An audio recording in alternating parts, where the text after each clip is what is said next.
No one remembers exactly when it began, but I'll never forget. It began on the day of the great eclipse, on the day of my murder. I've lost my only love, and I've lost my life. Now we all lie under the curse. Sometimes a single act can be so evil it can curse the world, unraveling the future. Only the 4 lost elements will bring the world back into balance. Then I will live again. I have but one hope left, and it is you. No one else dares come here.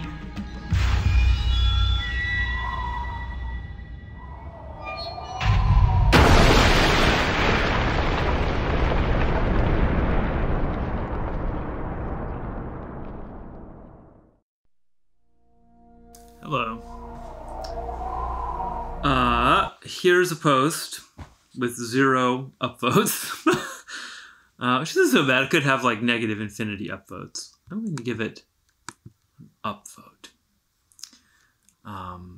Not because I think the Earth is flat. I'm pretty sure it's round.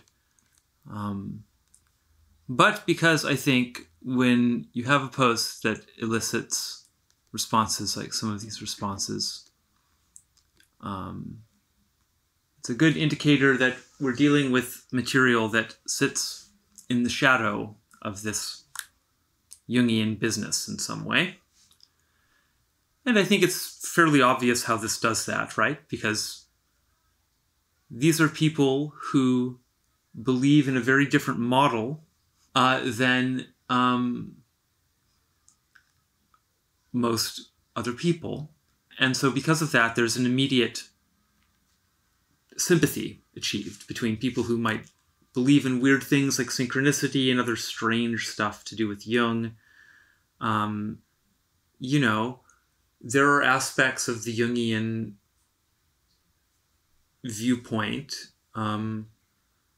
that are pretty unpalatable, I would say, to large groups of people.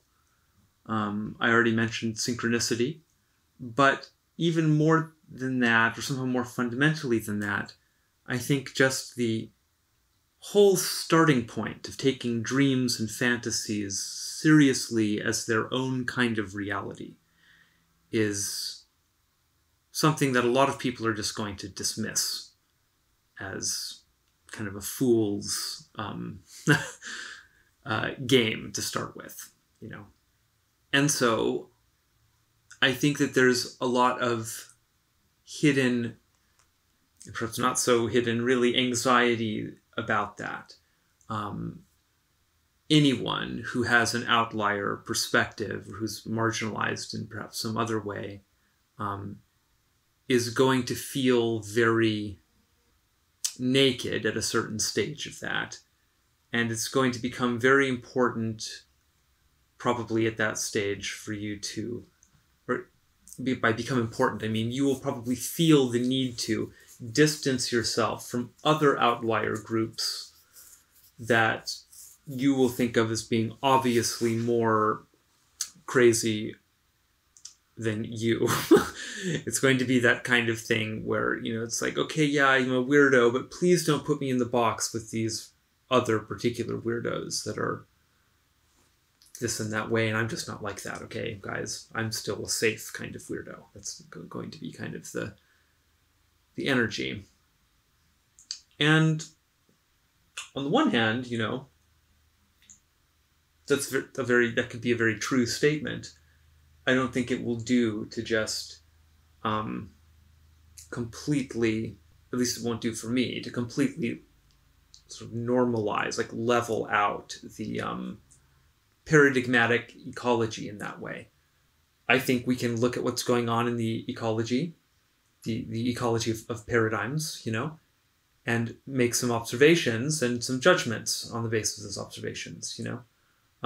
It's tricky because how you're forming judgments is quite dependent on your paradigm, which then leads us to questions about metaparadigm, which is an area of my thought that I would like to flesh out more in this video, in fact. And so I kind of want to use this flat Earth issue not only as a way of opening up some questions about how we relate to shadow material, particularly shadow material that catches us a little bit in its reflection. But more than that, I want to use it to open up this area of thinking about paradigm. I've done a lot of thinking about it, but not in a very linear way yet. And so my ambition would be, sort of by the end of this video, to have assisted myself in the goal of making some clearer, conciser, and more precise statements about the nature of paradigm and how it relates to culture and how that all relates to individuation and other topics. I might be talking for a very long time here today. I really shouldn't do that. I have a million responsibilities I have to get to do with pulling myself out of poverty, essentially. So I really ought to get to those things. So maybe I'll break this up into a few sessions or something. You're going to want to distance yourself from other weirdos, but in my view, that's never really that good of a thing to do. It's mostly about maintaining kind of persona credentials still. And I get it. One has to do a little bit of that. I'm a person who has some very outlier beliefs because I don't stop with the embarrassment of being a Jungian. I'm also an occultist and this weird artist and a synchead, which is not a term I came up with. I actually don't know who coined the term synchead. That would be a question maybe for the sync elders. But it's actually a pretty cool term. I think I accepted in the end as a self-descriptor. So I also consider myself to be some kind of witch. So there are many strange things I believe about myself and about the world. But one particular set of beliefs that I've formed has to do with this 9/11 precognition business. Oh, my device battery is low. Is it now? Yes, it's true. It's true in multiple ways. It's true as a basic symbolic statement about my life condition at the moment. Resources are low. Okay. I was in the middle of talking about 9/11 sync. And this is a particularly charged area, as you can imagine, because it combines two things that make people uncomfortable in isolation often. Synchronicity and the entire topic space of 9/11. I think particularly today, 9/11 has really entered a zone where most people would prefer to just forget about it already. No one wants to say that, of course, but that's kind of the feeling, at least amongst people my age, I seem to detect. Not everyone, of course. I'm not that way. I'm obsessed with it. It's funny because I was not obsessed with it when everyone else was obsessed with it. I came very late to 9/11 as a topic of interest. I mean, I watched Loose Change and stuff along with everyone else in college. I thought it was interesting. I've always had a taste for conspiracy theories. I was a big X-Files fan in the 90s. And I believe in some conspiracy theories, I was a person who was always pretty... I mean, maybe it was sort of training from the X-Files or something, but I always had a kind of ambient sense that the government was probably spying on us in a much deeper kind of way, and et cetera, et cetera. When the Snowden revelations came out, I was definitely one of the assholes that was going see, told you so, score one for the conspiracy forums, the kind of attitude about it. So I am sensitive to just various aspects of this. I will say, in my opinion, I suppose it's important, just for the sake of transparency, it's important to get things like this out of the way. I really think that the Earth is round. And I think that the fact that there are people in the world who believe that the Earth is flat, it's a very notable, thing, one way or the other. And I don't think that it's fair to dismiss the whole thing, even if you disagree with the particular claims that people within a worldview end up making. I think we have to remember that flat Earth at this point isn't just a theory, it's a culture. It's a subculture. And subcultures end up becoming a bit autonomous.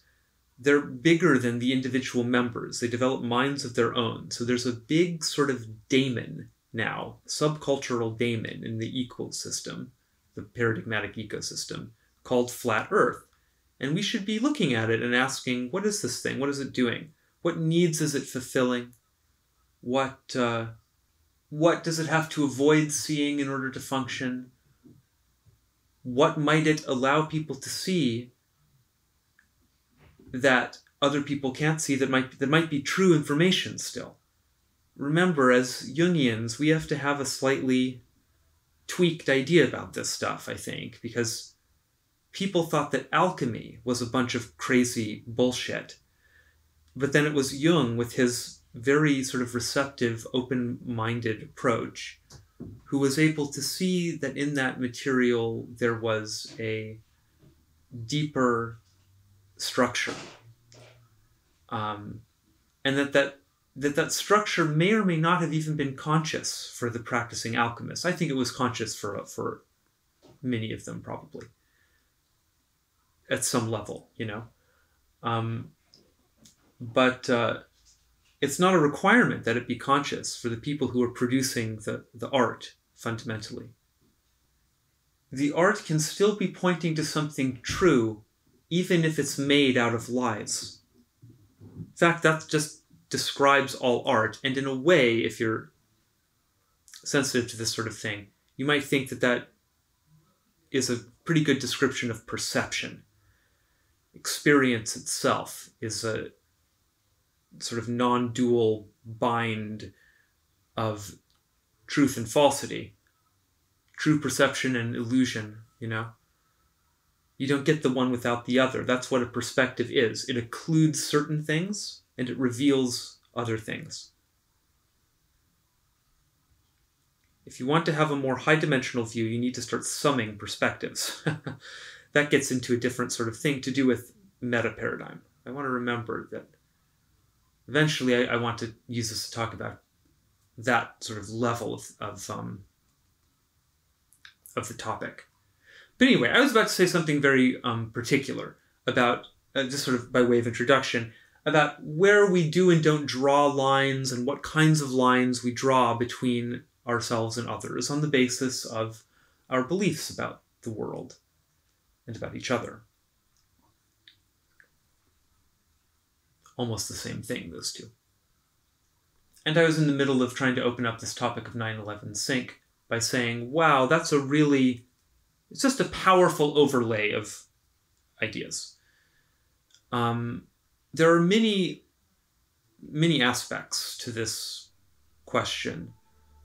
I focused on what appears to be a wave of anticipatory imagery in the visual art, and actually some of the music and so on, but just in the cultural artifacts that human beings were making leading up to the year 2001. And you know, I've looked at this really closely and really tortured myself with it, trying to get to the bottom of it. It's the kind of thing that there might not be a bottom to. So I have to be a little bit careful with it. However, I am someone who eventually convinced myself that this is true. That there really is very solid evidence pointing in the direction of some serious clairvoyance or something. It has. I'm never so sure that's the right metaphor. Even. Because that implies kind of like human beings accidentally sort of cheated and saw the future or something, you know? Like, it's a little more naturalized than I sometimes think, because sometimes it seems to me that the precognitive material, if indeed it's precognitive material, has been quite authored, placed in very suggestive and beautiful ways and so on, and expressed in very creative and very humorous ways, and often in the manner of puzzle or code. So you see, that's all very, very, very strange stuff, though. And it's stuff that most people would dismiss as being quite crazy stuff. And I've just had to accept that. And so it just makes me very sympathetic to people who have a belief, say, like flat Earth, even though I don't share that belief, you know? To me, that's a pretty crazy belief. And I have some crazy... So, you know, I also just want to suggest that that's quite possible as well.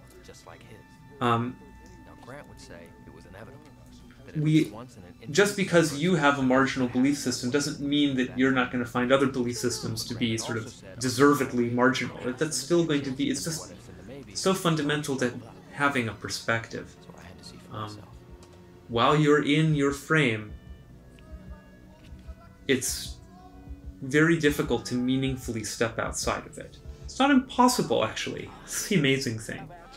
We do have this capacity for empathy, and we have an imagination. We also have the ability to sort of offline the ego process in various ways, using various techniques, and experience these sort of subtler perspectives that are less localized and less within our immediate personal psychological situation. So we can extend a bit into the lives of others in that way, and so I want to open this just with that kind of extension broadly. I want to say that at least on an emotional level, I empathize. I empathize with what it's like to have been convinced of the truth of something that seems very profound, and then to sort of feel like you're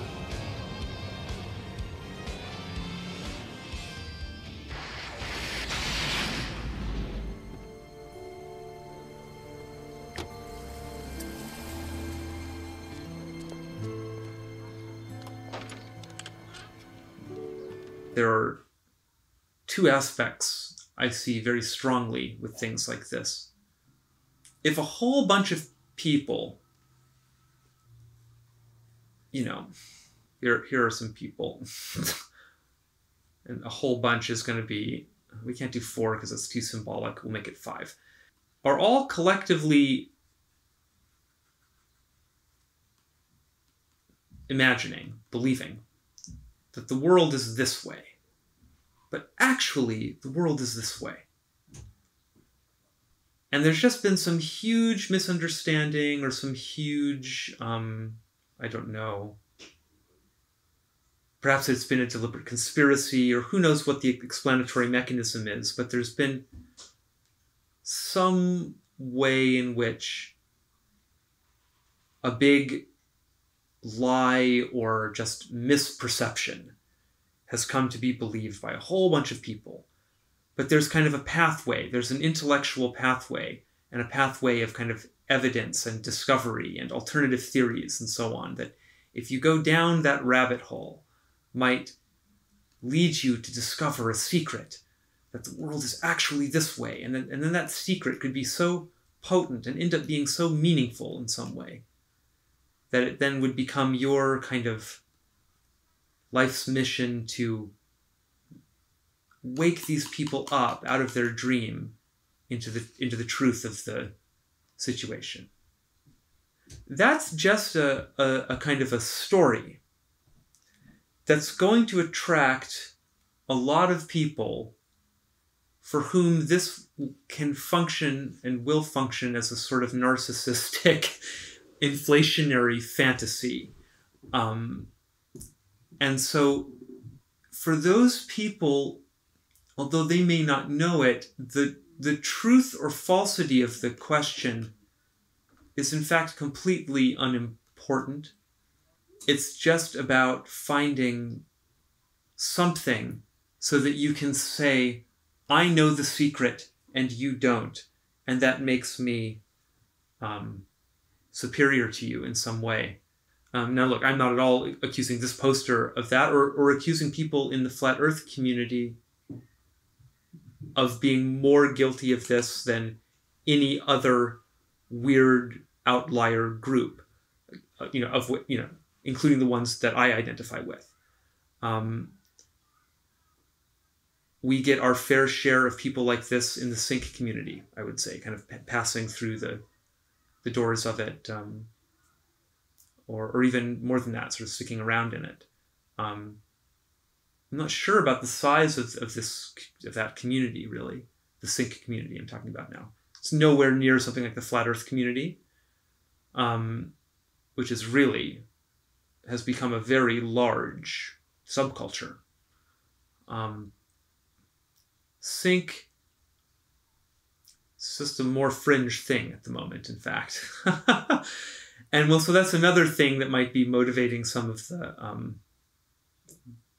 negative attitudes towards posts like this on r/Jung, is by the numbers, I wouldn't be surprised if more people believe in flat earth than believe in any of this Jungian business today. I don't know, but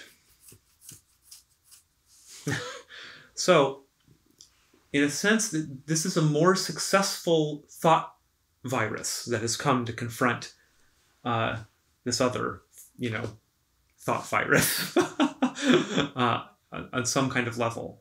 In truth, I think all of us who think we found something like that have a little bit of that going on.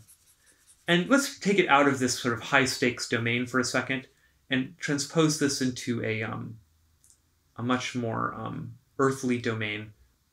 I mean, I remember being like this with heavy metal, I got into heavy metal and I thought, like, wow, I've discovered this music that is so amazing, and all my normal friends, or whatever, however I classified it, don't get it. And that's a problem. I've got to, make sure they understand, And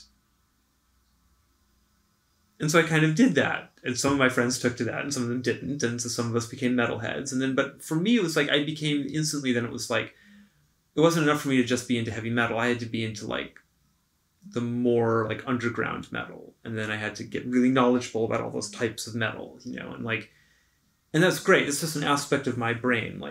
I'm always trying to dig into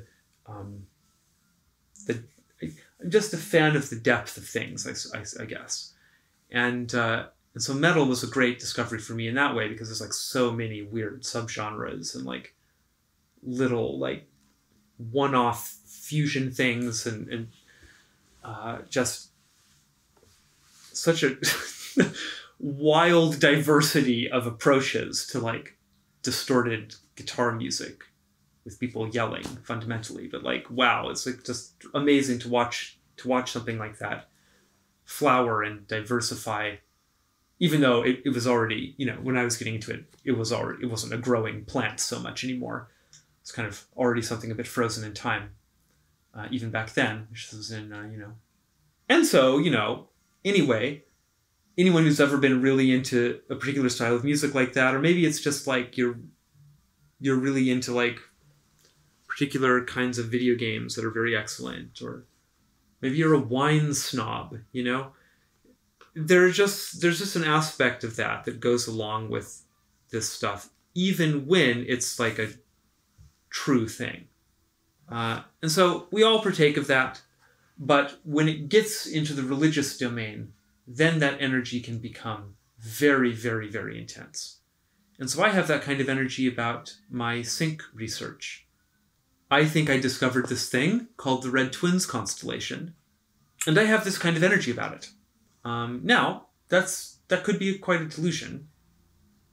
In the same way that I have the belief that ultimately this idea that the Earth is flat is a delusion.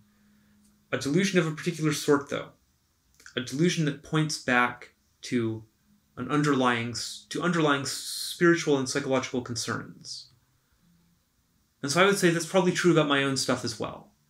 Could be that this particular thing, the Red Twins constellation, that's just my term for a particular set of 9/11 precognitive material that was expressed in a particular kind of image-based way.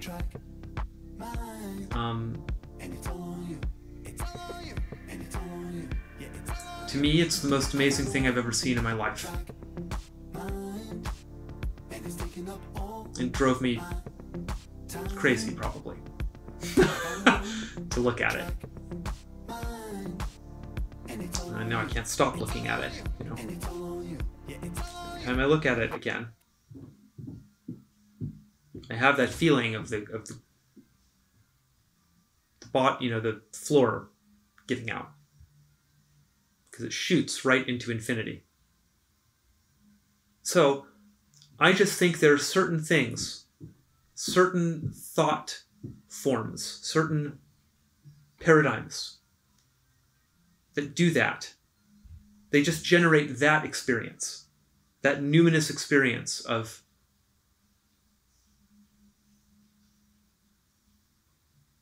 glimpsing aspects of the eternal.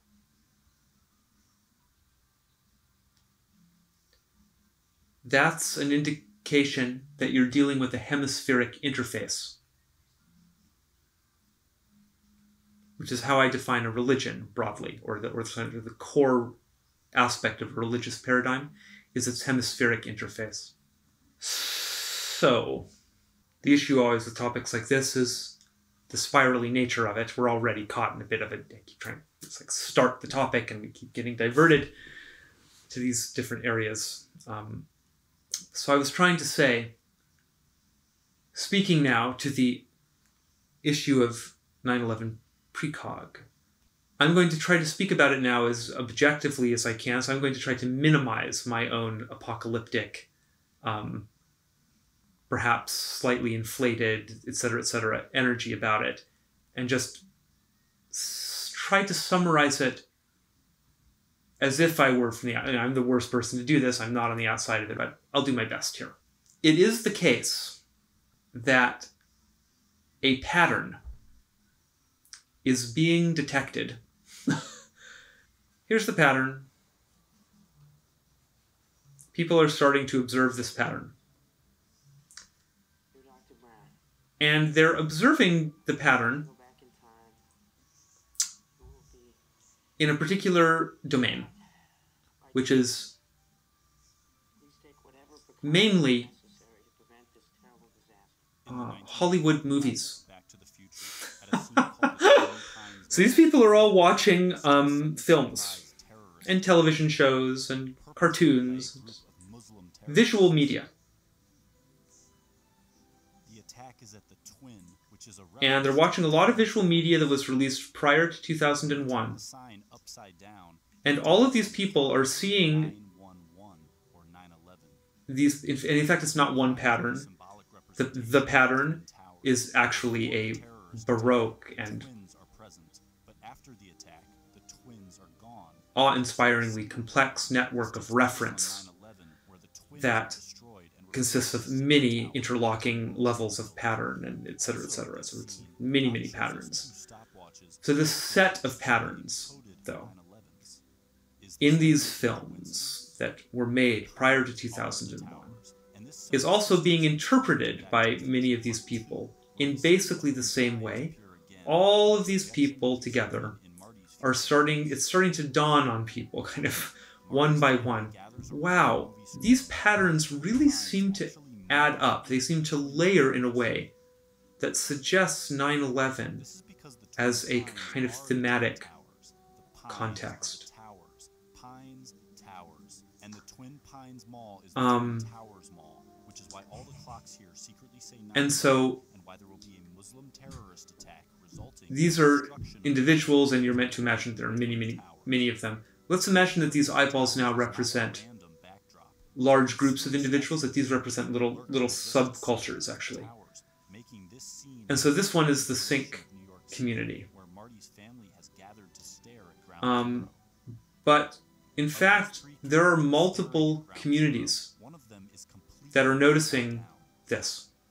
But in the entire Back to the Future So there's also a this is the community of only people time when an upside-down character will ever um, appear. The hint being who believe in something that called the predictive scene from programming. his perspective by turning it The upside predictive down. programming community. I've talked about them before on the channel. Clearly shown And that I'm pretty sure some people from this worldview subscribe to and watch my channel. cinema, this scene Um, in Back to the Future is the And most also, real depiction ever made. because I myself am a person, so I'm over here in this community, basically. This scene would occur in a Even within this community, I'm maybe a bit of a weirdo, although we've really got a beautiful collection of weirdos in this community, I would say. scenes are the Twin Towers. Makes me very happy. Hollywood's best depiction of the Twin Towers collapse. But Doesn't just portray this attack, it develops into an elaborate that's probably true for this community as well. There are probably some beautiful weirdos over here as well. And because I'm one of the people who went through this experience in a quite authentic way, in other words, in a way where I wasn't really being sort of influenced so much by outside ideas, I really had a first-hand experience of watching films very deeply and very intensely and finding these same patterns. And it was really strange. Like, as I was finding these things, I would then later, it was like YouTube channels were beginning to pop up just at that time. 9/11 is Channels like, for instance, Finis Temporis' channel. where this tower strike will happen because it's all written on this flyer. He's a powerful seer. But something I'm not sure what his worldview is about in the end. why does the Um, hover while Marty is forewarned about the tower's Channels, I hesitate to even mention this one because this guy is on such a bad trip, but I will. Polarization Nation. That goes straight into the anti-Semitic issue. He really developed some bad beliefs along the way, in my view.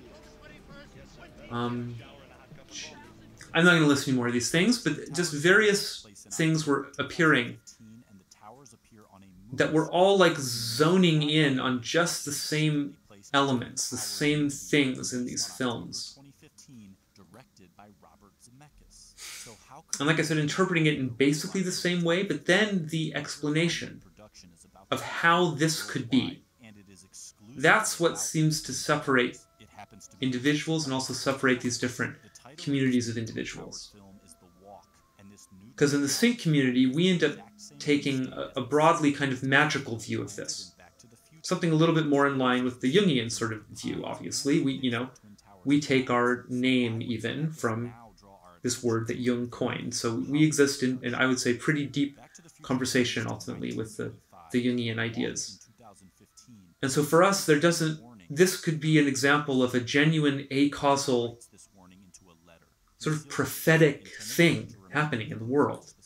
I think it's very hard to...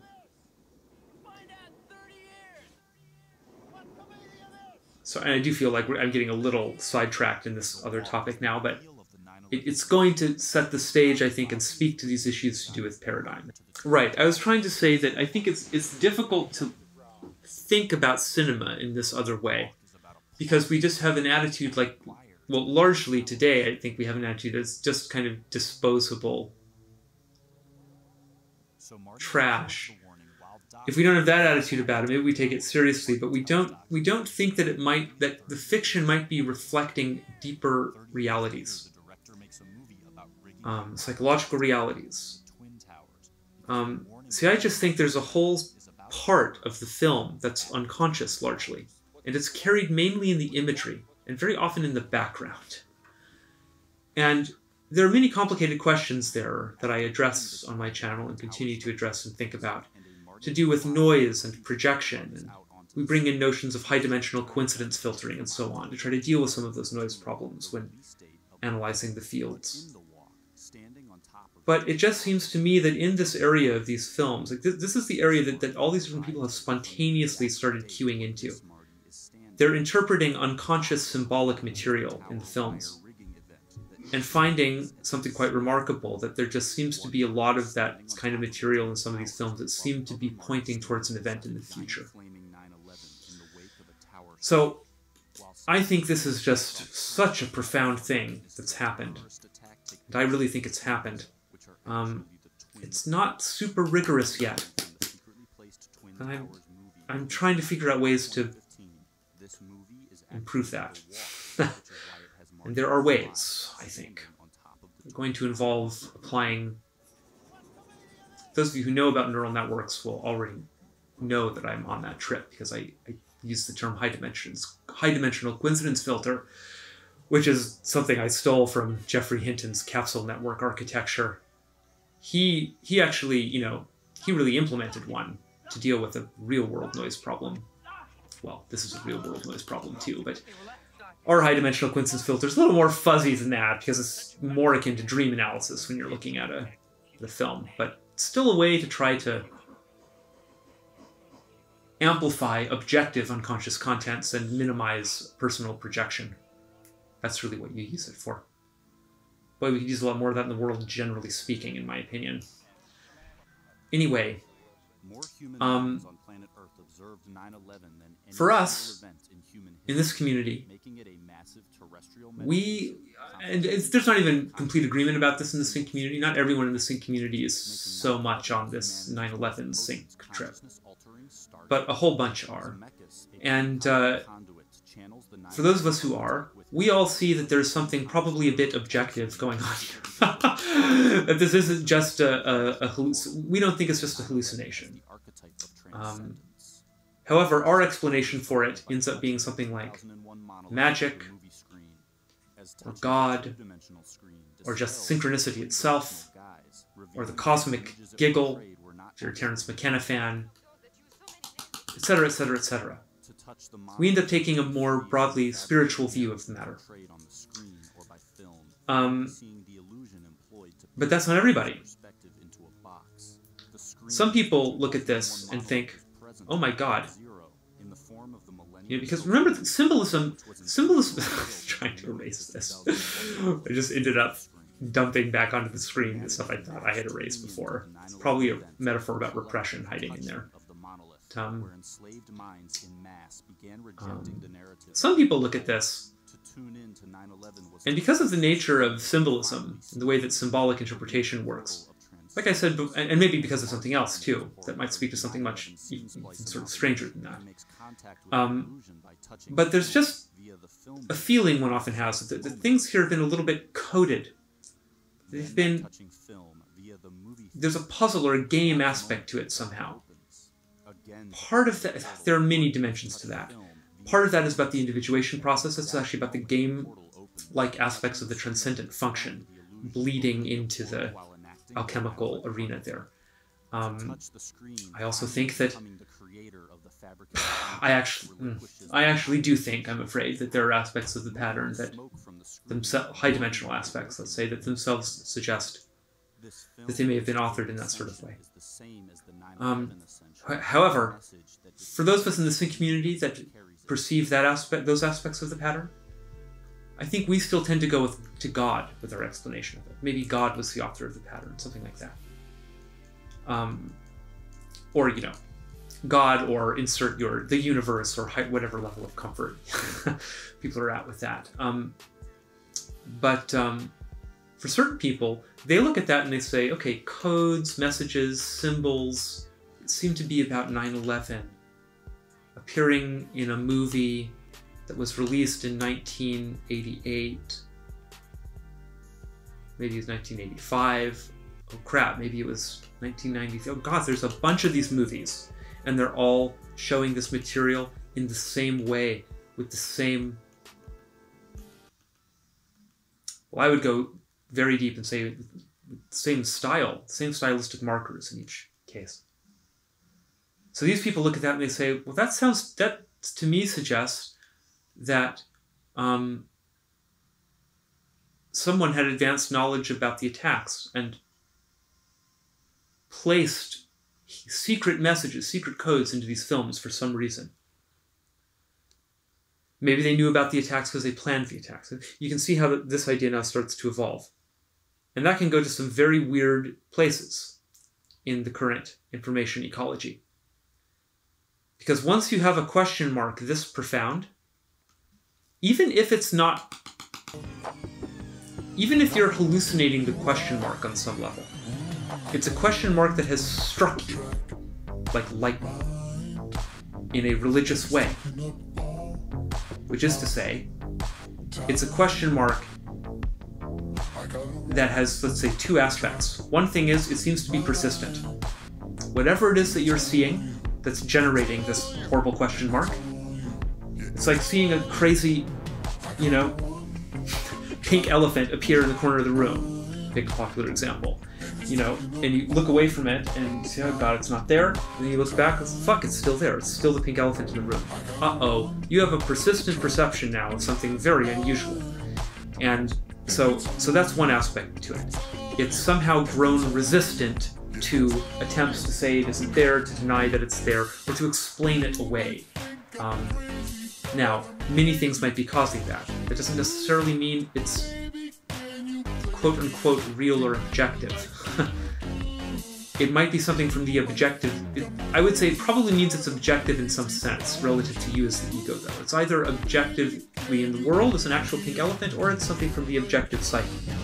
It's something coming to you from the unconscious, as if it were from the outside, and it's insisting on itself now very strongly. So that's one aspect of it. It has to be that way. And then the other thing is that the implications of it have to have sort of ground level ramifications for your worldview. Your paradigm might suffer some very real kind of jostling around as a result of this thing. If you have those two things together, you are in the woods now. I mean, you've fallen off the edge of the earth in an interesting way. Because now you are going to be searching for explanations to make that question mark a little bit less scary. And this probably is going to, all of this is probably sounding ridiculous to some people, quite certain, But as someone who really went through this, again, not with flat Earth, I can't speak to that experience, but I can speak to the synchronicity experience, and to the experience of this particular branch of the synchronicity experience, which is a very nuclear one. That one, I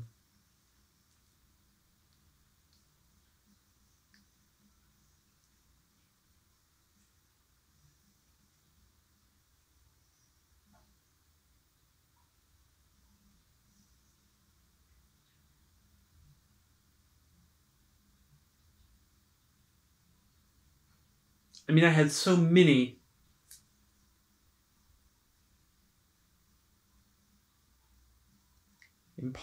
impossibly paradoxical reactions to it at different stages of the process.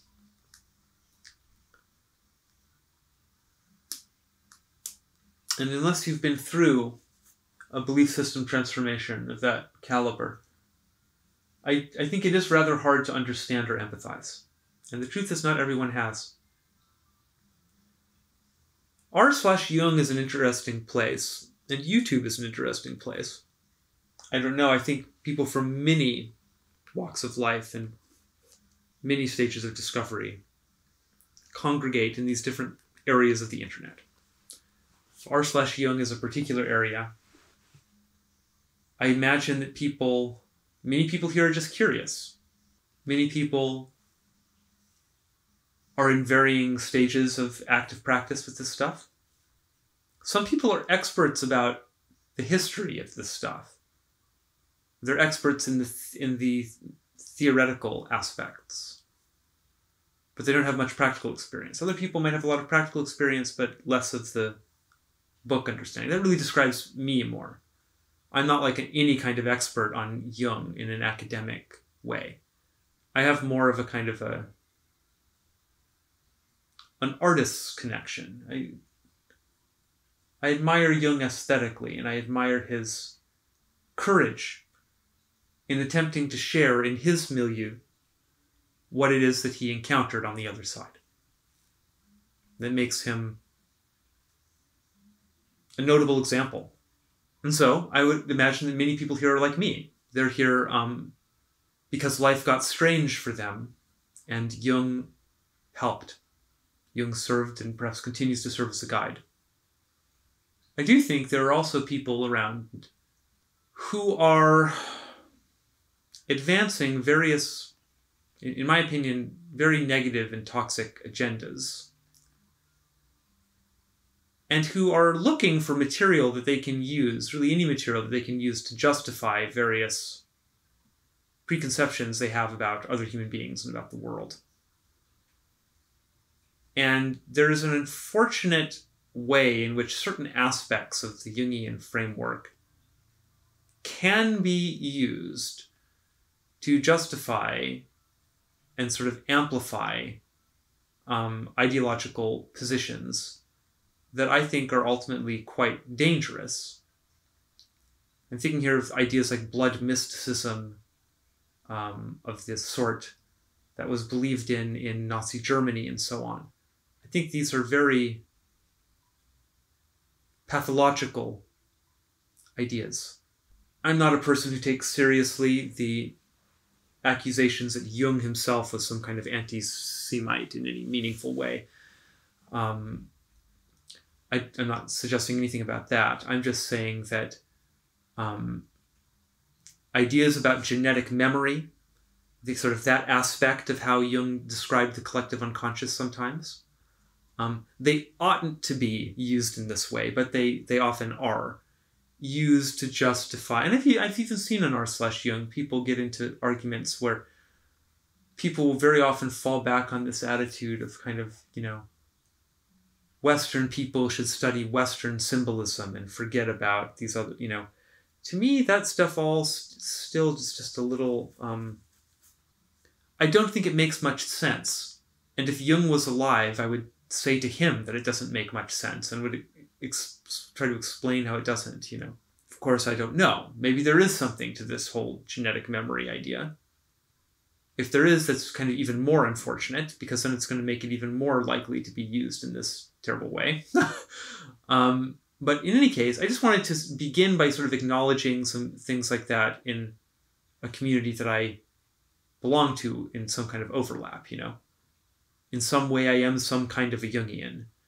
And so this is just something that I've observed in my immediate world of other Jungians I know. I wanted to lead with that because I don't want to make it seem like I'm just throwing shade on the predictive programming people for no reason. All communities have these sorts of problems. But in the predictive programming community, there are a lot of people that have somehow managed to connect this thing, this very strange whatever it is. Maybe it's a mirage, an optical illusion. Maybe it's real deal precognition. Maybe it's something much stranger than that. Maybe it's something much more sinister than that.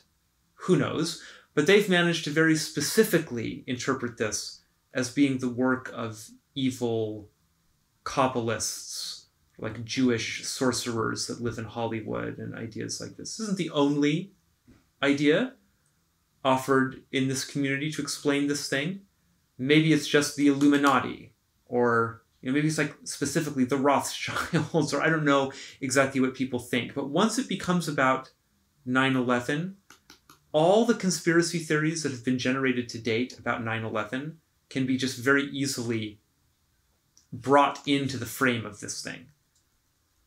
So in a way, it's very...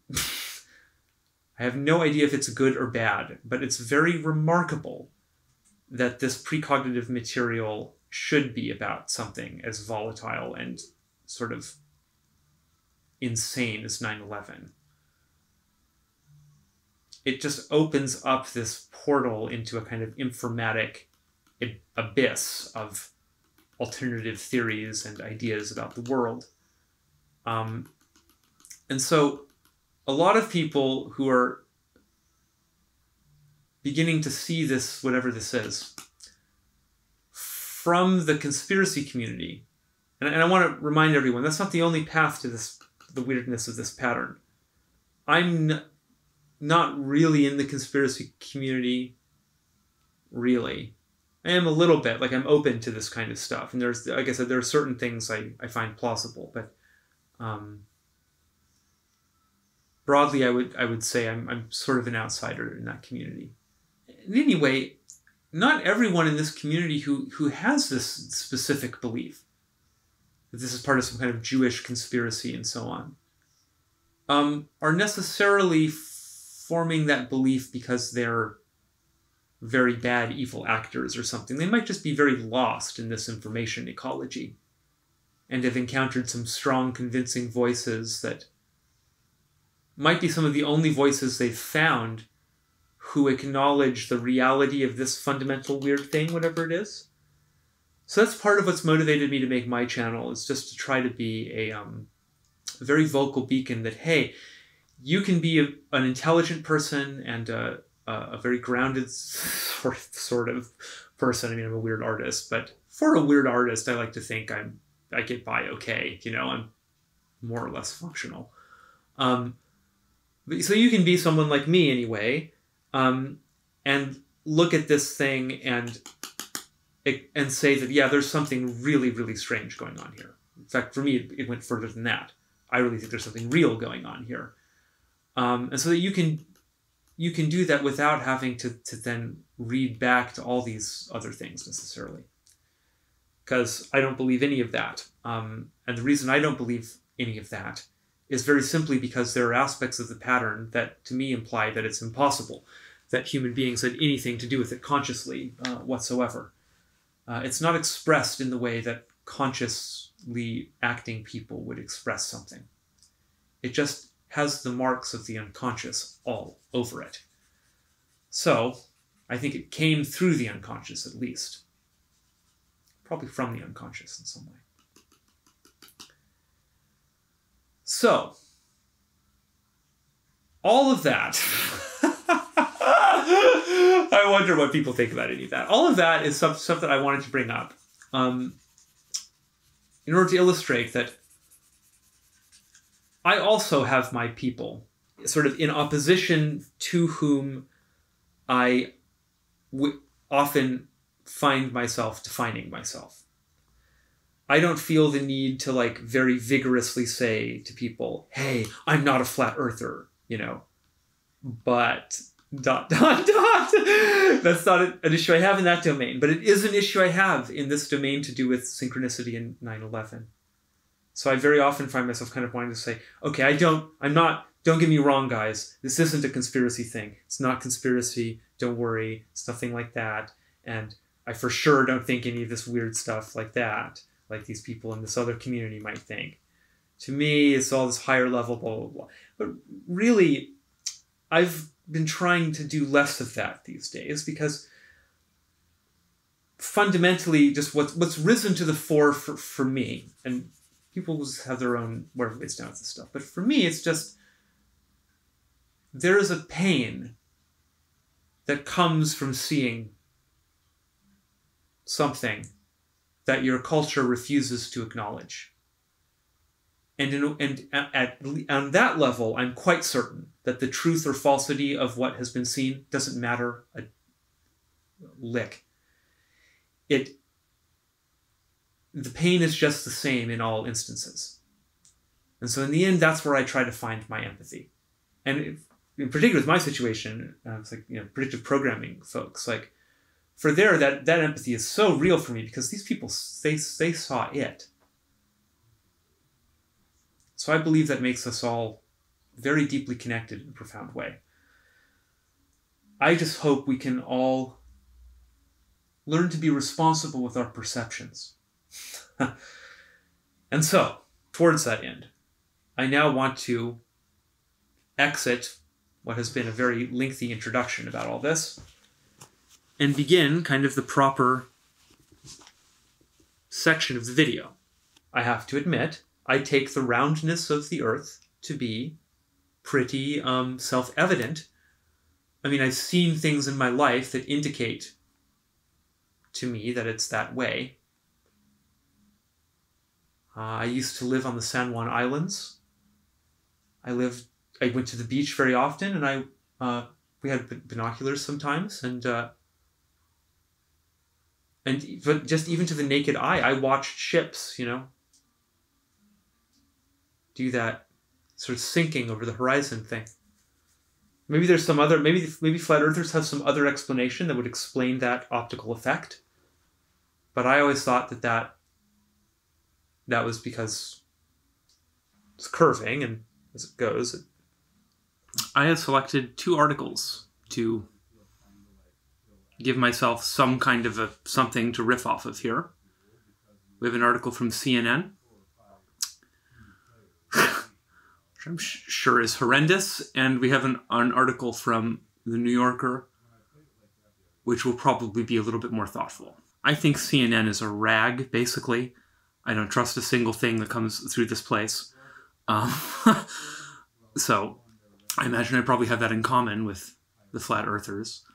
However, I do think that CNN provides a good sort of cultural baseline often for what is the acceptable mainstream attitude to take towards something, something like that. So I think this will probably be revealing, even if it's not all that revealing about what's actually going on in the flat earth community. So, it opens with a quote. "I don't want to be a flat earther," David Weiss says, his voice weary as he reflects on his personal awakening. "Would you wake up in the morning and want everyone to think you're an idiot?" Fair point, although I would say oftentimes that there is that competing thing. It can also be a very sort of head-rushy and empowering and ultimately perhaps a little bit of an inflating thing to think that you're in on a very secret truth, And again, I say that with empathy because I'm also some kind of weirdo who kind of believes that on some level as well. So I'm just saying I've observed in myself a double tendency. There are days where I really feel like this. I really feel like I wish I could undo all the things I thought about this because I hate thinking this and it makes my life hard. I've thought that in multiple ways about multiple aspects of it, Other days I feel like a wizard or like a member of a team of magical cyber alchemists that are saving the world, like one piece of the archetypal puzzle at a time, Often with these things, the truth is somewhere in between. In any case, it's very hard to aim that gun at yourself, It's doable, but it's tricky. I never know quite where I'm at with that. But Weiss is a flat earther. Ever since he tried and failed to find proof of the Earth's curve 4 years ago, he's believed with an evident passion that our planet is both flat and stationary, and it's turned his world upside down. It's terrible sort of punny writing. I absolutely freaked out, Weiss tells CNN in a phone interview. It literally whips the rug out from underneath you. Yeah, because it's a traumatic paradigm transition.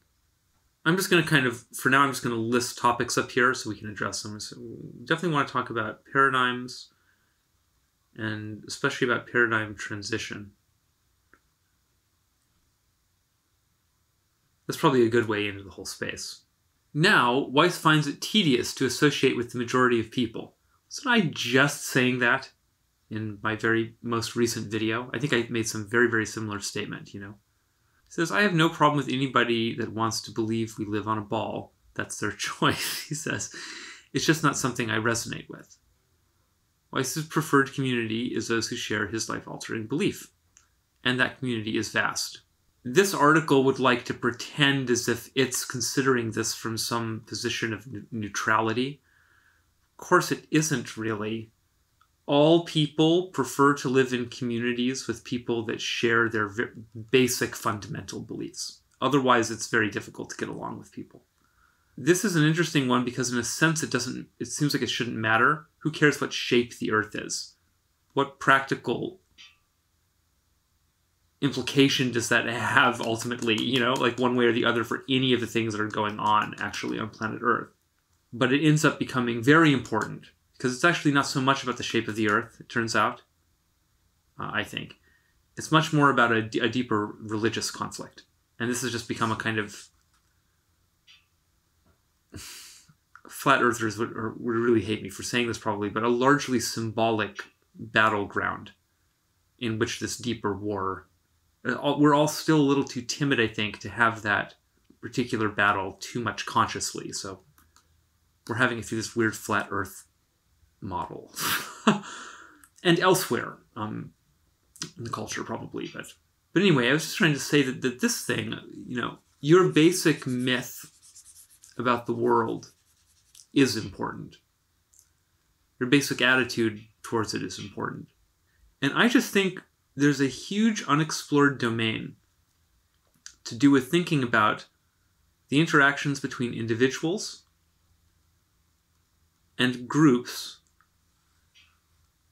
and how such groups nest in larger groups or don't, and about the relations and interactions that can exist between all of these different... Here's the relation of the whole to itself, for instance. All the different sorts of relationships that can exist in something like a paradigmatic ecology. It's very complicated and nobody has any answers about this. Because on the one hand, it's good to say groups shouldn't become too homogeneous, because then they become a kind of a weird echo chamber and they just self-reinforce their understanding of what their paradigm shows them. Try to be exact about it, over and over and over again, until they can't see anything else. To become very dependent, in other words, on this one particular paradigm, on existing within a community of people who also all share that exact paradigm. And that builds a lot of... There are reasons you might want to do that. That builds a lot of internal strength and makes the group very, very strong and very resistant to things that might try to eradicate it or damage it, which is a concern for the group. Like, it's a concern for any animal in an evolutionary context. This is just the same kind of idea, but transposed into a different domain. Which changes it a bit, of course. It's not really an animal. What are we talking about when we talk about groups of people, cultures and subcultures, and the paradigms that they deploy, and so on? Or rather, you know, depend on in some way for their existence. So on the one hand, you want to say they shouldn't become too homogenous. Then, on the other hand, it might be good if they're a little bit homogenous, because it's also just, especially when thinking about like individuals, like it's just the case that sometimes individuals just want to be amongst other people who are very much like them so that they can really immerse in the vibe of their identities, you know? And not have to worry about interfacing with very different sorts of people and other sorts of things.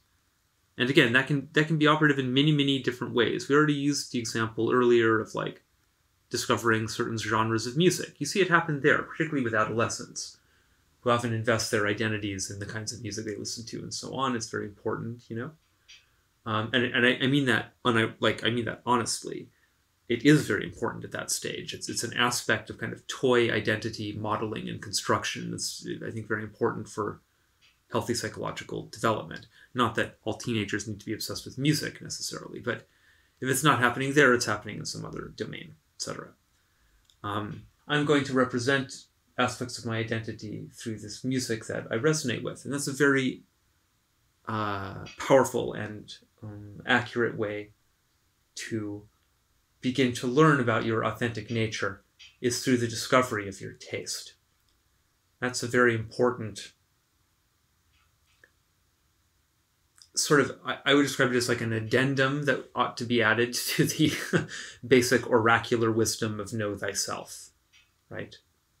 Know yourself through knowing your taste. That's the path in the modern world. And the internet is like a big taste taste exposure engine. Or at least it can be. It can be used that way. The band kids don't want to hang out with the heavy metal kids, don't want to hang out with the EDM kids. But you see just the same things there. These things develop fan bases, and those develop, the shared identities develop around that stuff. And then it becomes cliquey, and all these group dynamics begin to fall into place, so at various levels in various ways, you know. And there, as in all levels of this problem, you see that there are sort of pros and cons to the situation. It's great to find your people, as it were, and connect with them, and to discover that you're not as alone in the world as you thought that you were.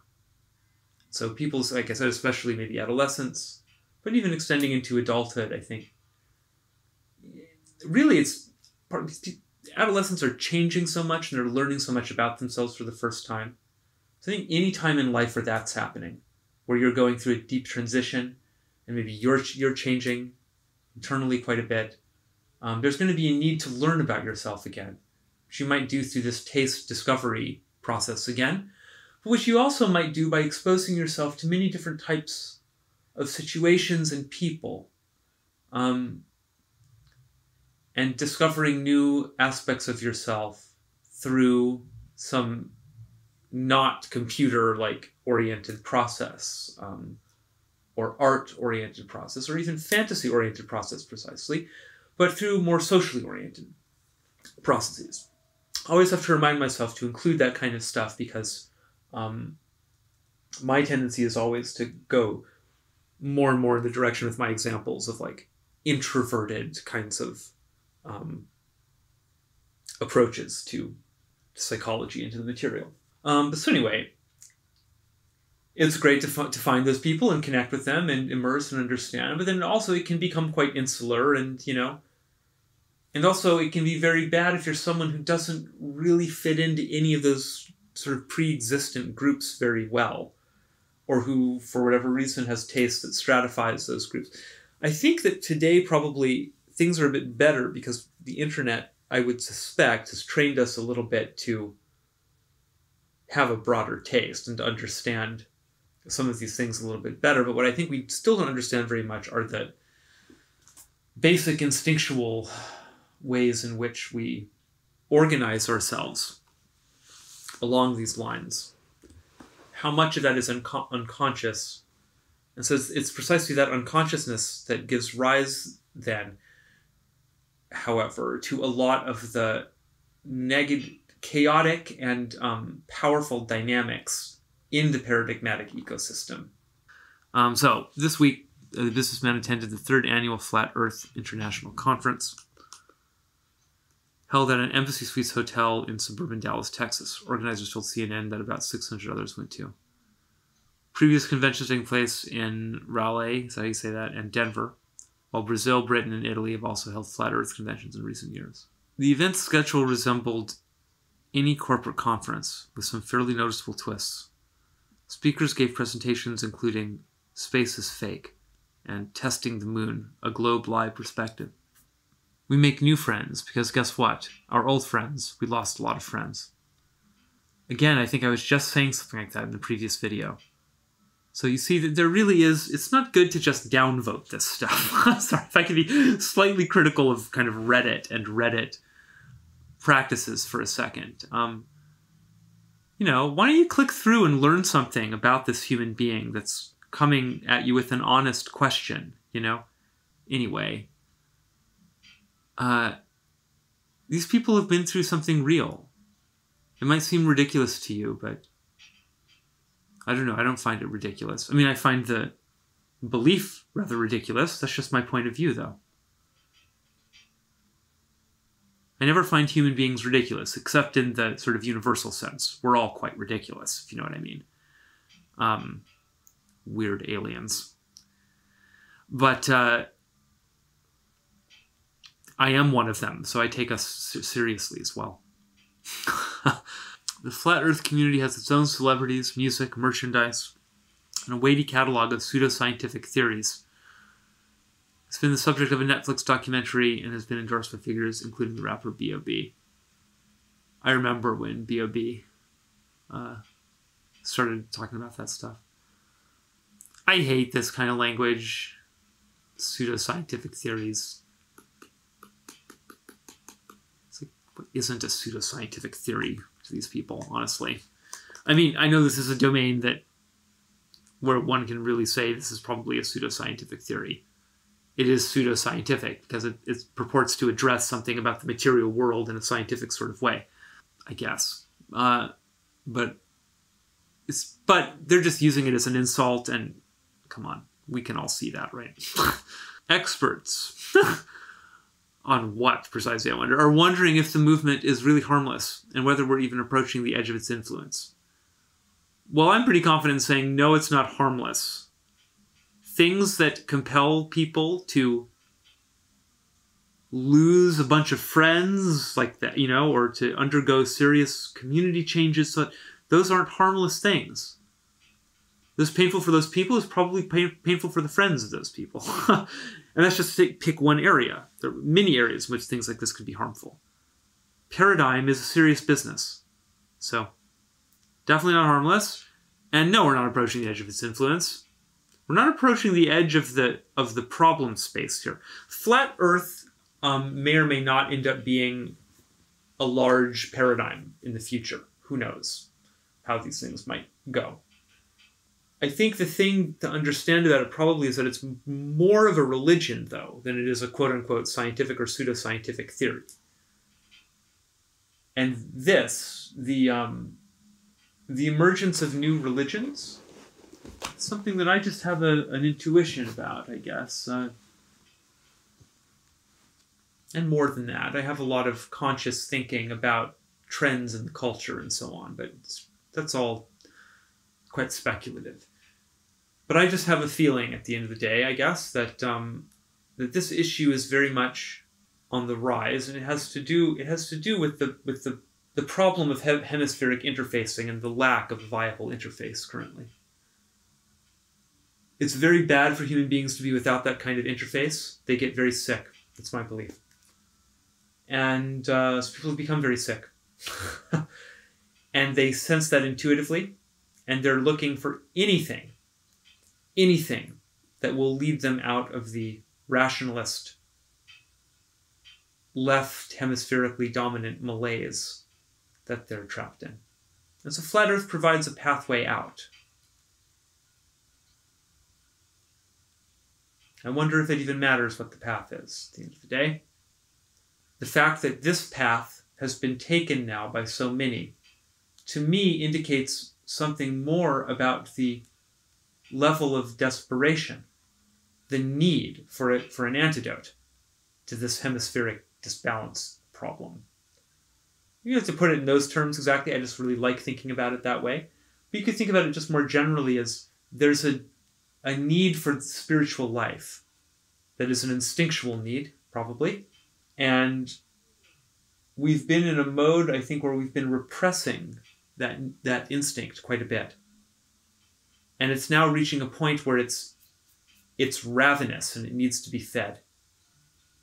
And so here comes along this thing called flat Earth theory. In fact, flat Earth theory is something that's been around for a very long time. I remember reading about flat Earth theory stuff back in the 90s when I first got online and started researching cool things like conspiracy theories. That stuff was out there then, and I thought it was cool. Like, I never took it seriously as a what if the Earth's actually this way kind of thing. To me, it was more kind of a like stoned out, like psychedelic thought experiment, you know. But I appreciated it on that level. Just saying on an aesthetic level. And you know, the history of flat Earth, of course, it goes way back as an old model. And also, I was very interested in other kinds of like weird Earth things, like concave Earths, and you know, toroidal Earths, and who knows, just imagine. But you know, for me, always more in kind of a sci-fi context, you know. But anyway, that's been around for a long time. Now, though, for some reason, this particular moment in history, in the last like 5 years, or 5-10 years, I don't know what the arc has been on this, but right around now, for some reason, it's like caught fire. And it's growing. This is like a rapidly growing area of the paradigmatic ecology. What I would say to the flat earthers maybe is just, you know, people are making a lot of fun of you, of course. Who knows if that's sort of justified or not in terms of your belief set. In my opinion, in the opinion of many people, that's probably a justified aspect, but again, that's quite relative. They shouldn't be mocking you as human beings, and there's a lot of that going on. And the reason that that's going on is simply because everyone's very terrified of you. They say, oh shit, they're growing really quickly. They're crazy. They can't believe that. That's an illegal thing to believe. That's really, you know, you're right if you observe that. I just have seen that story play out so many times in relation to so many outlier things, ideas, people. I hate to see it happen. It just keeps happening. Human beings, I like to pick fights with each other, I guess. Falling off the edge. Now here I think we start to see some language that to me does start to get to the point a little bit. There is an edge. There's a kind of informational edge that people can, a threshold that people can fall through. And I want to think a little bit about the conditions that are producing that. And actually, at this point, I think I'm sure there are many fascinating things left to read in here. But I'm feeling now like I really want to get down to business here, thinking about paradigm and all of this stuff. So, okay, here goes. I'm going to do my best here. I really would like to try to outline this in some form now, though. Jordan's ideas about paradigm. Let's do it. Okay. First, I want to establish a kind of a basic model. And I've spoken about this often on the channel, so this will be familiar for people who watch my stuff. This is going to be the basic kind of evolutionary scene as I want to understand it and work with it. It's a very simple model, really. I just understand this stuff in terms of environments and organisms, basically. So let's say this is an environment, environ. And this is an animal. Call it noid. Maybe it's a humanoid. What is this thing, and how do we know anything like this? What is this thing? This model that I've drawn. What is this, and how do we know anything about this? How do we know about something like an environment and something like an animal, a noid? And how do we have the idea that an animal sits inside an environment like this? Well, we know that, I would say, due to a certain giveness in our perception. First of all, there are various kind of solipsistic things we might try to wonder about. These are kind of philosophy 101 questions. By that I don't mean that they're simplistic questions. I just mean they are literally the kinds of questions you'll be introduced to in an introductory philosophy class. In fact, they're very deep questions that you can ideate on for very, very, very, very, very long periods of time. And ultimately, with this question of solipsism, I think never come to a conclusion about. Because in the final measure, it is, strictly speaking, impossible to disprove beyond any doubt the notion that the only thing that exists is what exists in your head. Because that's all you have direct access to ever. Your experience is your experience, and there just is an ambiguity about your experience. So we'll get to that in a second. So there's a fundamental uncertainty there is a kind of a fundamental taking of something on faith that we need to do as noids, which is we need to believe on some level that the reality we perceive is showing us something real in some way. And we might be fairly weird or maybe advanced or something about this and think that our perceptions are showing us sort of n-dimensional slices of a huge trans-dimensional complexity out there, and so that we shouldn't overly trust any single lens at any given time, and so on. But still, fundamentally, we would be taking some degree of... we would be placing some faith in the fact that these different perspectives are revealing something true about the outside world on some level in some way. Even if it's not literal factual truth, but just kind of, when I look at the world in this way, it seems like I tend to get certain results. And wow, I really like positive results as a noid, you know? Because my big problem as a noid is that I have to put action out into this thing in order to sort of navigate through it and try to increase my well-being and success and happiness in the environment. And so because that's my problem, I'm just very interested in frames that I could apply, i.e. perspectives, which I often designate with sunglasses, you know, that might cause me to behave in a different way, perhaps because I'm now seeing a slightly different version of the environment than I saw before. And now, through this perspective, I see, oh wow, there are all these resources maybe, or something that I didn't know about before that now I can get. And so I'm jumping ahead a little bit here to describe the need for something like paradigm.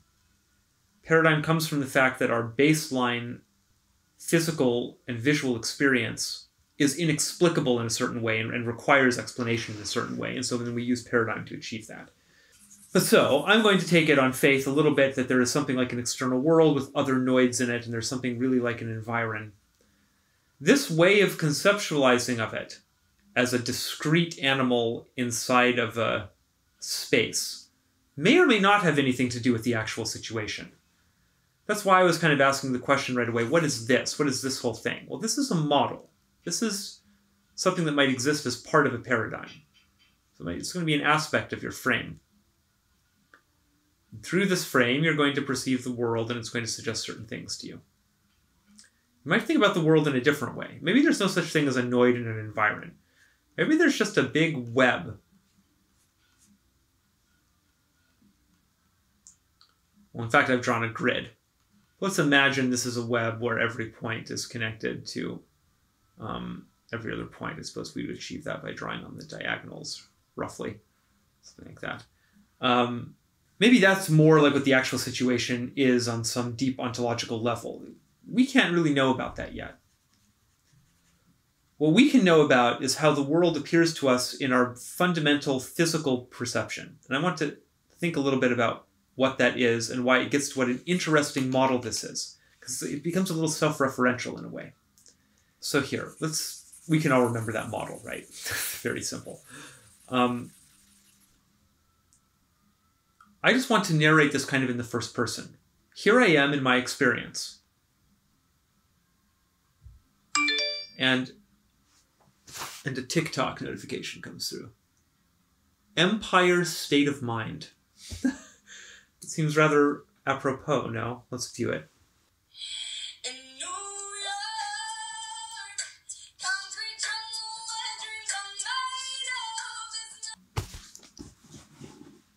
What were we talking about? It's a strange world we live in. Paradigm. Right. Narrating the first person view. The basic phenomenological argument. What can speak to this?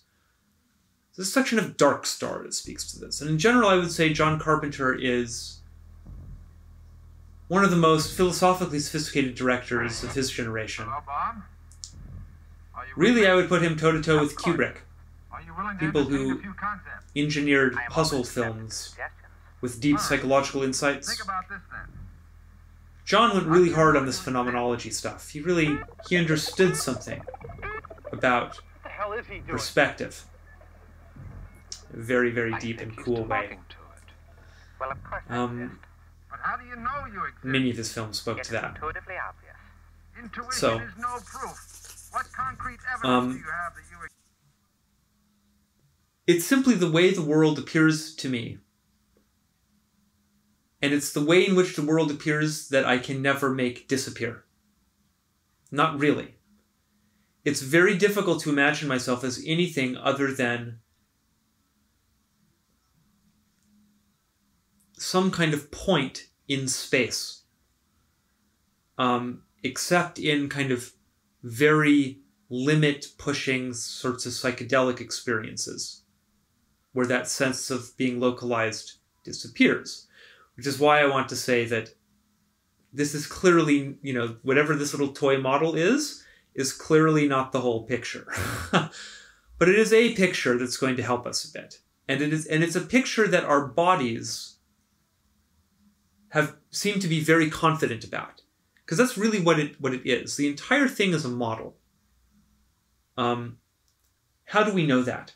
How can we be confident in the fact that we do not have a clear or transparent, maybe let's write some of this out. Here are things that I think we can say seem to be the case. These are like just the given implications of the basic phenomenological scene. The very first thing is just, I'm having experience. So I'm going to write this as experience is happening. It's just happening as a stream. The second thing we can say about it is that for the most part, again, barring sort of things like astral projection or out-of-body experiences and so on, which are things I believe in because I've experienced them. But barring strange situations like that, for the most part, we are confined to a local perspective. But I think we're actually always confined to a perspective of some kind. And that's just, and we can say some particular then weird things about it, We can just start to list, I don't know how exhaustive I want to be here. We can just start to list things like, it consists of a visual field and an auditory field and a tactile field and a kind of mental subjective field. Maybe some other kinds of ones, and then we can start to sort of say some things about those. We can say the visual field, it's in 3 dimensions and it has color. We can start to list all these different properties. Like there are objects, and objects can have detail, and there's figure and ground, and there's a whole lot of stuff we can say about any one of these.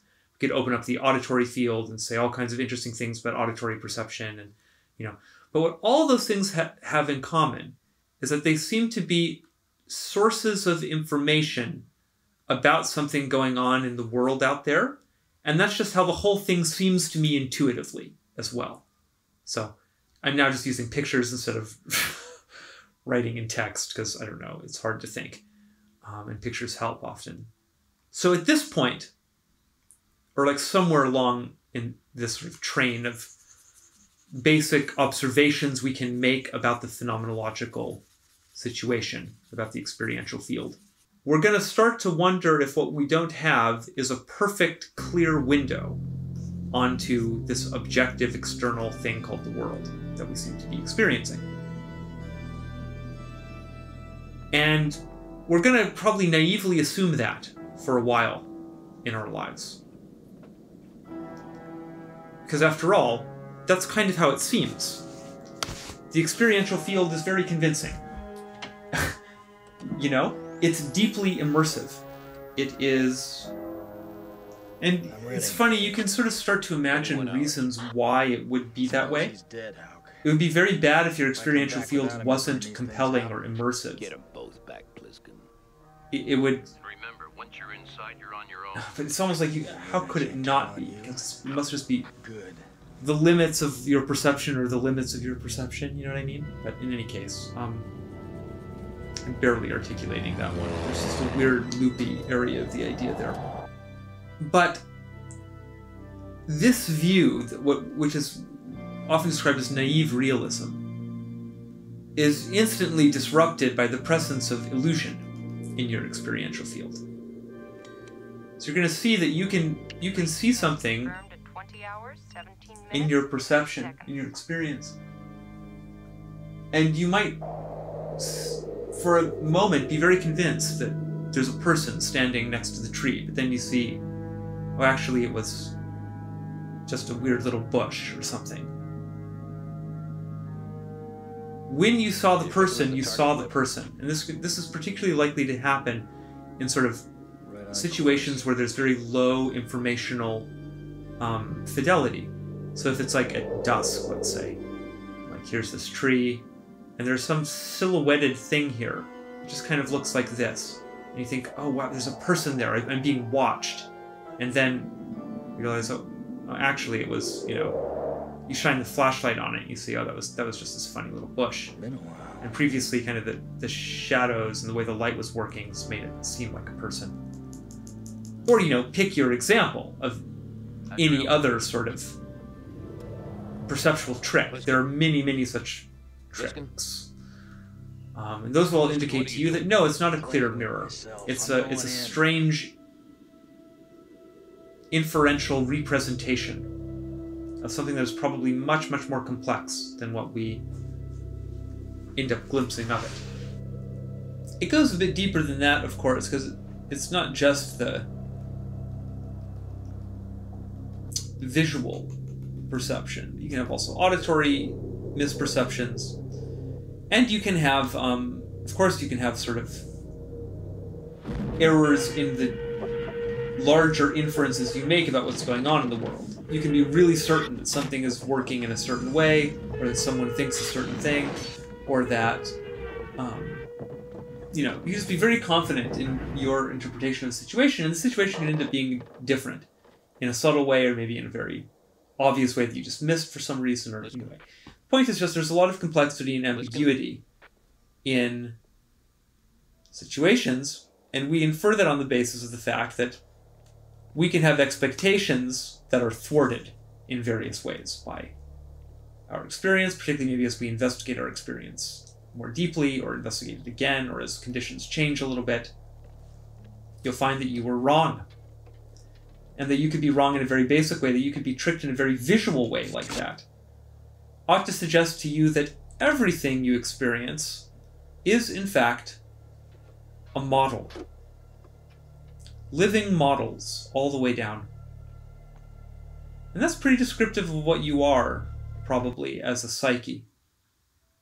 So, that's a predictable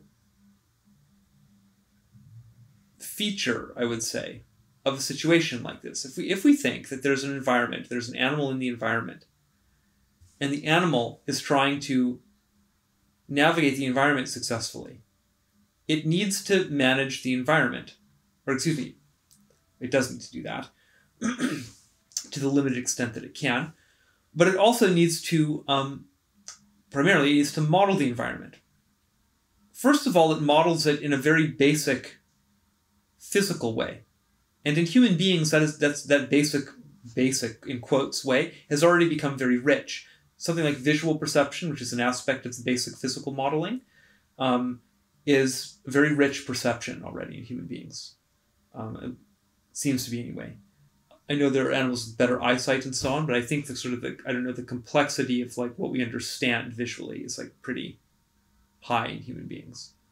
Now, what I want to say about this is that this probably relates to some fundamental information theory stuff, in particular to something called the good regulator theorem. And what this states is something a little bit different, but obviously quite related. It states that any system that wants to, let's say system A, if system A wants to control system B, it needs to model system B. And that basically the efficiency of system A's control of system B is directly proportional to the accuracy of its model up to isomorphism. It's also just a kind of obvious systems intuition, I would say. And control here, it's in the cybernetic sense. it doesn't mean like control, like tightly grip kind of idea. It means like fundamentally it's actually more like influence. It's just like if this thing wants to be able to get predictable results out of B, if it wants to interface with it most effectively, it has to model it. And the model can be implicit or explicit, but it's got to be there if cybernetic control is going to be achieved. And so a very interesting thing there, it's actually from that we can derive the wisdom of the oracle, know thyself. The reason you want to know yourself is because it's the only way to control yourself. And that's just actually a very deeply true statement about any complex adaptive system. That includes you as a human being. To achieve self-control, you must increase self-knowledge. You have to model yourself. So the animal needs to do both that. It needs to model its environment and it needs to model itself. And if it can model itself very accurately and model its environment very accurately, then it can take the best actions and make the best decisions, etc. Do you see what I mean yet about the strangely self-reflexive nature of this model? I just find it very hard to think past it or outside of it. Because the basic picture of the animal in the environment and the particular situation of an environment that's of a big complexity differential between the environment and the animal. That the environment is much more complex than the animal can understand in full. So it can only understand it partially, and that means it has to model it. That just seems like it's so basic to me.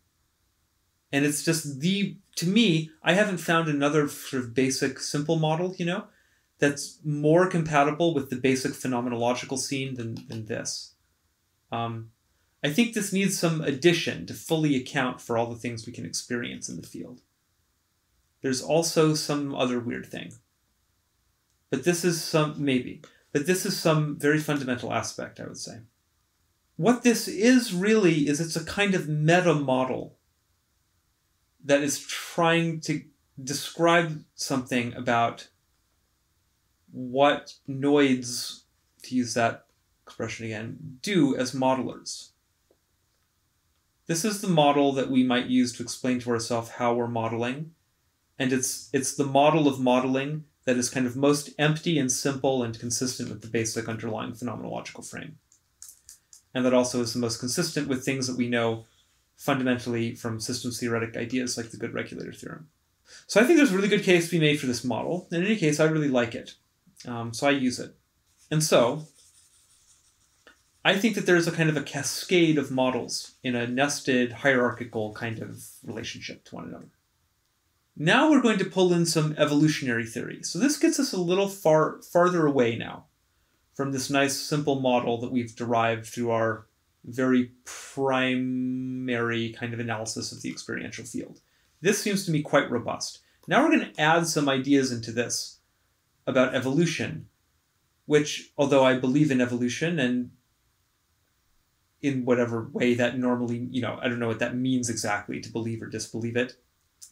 I have particular ideas about the nature of belief and so on. But in the normal way that people say that in our culture, that's how I mean it. I just mean, I think that that's a true statement about the way that nature authors things. It proceeds through, or I should say she really, proceeds through drafts.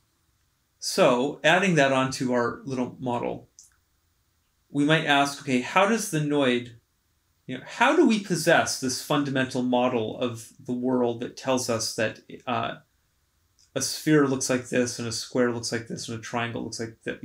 What is this whole thing, this world of shape and form and so on that we perceive?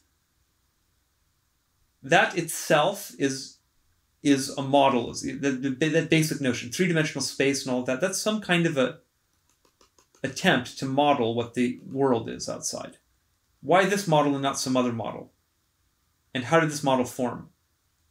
Well, according to our current sort of thinking, the only way that such models could have formed is evolutionarily in some way. It's like nature's trying to solve the problem of how to interface this little simple system, the Noid, with this big complex system, the environment. And what does it need to do that? Well, because of these basic, seemingly quite kind of emergent laws to do with how systems organize. We know that it's going to need to make models. So first of all, it's going to need to have just any model. And let's think about how deep this might go. Let's think about something like a nematode worm. These creatures, I'm actually not sure what sensory apparati they even possess. Let's look it up to make sure we're being scientifically accurate here. These are very small creatures. Nervous system. 4 peripheral nerves run the length of the body on the dorsal, ventral, and lateral surfaces. Each nerve lies in a cord of connective tissue lying beneath the cuticle and between the muscle cells. Sensory bristles. Basically, they have a sense of touch. Maybe some of the water aquatic ones said there might have some very basic kind of an eyeball. I guess it looks like it's not known whether or not those are active. If they are active, where did my pen go? I would imagine that it's more like a basic sort of photovoltaic cell kind of idea. A simple light sensor, not any kind of actual vision. That sense of touch is itself a de facto model. One of the things that models is there's a world that can be touched. And that there are objects there that can press against you. That information, that's information about the world. That's saying the world is a kind of place where there are other things that you might touch. That itself is something that the nematode knows in an embodied way. It doesn't have anything like a conscious idea about that, of course, one would assume. It doesn't have anything like an unconscious idea of it, one would assume. It's not that kind of an organism. This is something that's a little bit more like a little machine or robot. It just has some very simple sensors and some very basic kinds of actions that it takes in response to. It's probably like if it feels something hit it with enough force, it just recoils or runs away. And it's just a very instinctual thing. And we think that evolved in an evolutionary way. Probably. Now, exactly how that all happens and how we get from inanimate matter to animate matter and various aspects of the evolutionary story are a little dark to me. I still think there's some funny business here, maybe. However, I do think that the basic picture must look something like that in the end, on the basis of what we know currently anyway. But much like the nematode, we may be working with very limited sorts of information. Because in a way, we're in the same situation. It's just that we're an organism that has built, on top of foundations like that, increasingly complex, higher-order kinds of modeling. So we have the same stuff. We have a sense of touch as well. It's much more high-resolution than what the nematode has. Our sense of touch is very subtle, and we can know exactly where on the body we're being touched and things like that. We're sensitive to many different kinds and styles of touch. It's not just, am I being touched or aren't I? There's many varieties, So we have the same basic stuff, but sort of developed and supercharged. And then we have many additional things built on top of that. And so the whole complex world of visual and auditory perception, that's just the same kind of thing. Those are models that must have evolved somehow that are now baked into our bodies. And we don't get to modify the behavior of these models or the picture of reality that they provide us. Like, the interesting thing about human beings is that at some point it seems that we evolved this kind of meta-modeling ability. Because human beings can now construct their own models explicitly as models, as abstractions. And that gets very much to the question of paradigm now.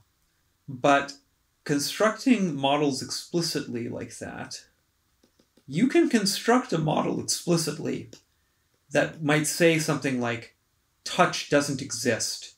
There are no actual physical things. Or you could construct a conscious model that might say, the world doesn't look anything like how you see it. You think you see this 3D world with shape and color, but actually it's this 4-dimensional weird hyper-time thing that completely transcends vision, and who knows what your idea is. Construct some model like that. And you can have those models and believe them and make very different sorts of decisions on the basis of having those higher level models and on the basis of how you interpret your experiential field relative to those models. But you still are going to see the world. In other words, you can't will yourself to see the world in some fundamentally different way at this level.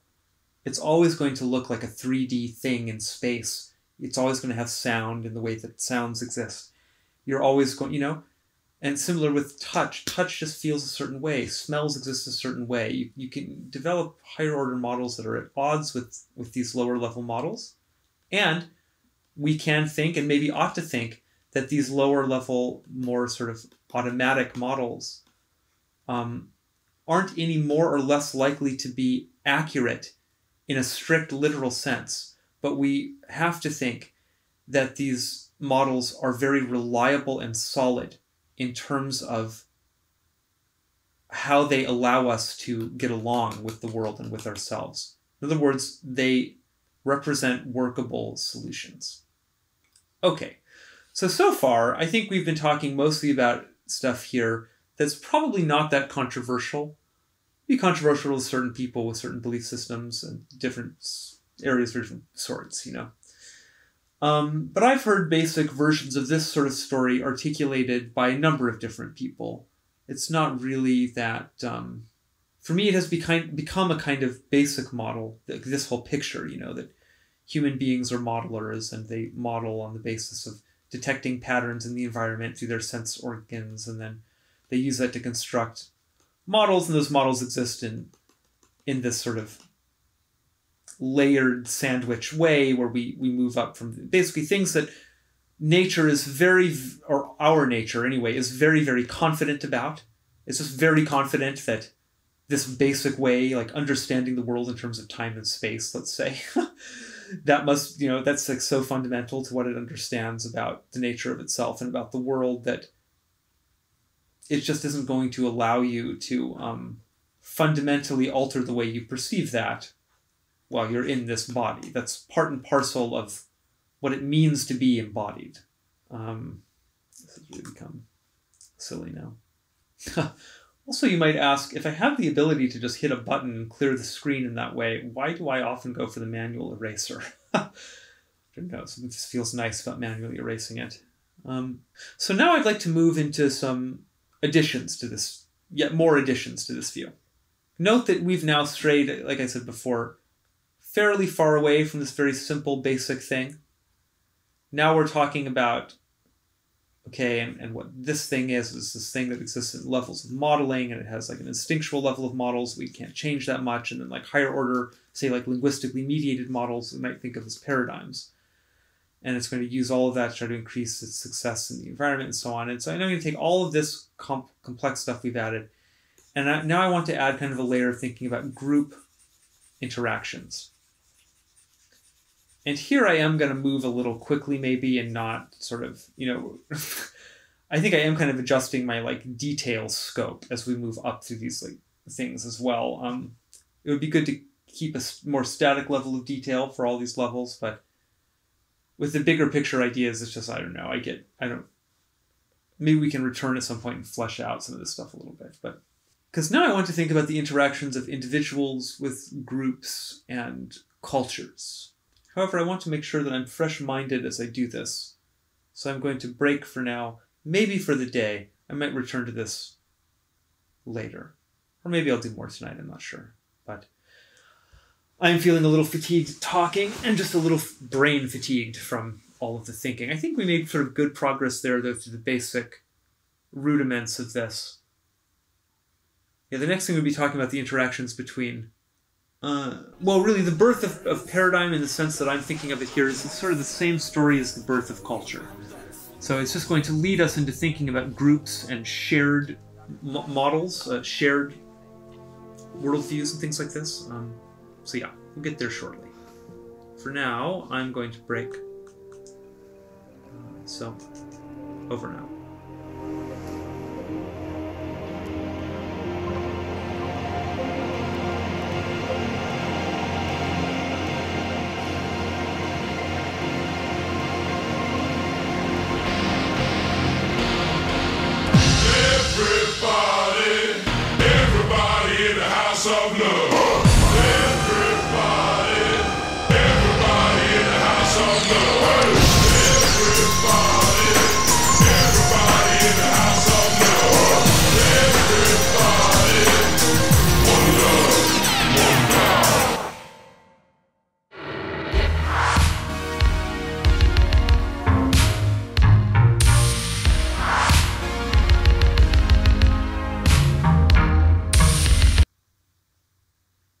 part of the primordial environment of the human being is the group environment.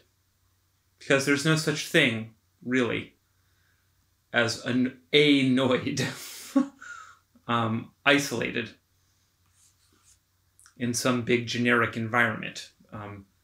There's always some group of noids living together, trying to get along in some particular area of the environment that has particular dangers and particular benefits, particular potentials, particular shortcomings, and so on. And these noids have to get along not just with the environment, but they also have to get along with each other, and they have to get along with themselves. So those are three things that every individual noid has to do. A noid has to relate to itself in a positive way.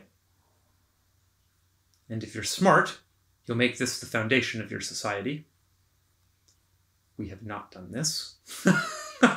And we're sadly in a position where I think we kind of imagine that we have done this. But it really has not yet been achieved. In any case, a noid has to do this. It does. We all do this, of course. I'm being a little black or white, where a shade of gray is more appropriate. There are many levels at which you might optimize these relationships. So it's not very optimized currently, but the noid needs to relate to itself. The noid needs to relate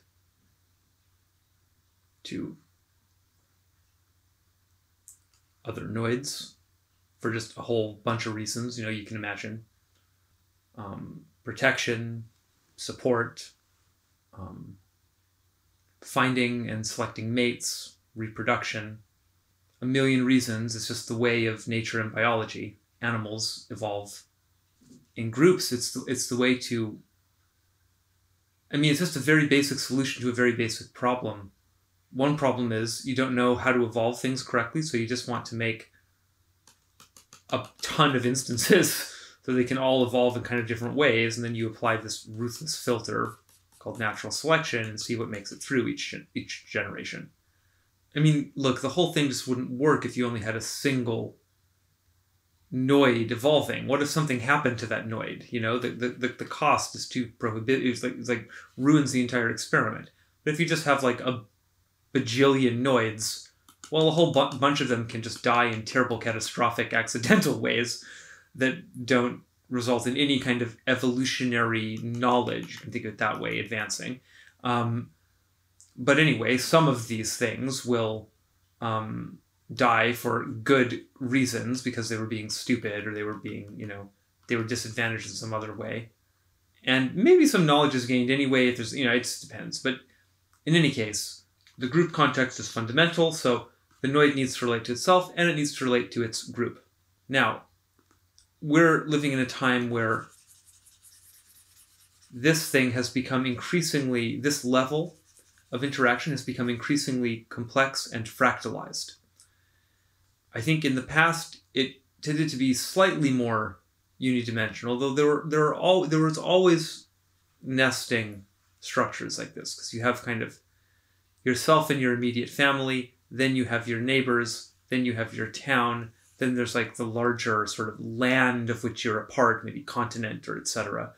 So on. Eventually we evolved nation states and etc. and added sort of more layers to this, cities and municipalities and burgs and neighbor, you know, I don't know, blah, blah, blah, blah, blah. All of that has become more complex, but that's not the only way in which this stuff is becoming complex, because it's also a matter of subcultural interactions now. So it's not just the physical organization, but also kind of the ideological organization has become more fractalized. So we're no longer just relating to kind of one or two or three basic groups. It's no longer me, my family, my neighborhood, and then like the kind of the nation at the level like the king and all this, and then maybe like the world, like way out at the big level, you know. Now it's more like there's me, all that stuff we just listed, but then there's also me and my political affiliations, and there's also me and my sort of sexual identification and preferences. And then there's me and my religious views, if I have those.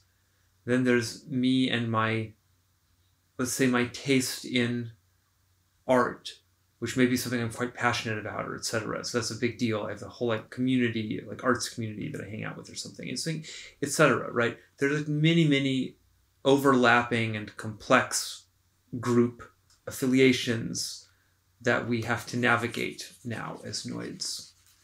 And so I think really what's happened is through history, the complexity with which we are able to understand and the complexity that we produce at all of these levels has just increased. So there's a lot more complexity, I think, in terms of noids relating to themselves as well.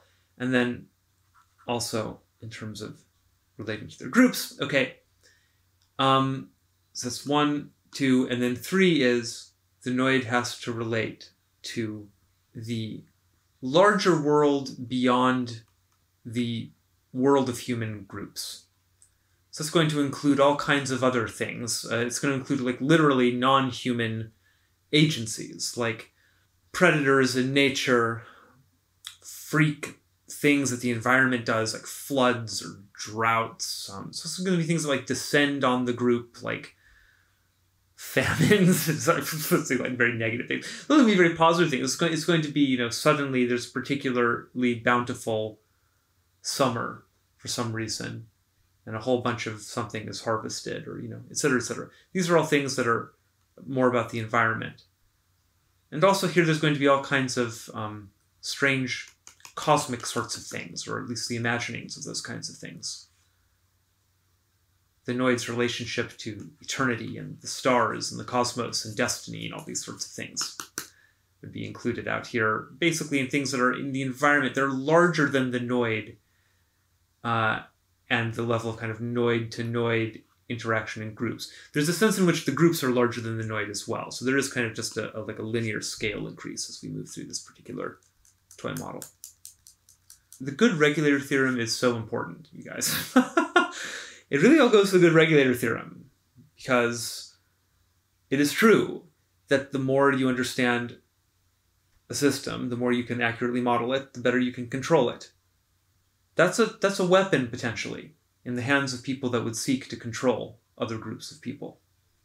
And I'm not naive about the world. I know such bad actors are out there. So it's a double-edged sword, this stuff. It's a shadow of the oracular wisdom. Know thyself, aha, but the more we know ourselves, the more certain noids can exploit other noids at the level of noid-to-noid interaction. Especially if they can keep the other noids ignorant about these things. So if the noids don't know how they're being exploited, that just makes it all the better for the noids doing the exploiting. And so they would very like to be, you know, it's in their best interest to manipulate other noids. And the way that you do that is you become very psychologically sophisticated. And you understand things about group psychology and individual psychology. You understand how to manipulate people with imagery and with narrative formation and with many other subtle and not so subtle techniques. And you deploy all that stuff to control and manipulate some population of noids. Well, that's very much to the point, because I think that's what we've gotten really in the United States.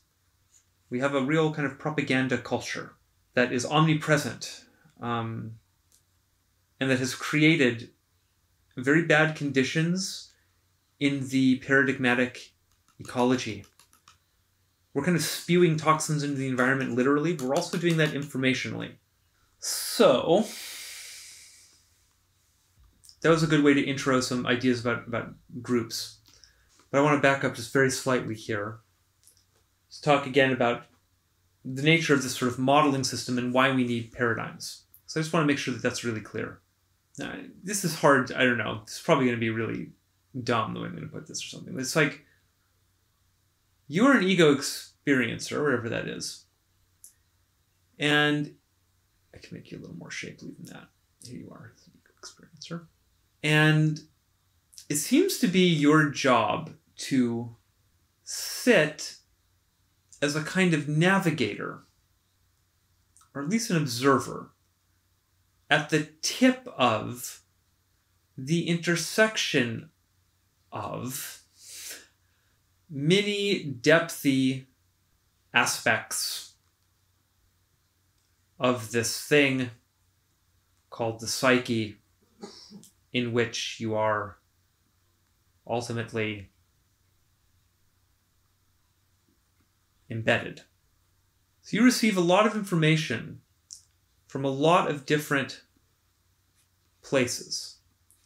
You receive ideas, you receive intuitions, sometimes you receive spontaneous visions or dreams or fantasies. You receive normal visual perception of things and many inferences and thoughts about those things going on. You receive information about your own body, about the state of it. Are you feeling well? Are you feeling ill? You're receiving all kinds of ambient information about the environment, the temperature of it, and so on. And in response to that, you're then, well, in fact, your job is very subtle, because part of it includes knowing when to let go and when to let this thing sort of play itself a little bit. And it also involves learning how to recognize when information is coming from the system as a whole on some transcendental level.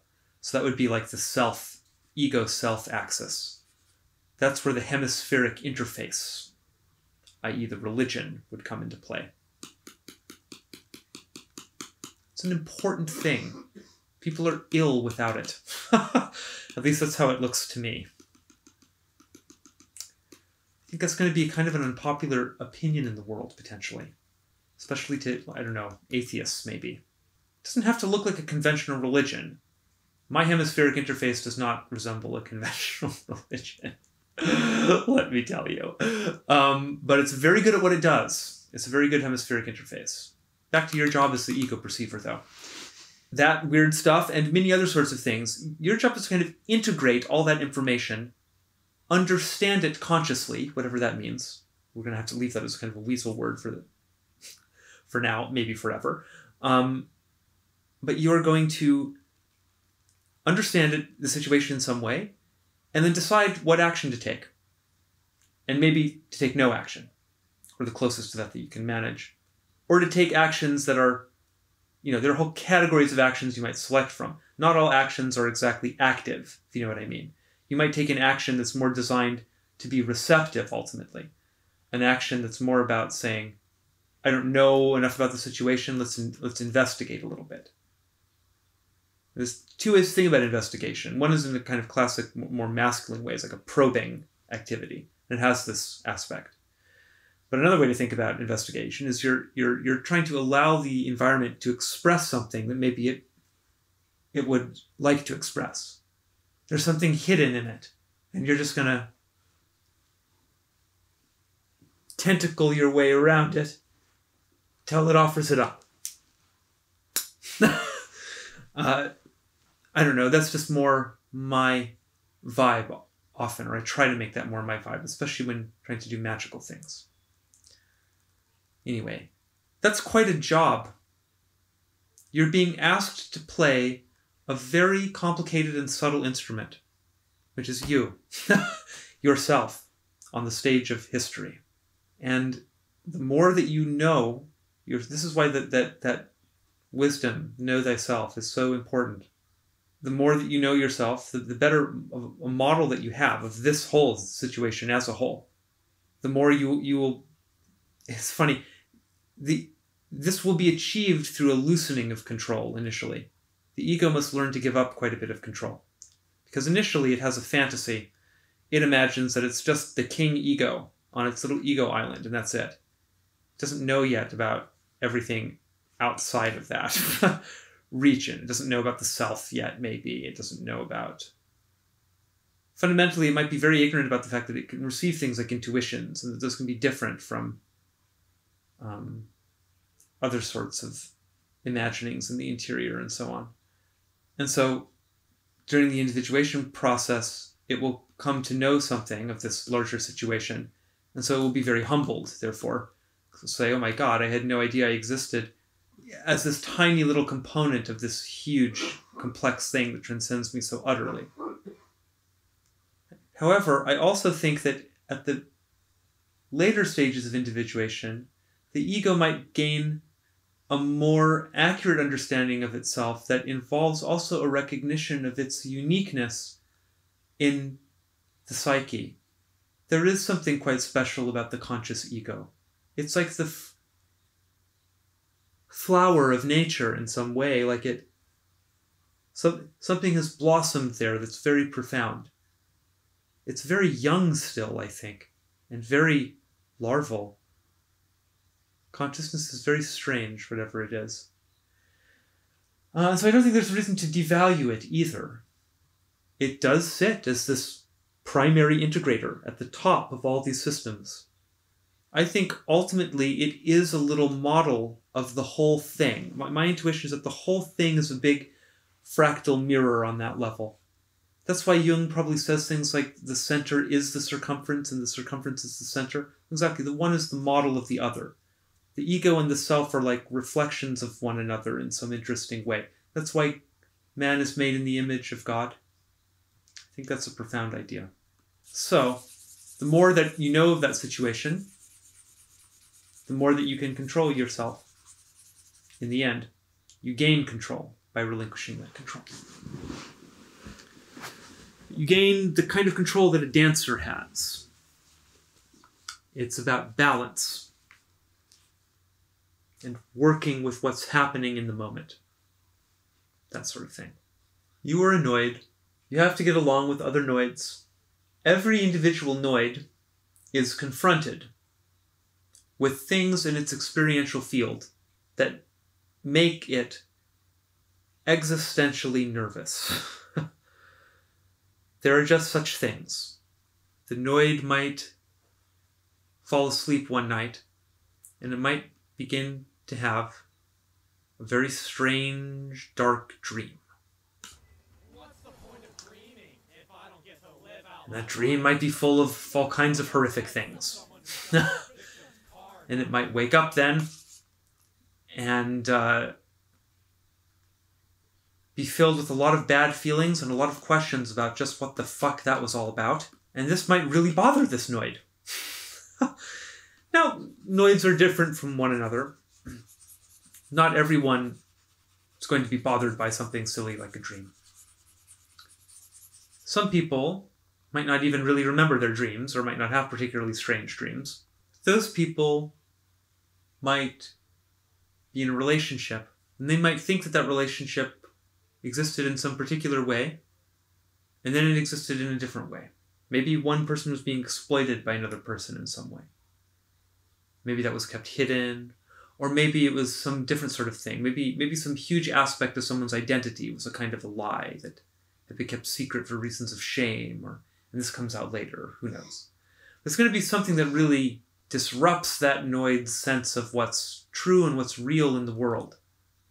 They're going to have some kind of very horrible, like kind of crippling response to it, maybe.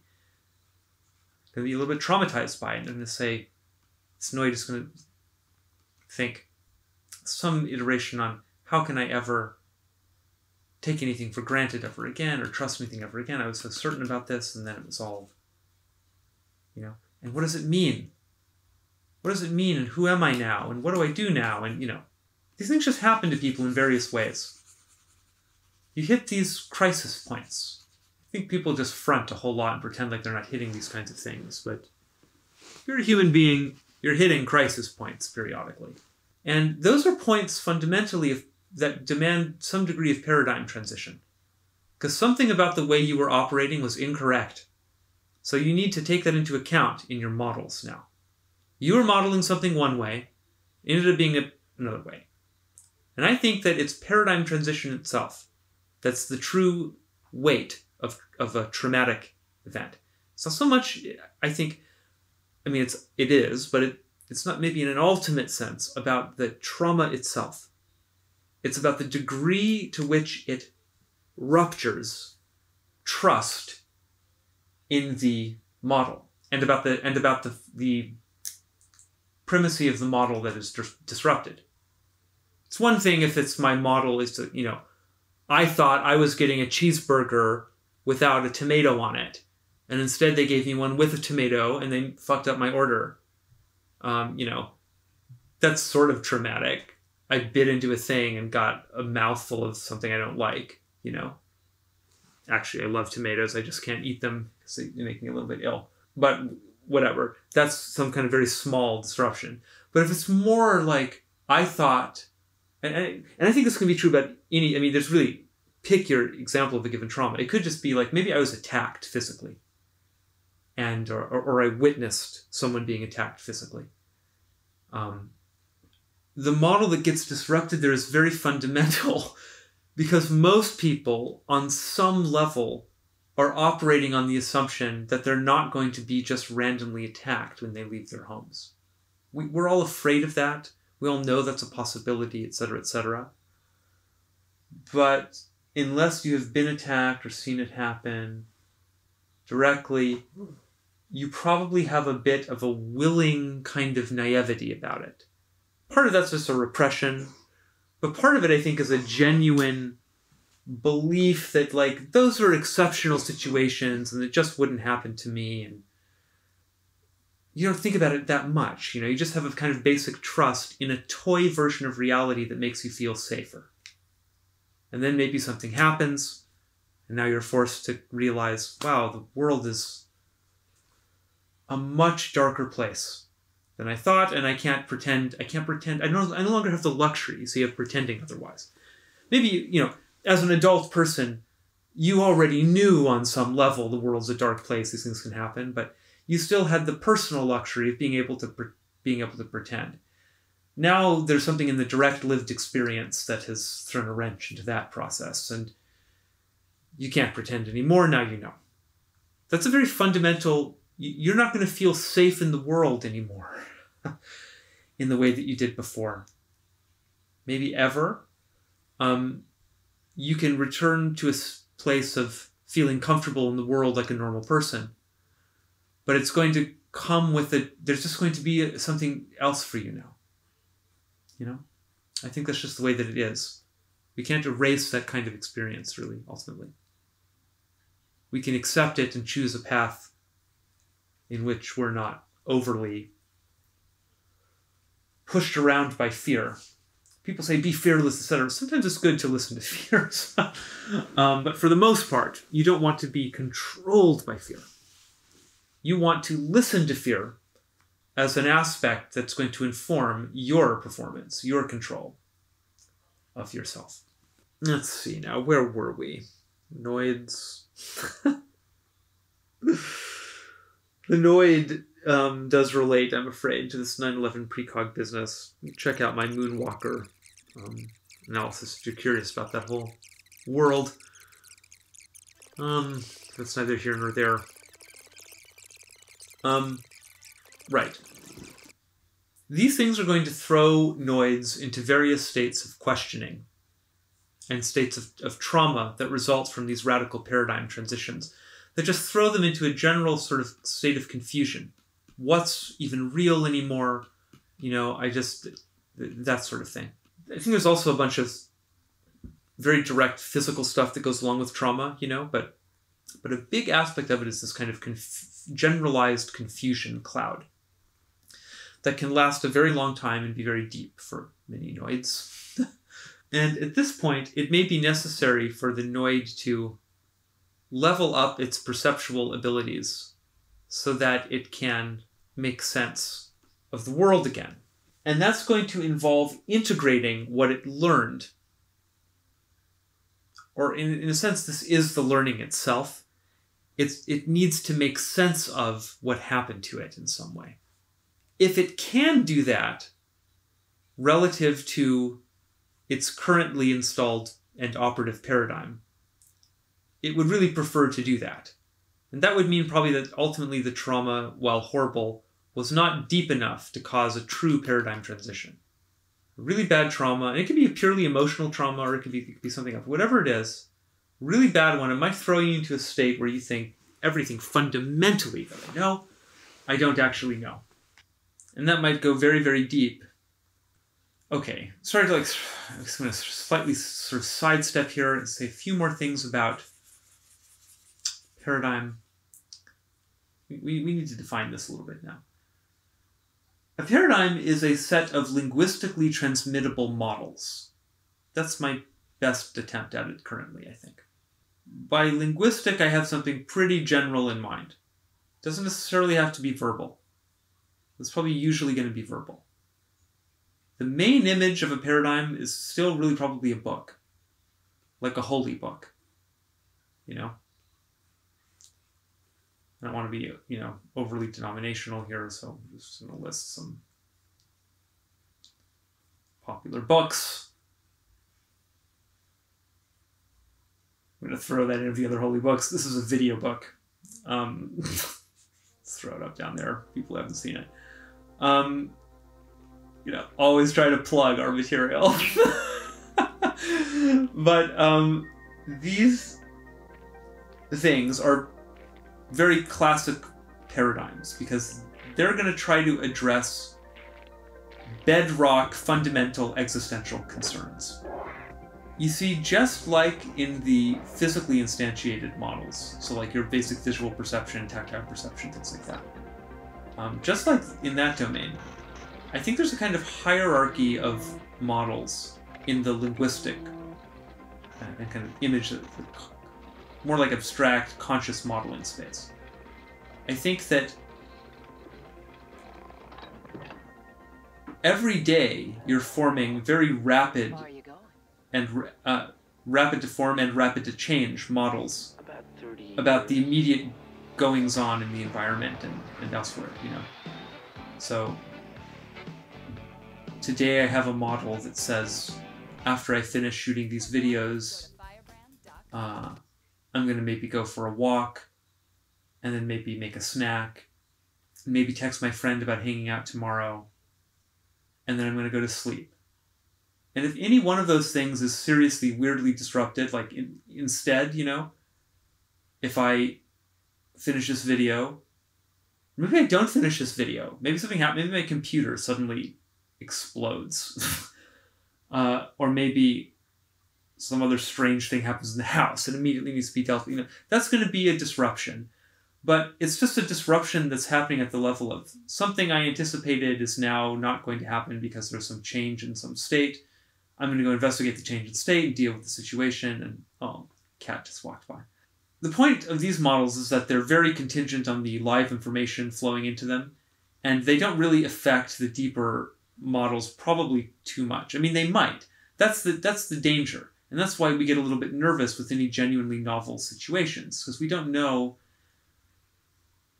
if one of these little models is like disrupted. It could be that we just need to do a tiny little correction at the top level of our modeling, but it could be that there are deeper ramifications for the other. Like maybe, let's say one day I'm in the shower and I see a rash on my arm.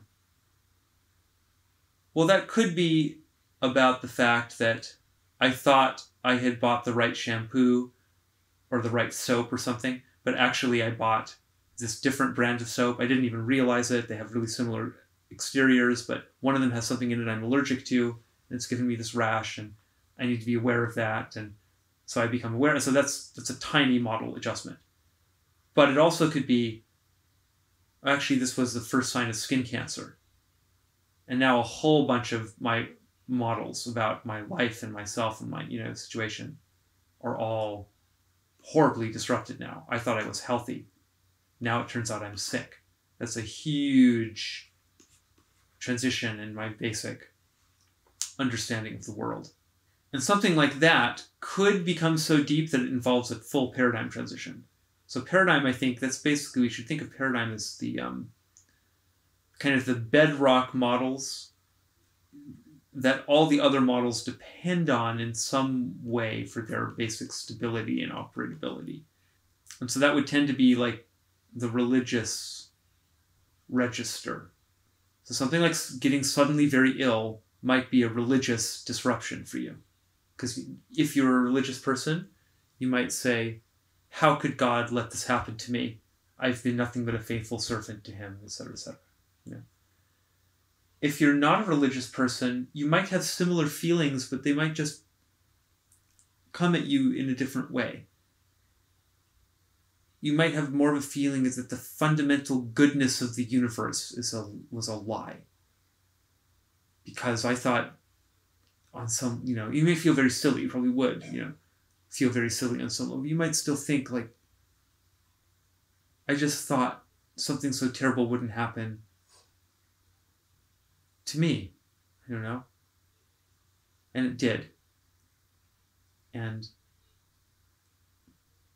maybe my response is going to be that I become very, very, very bitter because of that about life itself, potentially. And so that would be something that would be happening at this level. It's not about there being a religion in the classical sense installed down there. But something's going to be installed down there. Because if there isn't something down there, the Noids get very agitated. They just do. They don't like to have a vacuum there. Even if your basic paradigm is something that's like everything is completely meaningless, do whatever you want, sort of pure hedonist sort of idea, that's still something down there. To really have nothing there is to exist in a kind of psychotic state. It's going to completely disrupt all the evaluating systems. So most people are not in a psychotic state, so they have fundamental models. And that means that all people are vulnerable to traumas of this sort. Traumas that produce bedrock model transformation or instability. And so this is a big situation for all Noids. And it's such a big, scary situation that most of them prefer not to think about it that much, frankly. People don't like to think about the fragility and the tentativeness of their belief systems, the precariousness of them fundamentally. So here's reality. It's this transcendental complexity of some kind. And here are Noids trying to understand it, trying to understand themselves. Each Noid is viewing this thing, reality, through its model architecture, through its, let's talk about its fundamental architecture. They're viewing it through their fundamental paradigms, fundamental perspectives, whatever that is and whatever that means to these various Noids. The Noids are also looking at each other through these things as well. Now, this is just a particular situation with particular properties. One thing we've discovered as human beings throughout the centuries, the aeons, is that because of the way we can produce efficiency through collaborative efforts, if we make sure that every Noid is looking at the situation through exactly the same frame, through exactly the same bedrock paradigm, we can just generate so much harmony and agreements between the basic ways of being of each individual Noid that you're able to form very interlocked, powerful group amplifications of productivity, basically. And so that's kind of why you hear so many Silicon Valley companies, for instance, talk about how important it is to have a culture, There's sort of nice aspects to that, but there's also a weird kind of cynical optimization function aspect to that. And that is that if you have everybody existing in a shared belief system, they just get along with each other better. If they have different belief systems, there tend to be little fights and wars, and people don't see eye to eye, and they might not have the same basic orientation towards this thing. Because the whole problem of this thing is that it supports this huge multiplicity of orientations, There are so many ways to relate to reality. Well, and actually, to jump into something considered soft thinking by many, but which has become increasingly central to my practice, I would say that the zodiacal model is an attempt to sort of map that archetypal space. It's like, here are the many different ways that Noids might relate to the basic thing called reality, which is the transcendental complexity in the middle. Now, some interesting things about this style. So this would track like very repressive societies where there's one sort of state or national religion that everyone is quite indoctrinated with, let's say. And on some level, I think almost all societies are that way. Our society has its level at which we just straight up indoctrinate people with weird ideas about things as well. It's quite pervasive, in fact. But here we have a problem, because although this is going to increase the solidity of group relations for a while, there's something very unstable about this situation, precisely because reality is transcendentally complex. This creates a kind of myopia that gets replicated in each individual noid. Suddenly, the only reality that can be seen by the whole group is the reality dictated by this paradigm. You lose all the utility that comes along from having a multiplicity of perspectives that are going to reveal different shades of this transcendental complexity. So this makes it very susceptible to sort of lethal paradigmatic pathogens. Things like traumas that challenge the fundamental assumption set. If you had a group where there was a lot of variation from noid to noid in terms of the paradigm set, it would be harder to design a challenge that could defeat all those paradigms at once. But if there's just one big view of the world, all it might take is a single convincing argument or event or something that if it was powerful enough, it could undercut the entire thing all at once. And then you're going to have a bunch of noids who are lost in confusion together all at the same time in a synchronized way. It's going to be this huge kind of paradigm collapse, like cascade, like running through your society. And we've seen examples of things like that, I think, in history. And so that's not so good.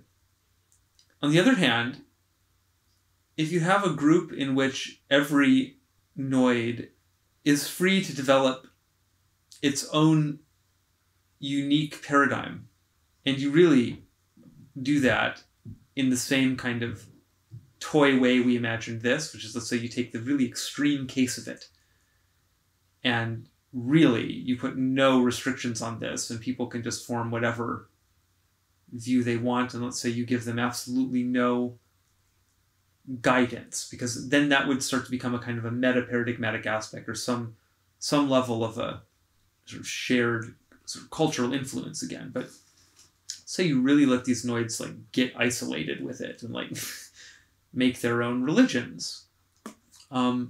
It's very likely that the entire society or like group, whatever level we're talking about, village, whatever this is, the whole thing might just come apart. It's very likely to come apart at the seams because no one's going to be able to agree.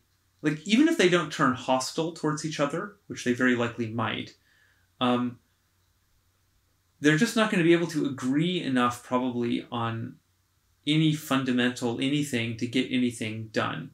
At least not in a way that could be competitive with the kind of temporary efficiency anyway that this super grid-eyes, like get everybody installed in the same paradigm approach produces. It seems to me like we need sort of the best aspects of both of those in a way that also that minimizes their problems. And so the solution to that is this, I think, is this thing I talk about in terms of meta-paradigm. I think that we need to educate people about paradigm and paradigm construction and modification and transition and all of this. We just provide you with no support for this. But increasingly, people go through these deep sorts of paradigm transitions in their lives, maybe multiple times. Weird stuff happens when you go through them multiple times. That really starts to change your whole relationship to the notion of a belief system to start with. And that starts to get you then into this meta-paradigmatic zone. Here I'm really still just trying to nudge us into thinking about what culture is and how it relates to paradigm. Thinking about groups so far. We'll return to this issue of the best of both worlds and meta-paradigm and how it might help us solve that. So this whole kind of area I've been describing, sort of thinking about human beings in terms of being these modelers that are dealing with these anxieties they have as modelers. I think it becomes clear that why things like religions are desirable people are cast into an ambiguous situation in lives that are often very difficult and very traumatic, and that involve many changes and challenges to deep assumptions, and etc., etc. And they're looking for something that can provide them with a global explanatory framework to help them make it through life, basically. And so belief systems evolved as a way to do that. Belief systems are really things that were developed either by individuals or by groups, but then evolved by groups and critically kind of reproduced by groups and distributed to the individual group members in order to help individual group members be healthy and happy. Now, I'm a big believer in the notion of emergent dynamics. Big believer in this. Have been for quite some time. So I think that there are things that happen at that group level that are very properly mysterious. They definitely transcend us as individual noids. And so culture is that kind of thing. Culture is a shared set of models, primarily. Many paradigms could exist in a culture, although I don't think that was true for much of human history. I think for a lot of human history, culture and paradigm were pretty synonymous, certainly in the more tribal days. In Greece, you get something really different. Suddenly you have all these schools of philosophy. This is really like a paradigmatically pluralistic society. In a way, they developed something metaparadigmatic. We're already metaparadigmatic, but there's an even deeper way in which I mean that, which I hope we can get to. But in any case, a very central aspect of culture's role is the reproduction and transmission of paradigm. And so look, these are complex issues. I don't know if there are multiple things. I think there's just the fact that individual noids are very often just like, I'm confused. I don't know what's going on. Just explain to me something about the world so that I can go to sleep at night. And so culture says, okay, here's the story, and it gives them this story that evolved out of human fantasizing in some way. And if it's a good religion, it will include a hemispheric interface and help optimize the noid's relationship to itself, and maybe help optimize its relationship to its group and so on. And this will be good enough for that noid, and that'll work fine. So there's some certain level of that. That would be sort of painting it in a very positive way. It could also be, though, that there's a big control structure that would really like to just keep these noids pretty subservient and generating resources for some tiny walled garden of very wealthy noids or something like this. And those people might be giving these noids paradigms that seem like they're in their best interest, but actually are just there to facilitate easier control. And they just like to, it's part of that grid optimization thing again, but just in a much more like horrendous, like group architecture turned against its own members kind of insane way, But in any case, culture is the thing that's actually going to do the reproducing and the distribution of the paradigms.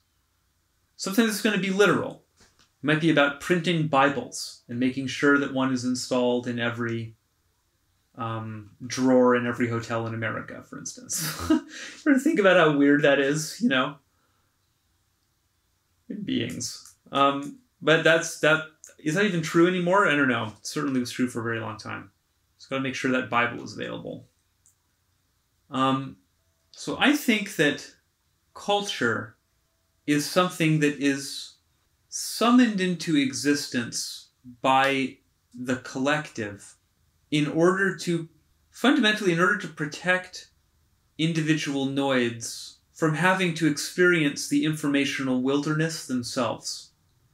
So culture is like a blanket that each individual noid can wrap itself in to protect it against the harsh elements.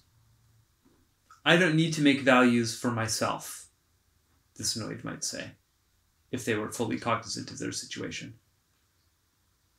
Because my culture provides me with those values. And they figured it out. The king knows what he's doing, or the founding fathers knew what they were doing, or, you know, the cosmic thing that lives in the center of the crystal tree knows what it's doing. And I just get those values, so there's no problem for me. I'm a good citizen and a good believer and you know, good this and that. The interesting thing about it, though, is that it seems to sustain itself partly through the duplication, the reproduction itself. It's like, it's very important that it be homogeneous in some way.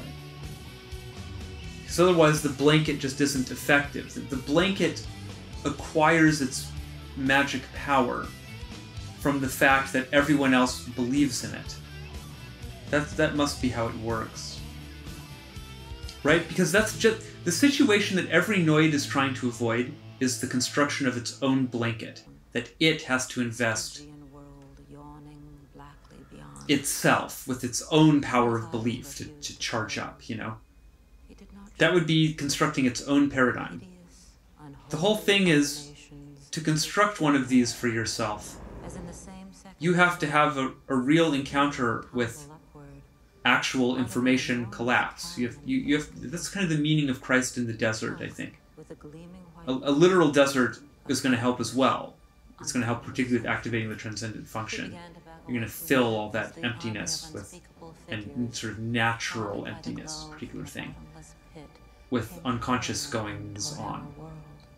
But it's also a metaphor for wandering into the zone between paradigms, outside of paradigm,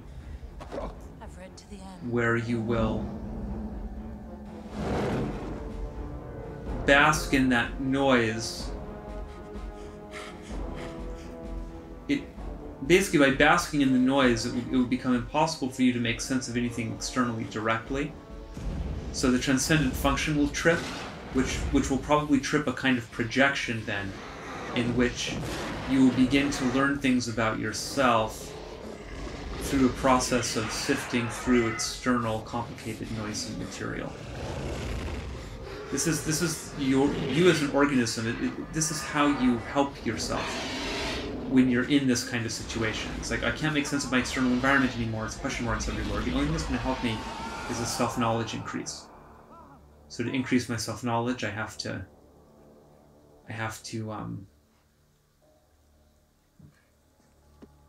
look at some things about myself and understand myself and increase the accuracy of my internal paradigm, first of all, and then help that allows me to see the external situation more clearly as well. And so that whole thing, that's the individuation process, really. And the whole point of culture is basically to save individual noids from having to go through that experience themselves. So instead it's like Christ goes through it, and then sort of tells everyone about it, and then culture reproduces a kind of a toy version of it for every individual noid to install. But it doesn't tell each noid to become Christ and make its own pair of magical glasses. Yet, anyway. Straight up. And so because that's exactly what culture exists sort of to prevent, it's just the case that the less and less people that believe in the culture's dominant paradigm, which is in a way like, because it's still the foundation of the culture. Like the culture might contain various things, customs and other sorts of things, but the paradigms are going to be models and stories and images and myth sets, things like this. Those are like some of the fundamental organs of the culture. I'd say the culture needs those to even survive. And the culture's health is slaved to the health of its paradigm or paradigms. And the health of the paradigm is very contingent on the level of belief investment in it. And the level of belief investment in it is going to be contingent on all kinds of complicated factors that hopefully have something to do with how well that paradigm is actually working. How well the paradigm is allowing people to flourish and meeting everyone's standards for this and that, and blah, blah, blah, blah. And so the less and less people that believe in a paradigm, though, the more it begins to approximate the feared situation that every individual Noid hopes to avoid, which is this kind of para-fragmentation scenario, which I believe we're now entering in the West, where so many people have stopped believing in the dominant para that there is no dominant para anymore. And now everyone's in the wilderness together, see.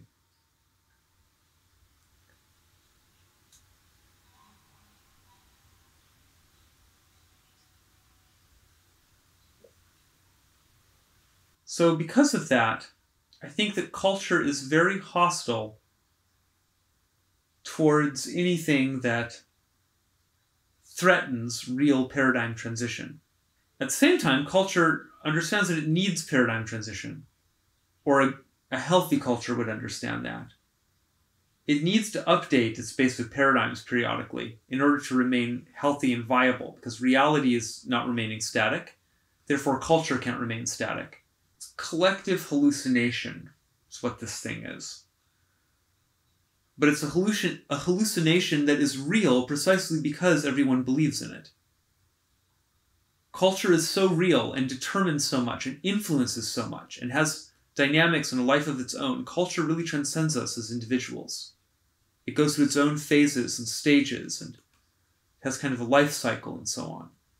It's a real thing, but it's sustained at least partly by our belief. And so that makes it a kind of weird demiurgic, like God form kind of thing. Okay, we're now entering an area where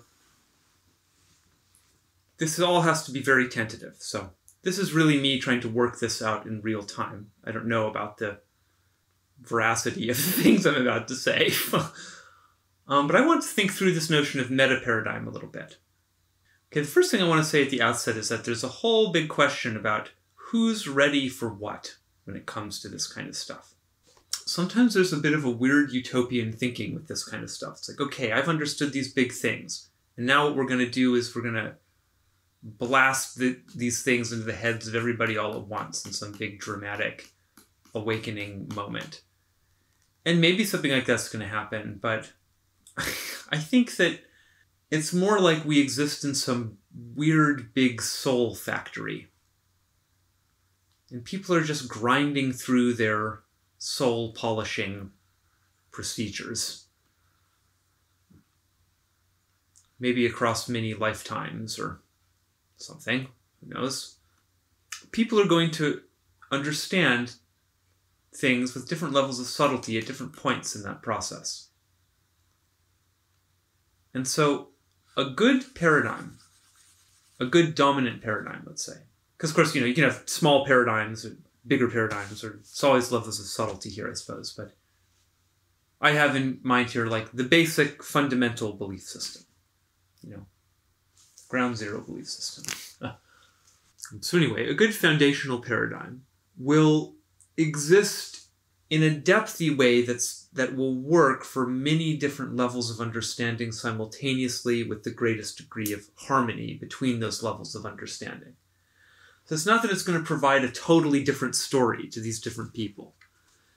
It's not going to say to people who are just starting out on their journey, it's not going to give them some completely different version of events than the version it gives to people who are very far along on their journey. It's going to have a kind of a weird, like, layered pyramid kind of structure where at each tier of understanding, you're just getting a picture that has a bit more resolution and detail each time.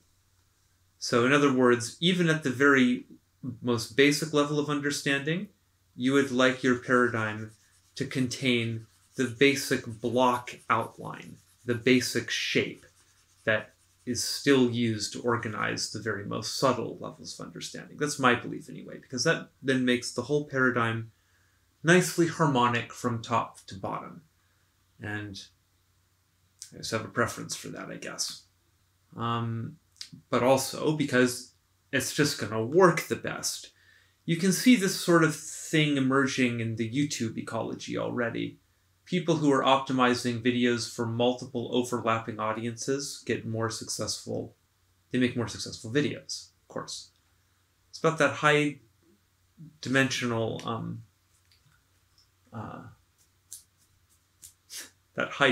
market. Some very strange Bill Hicks reference that just popped into my head overlaid with some other thing. I don't know what's going on anymore. I've been talking for a long time. Man, I'm not doing that.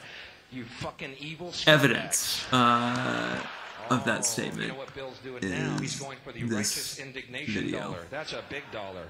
A lot of people are feeling that for indignation. holy crap. We've done research. Huge Times it market. now. He's doing a good thing. 29. God damn it, I'm not doing that, you scumbag. Brain it won't let me do anything else till I dump this pretty good set of ideas out today. So I would like anything worthy of being called a meta-paradigm to have that basic kind of architecture in the end. So I'm just going to kind of draw my nice little pyramid idea over there to remind myself what this thing should look like in the end.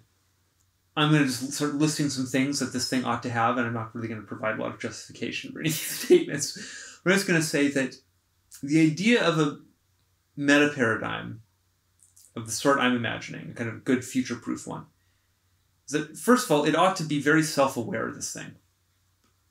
It ought to know some things about paradigm and have some understanding about itself as a paradigm and sort of best practices.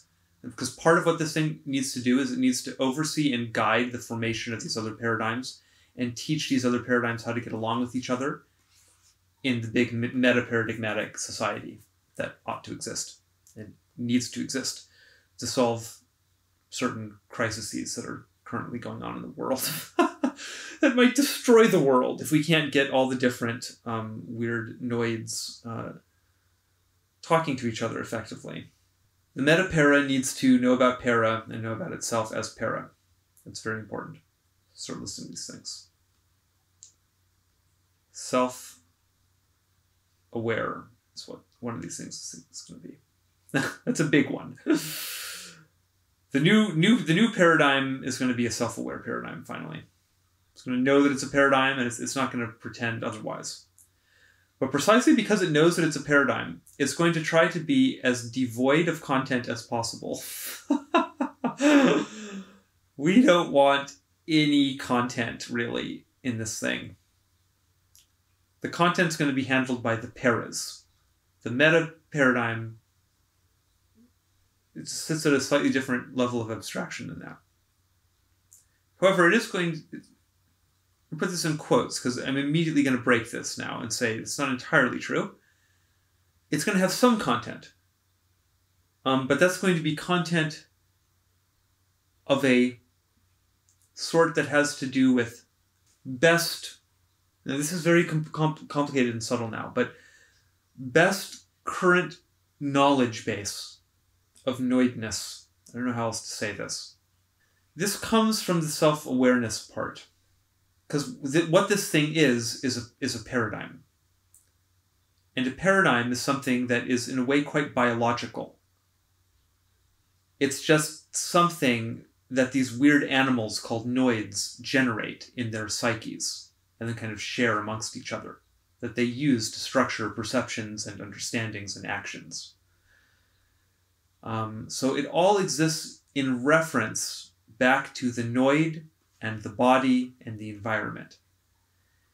And so it can't understand itself and understand, it can't manage other paradigms if it doesn't understand this basic thing about paradigms.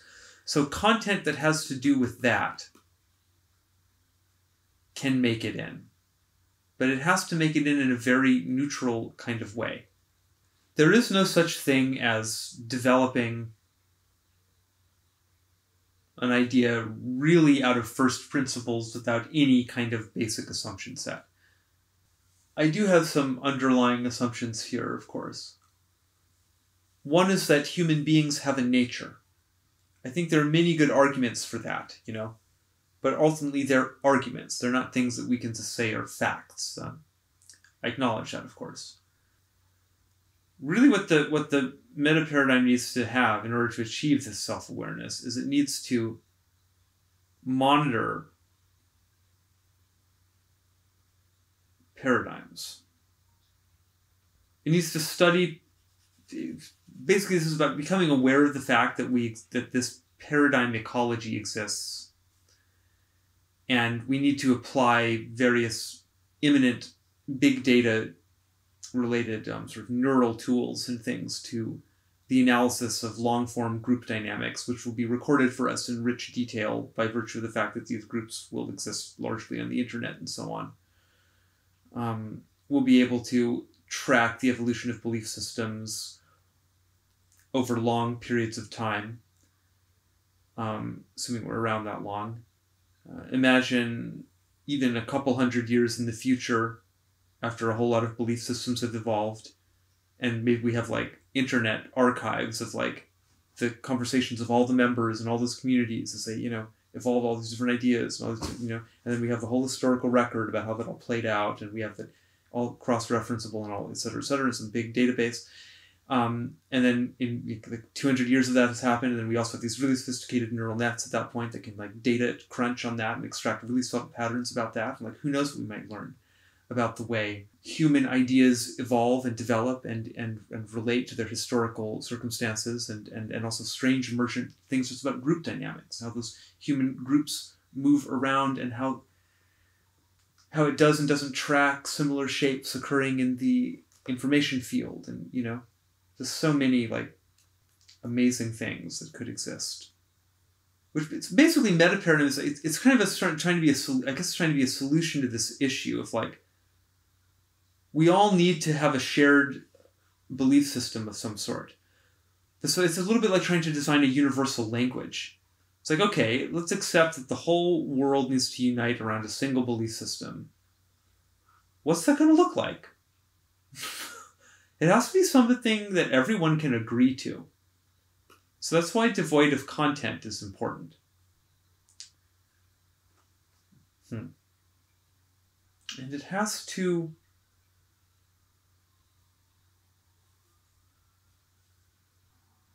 I'm not sure what it has to do. That's exactly to the point. We accept the fact that we need to converge on some bedrock belief set. We need to make sure that we're putting something in there that's very robust and that's quite future-proof, and that has good internal homeostatic loops built into it. And I just think there's no way to do that. I mean, it goes back to the good regulator theorem. There's just no way to do that without incorporating some kind of a model of the noid itself. We need to have some kind of a shared series of basic statements about what it means to be a human being, in other words. But we don't want that definition set to be frozen forever in history. We would like that to be something that can evolve within the metaparadigm without having to sort of chuck out the whole metaparadigm and have people freak out. So it's going to involve a new approach to the image of the human. We have a new self-image. And this new self-image is going to understand that the self-image is a model. So it's a fiction, it's a fantasy, but one that maps in some useful functional way. And so this new self-image is going to be something that we understand will be updatable. Now you see, this opens up a huge can of worms, of course, because it's like, who updates it? According to what criteria? How much is too much of an update? How does this relate to our mandate that it needs to be relatively devoid of content? I'm feeling like I need a break now. But this is a good place to leave off here. I think we've encountered some new problems, put something on the board here that gets us in the direction of thinking about this anyway. Quite a bit to chew on and think about. What I might do is just watch all this back, and then at some point in the future I'll add the second half, whatever that is.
Okay. It is now the next day. I edited together the first several hours of this. I'd like to put in another hour, maybe hour and a half, to try to wrap it all together, because we never really got back to the question of flat Earth and all of this. And I would still like to apply all of this to that topic area in the end. We had ended with some things on the board about this notion of metaparadigm. See if I can remember what it was. The first thing was just a kind of general notion that it should be self-aware in some way. It should be as devoid of content as possible. The as possible will be designated by a quotation. 3 said it has to monitor paradigms in some way. Maybe this is true. Maybe this isn't true. This is the kind of statement that to me immediately raises many concerns about kind of who's going to do the monitoring and exactly what is that going to look like. And so, I don't know. Let's put some big question marks around this one for the moment. We're going to run into some dead ends probably. Maybe that's just a dead end idea. I don't know. We'll think about it a little bit. Questions about the ultimate purpose and implementation of metaparadigm. You know, what is this thing in the end? Is it just a helpful theory?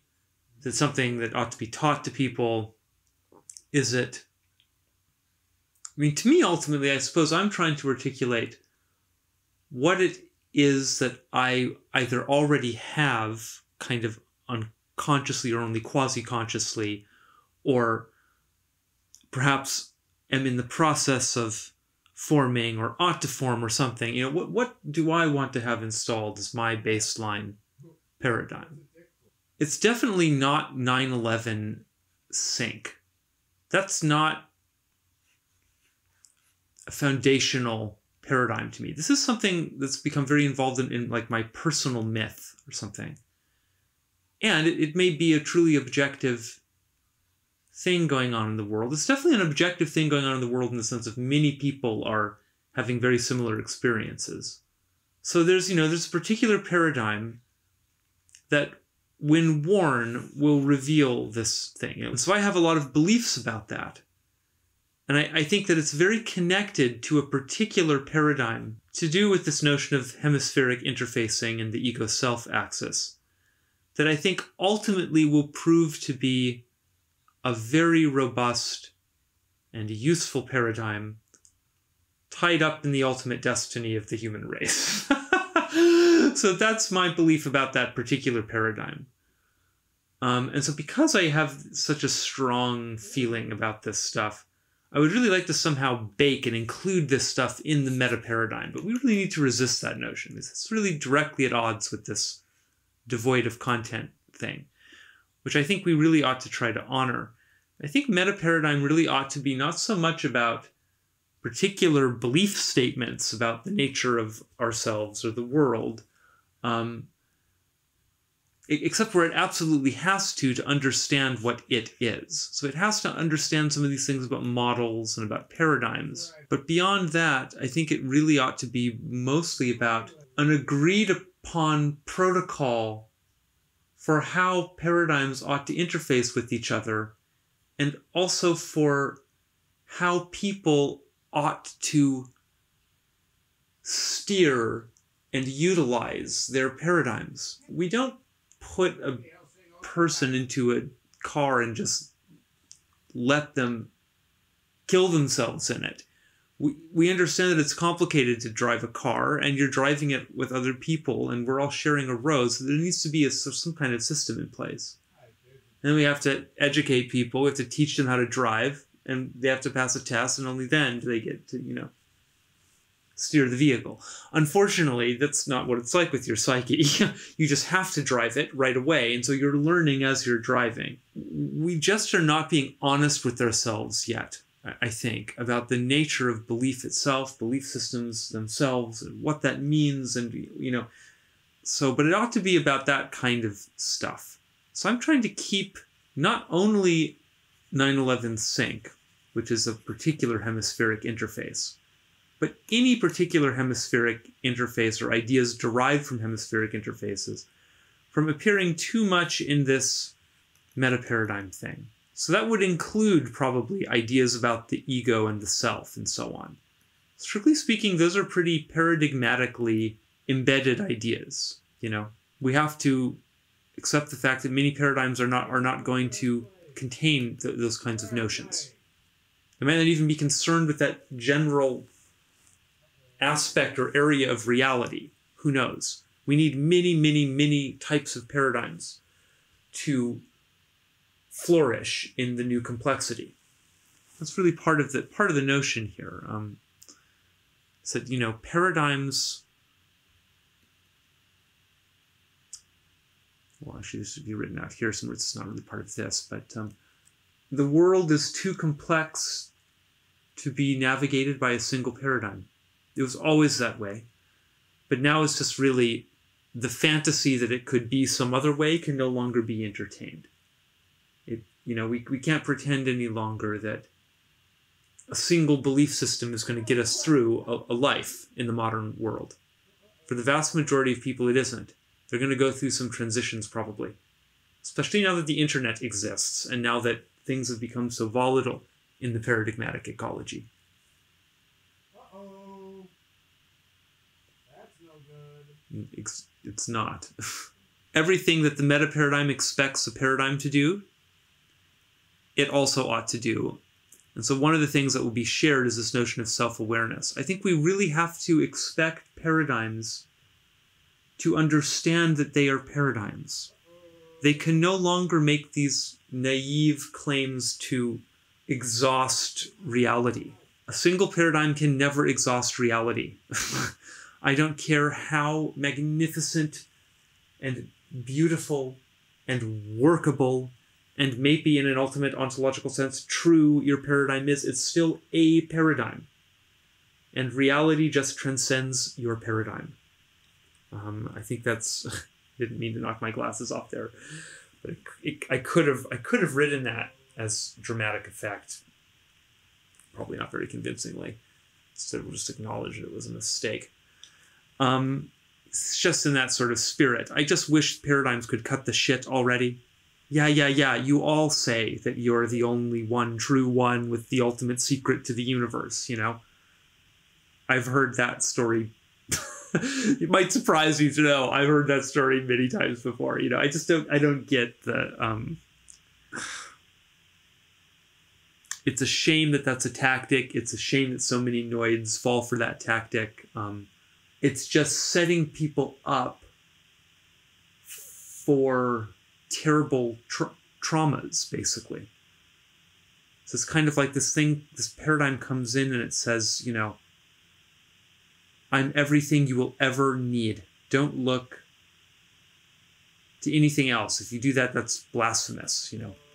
Only be a Christian, you know, don't be some other thing, for instance. And you found the truth, so lucky you. You'll never have to bother with any of these questions again. Well, you know, welcome to the flock. That's great as long as it works. But what if, and for some people that will be true. It was work for life and they'll be embedded in their myth. But for a lot of people, it won't be true. Or it will be only kind of partially true. There'll be difficulties and complexities, and they'll struggle with their faith, and they'll struggle with all sorts of aspects. And then very often, these paradigms, they don't have much help or support for noids like that. That kind of frightens the whole paradigm. Because it seems like it's a potential threat to the belief investment that makes it work as that big culture blanket we were talking about. So they're just a bit neurotic and insane about it, I'm afraid, and they don't really have the best interest of the noids they contain at heart often. They're more interested in protecting their own survival. And I think that's something that we really need to demand more of our paradigms in the new world. New informational world that we're being born into. Paradigms just can't do this anymore. It's abusive, bullshitty behavior. So, you know, I don't know what it means to say that. It's very all well and good to take a stand on something and say, this is bad, it shouldn't be this way. But there's a giant abyssic distance between saying that and fixing the issue, and that abyss is filled with something called human nature very often. So, you know, so everybody knows. I know that sort of strange utopian schemes like this they just are what they are. They're little bundles of language that might give us an orientation. It's still up to us to try to actually live in a different, more sane way. And ultimately, this kind of stuff just comes down to tolerance and communication and all the basic normal things that you expect out of civilized people. It's just that we haven't become very good at managing our religious impulses. They take us over, or we completely repress them. It tracks a little bit, I think, the history of sexuality in human civilizations. We have kind of the same relationship to that. We go through periods of history where we repress it very, very intensely, and then there are periods of history that are more libertine, and it kind of, some kind of orgiastic impulse explodes over the civilization or the local culture, whatever it is. It's always oscillating. We're never really at peace with the situation. And the same thing with spirituality, I think. And those two are strange opposites bound together that mutually self-define. We have to remember to talk about that. About the circle of reciprocal definition, to do with structuralism and post-structuralism, and some ideas from Saussurean ideas from linguistics. Chessboard metaphor relates there as well. Just to remind myself so that we make sure we get to these topics. So as all this, we have to expect paradigms to admit their limitations. So actually, we're not even in this normal point mode now. Now we're kind of specifying some things, sort of metaparadigmatic laws or expectations we might have of paradigms. We should expect them to admit their limits. We should expect them to build bridges where those limits are into other neighboring paradigms that could help fill in its gaps. And towards this stuff, I'll just say a little bit here. The current sort of paradigm approach is very, very bad. Because the paradigm thinks, gosh, in order for people to invest their belief in me, I have to appear to be completely self-contained and infallible and complete. But of course, it's not that way. No paradigm is that way. Paradigms reveal certain things, they obscure other things. So actually, the paradigm has a whole bunch of strange gaps in it. Those are kind of areas where the paradigm can't explain reality very well. You need some other paradigm to capture these aspects of reality. So within this frame, these things just appear as kind of strange confusions or problems or glitches, kind of. And so currently what paradigms like to do is they like to kind of paper over that with some kind of, there's various techniques a paradigm might use to pretend like it doesn't have these holes.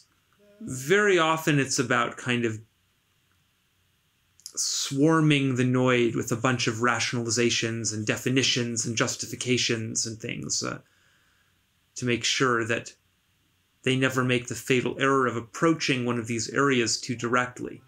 Because if they were to approach one of these areas too directly, they would puncture right through the hollow wallpaper that's been used to cover over the gap and fall into the informational abyss, where who knows what will happen. Now, these holes in paradigms are a big problem not just for the individual users, because believe me, it's really a thing to fall into that abyss.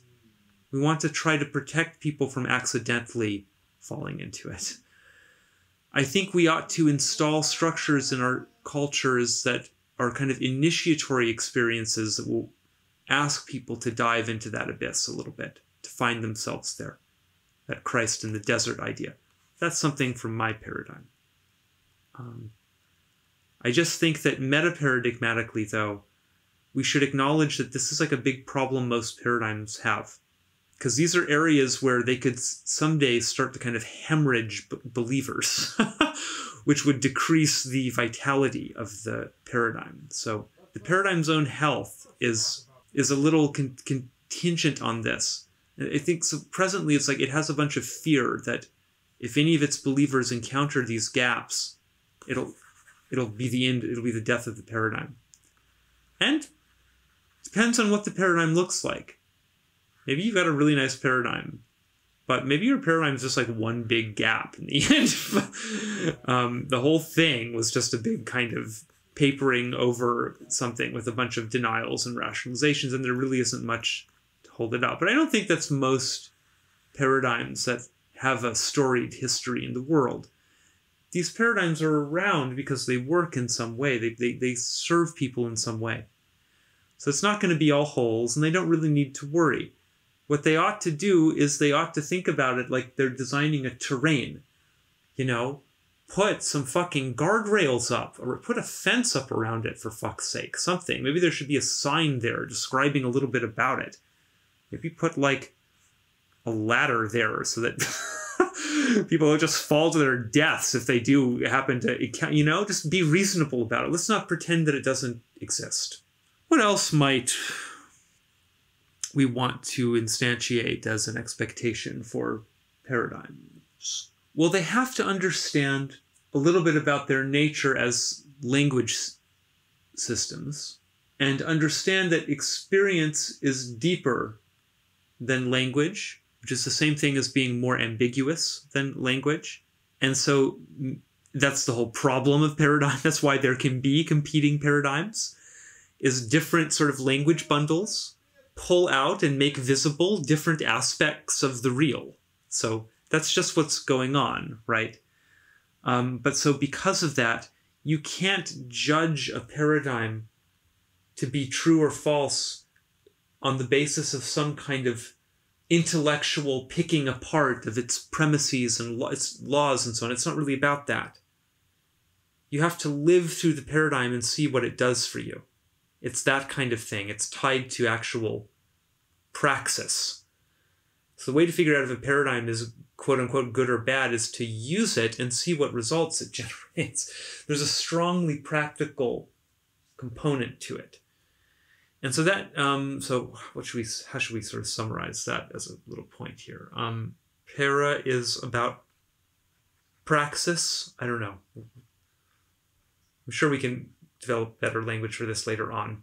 But anyway, this now speaks to these ideas. So I want to talk a little bit about all that. Language is very obviously composed of something called words, and words are little units. They're little patterns, basically, that can be represented visually or auditorily, that have meanings. Now, there's something very funny about words, which is that if you were asked to give a definition of a word, if I ask you, what does the word pig mean? There are two ways we could solve that problem, right? One way is that I could give you a verbal definition of a pig, which would involve a bunch of new words. It would be like a whole big bunch of words to try to provide you with an understanding of this one word, and it would describe all these features of a pig to try to build some kind of sort of reference structure in your mind, basically. The other way we could solve the problem is if I was on a farm, I could just say, come with me, and I'd take you outside, and I'd point to the pink thing in the mud, and I'd say, that's a pig. And you could interact with the pig, and you'd get a lived experience of it. Not all words in a language system are like that, because they're not all referencing literal objects. Many of them are very abstract. If I were to ask someone for a definition of love, there's no possibility of just pointing to love. It's not an object in the world in that way. So how do you define words like that? So that starts to open up this sort of deeper problem of language, which is that if I wanted to define love for you, I would have to use other concepts. Ultimately, I'd have to use other words to describe it. And very often, I would have to use words that involve its kind of opposite concept. I would have to define it relative to hate, probably, and other things like that. And so you might start to notice something very funny about this kind of language system, which is that the meaning of any given term seems to be deferred always to other terms. It's like, okay, what does this mean? Well, here's a big definition with a bunch of words. But then to understand that, you say, okay, what does that word mean? What does that word mean? What does that word mean? And then you get more definitions with more words. And and so you and that can happen kind of more or less infinitely in a language system. And so the big metaphor that's used here is the idea of the meaning of a piece on a chessboard, The meaning of the piece is contingent on the position of all the other pieces on the board. It acquires its meaning. In other words, the possible moves and the meaning of those moves don't exist independent of the entire structure. If the other pieces were in different positions, the possibility space that this piece exists in would change, and the meaning of its moves would change. If the board is configured one way, moving adjacently might produce a checkmate. If the board is configured in a different way, moving adjacently might produce nothing at all, right? And so it's the same way with language. The meaning of every individual term depends on the meaning of every other term in the language system.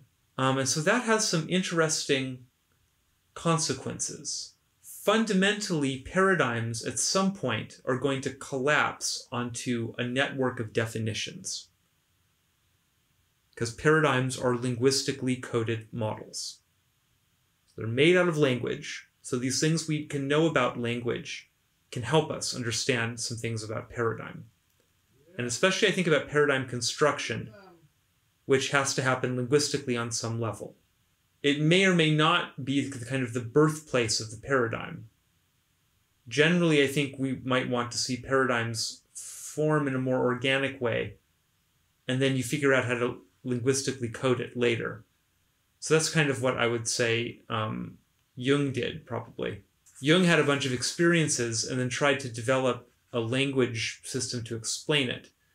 But so you can see this quality in Jung's language. So this is the language system, and this is a given term in the language system. And this is the term the unconscious. And then you say, okay, Master Carl, what does that mean? What do you mean by unconscious? And then Master Carl will point you to a bunch of other terms in his big definition network. And he'll say, well, the unconscious is this region of the psyche. And so, the psyche, that'll be another term. So, here's the unconscious, here's the psyche. So it's a region of the psyche, and it's the region of the psyche that's opposed to ego, consciousness, So, okay, you asked him about the meaning of this, and he unpacked it with some other neologisms. So you'd say, what do you mean by psyche? What do you mean by ego consciousness? And the same thing will happen. Say, well, the psyche consists of many things, and he'll list some more, there's an anima, and there's a shadow, and there's the self, and and any one of those things will open up more words and more words and more words. And so the meaning of every single thing that Carl says is in some way very dependent on the meaning of all these other things he's worked out in his paradigm. And there's just, I think, something that you can do when you're constructing a paradigm, which is that you can go around your definitional system and really polish it up so that there aren't any gaps anymore. So you never get to a definition where you just say, well, I don't know, I just define it that way. That would be an obvious hole in the paradigm, right? So instead you make sure that there's always another spot around the wheel that it's going to boot you to. So that no matter where you arrive at in the definitional system, you're always arriving somewhere anticipated by the paradigmatic sort of taxonomy, or what we call a definitional network. I love this. I think this is very aesthetically beautiful, and it gives the paradigm a sense of closedness and completeness. But it is a bit deceptive, because it isn't actually complete by virtue of having this structure. This doesn't actually mean anything about the utility, much less the quote-unquote truth or whatever of the paradigm or the contents of the paradigm. This is purely about how well you've polished your language system, which is something you can do to any language system. You can just go around and make sure all the definitions all reference each other in a perfectly reciprocal, maddeningly mirror-like way in the end, I think that's a very cool and good thing to do with the paradigm. It gives it this nice feeling. But it's just that paradigm should understand that this thing, which is this flying language network, I mean, the only way to evaluate it in this language space is aesthetically. If you actually want to evaluate the paradigm, you have to deploy it in its context and see how it does or doesn't assist the noids, you know? So, okay, there's all that weird stuff. What else might we say about metapara before kind of closing out this section of the video and returning to these ideas about flat Earth and kind of information collapse and all this kind of stuff? Yeah, I think that there's still just a lot to consider in terms of the metaparadigm itself, how much content it ought to contain, and how it ought to reflexively manage itself. Because there's no way around this issue. No matter what we construct as a metaparadigm, it's still going to be a paradigm, reliant on some particular models and with a language definitional network and all this same stuff again.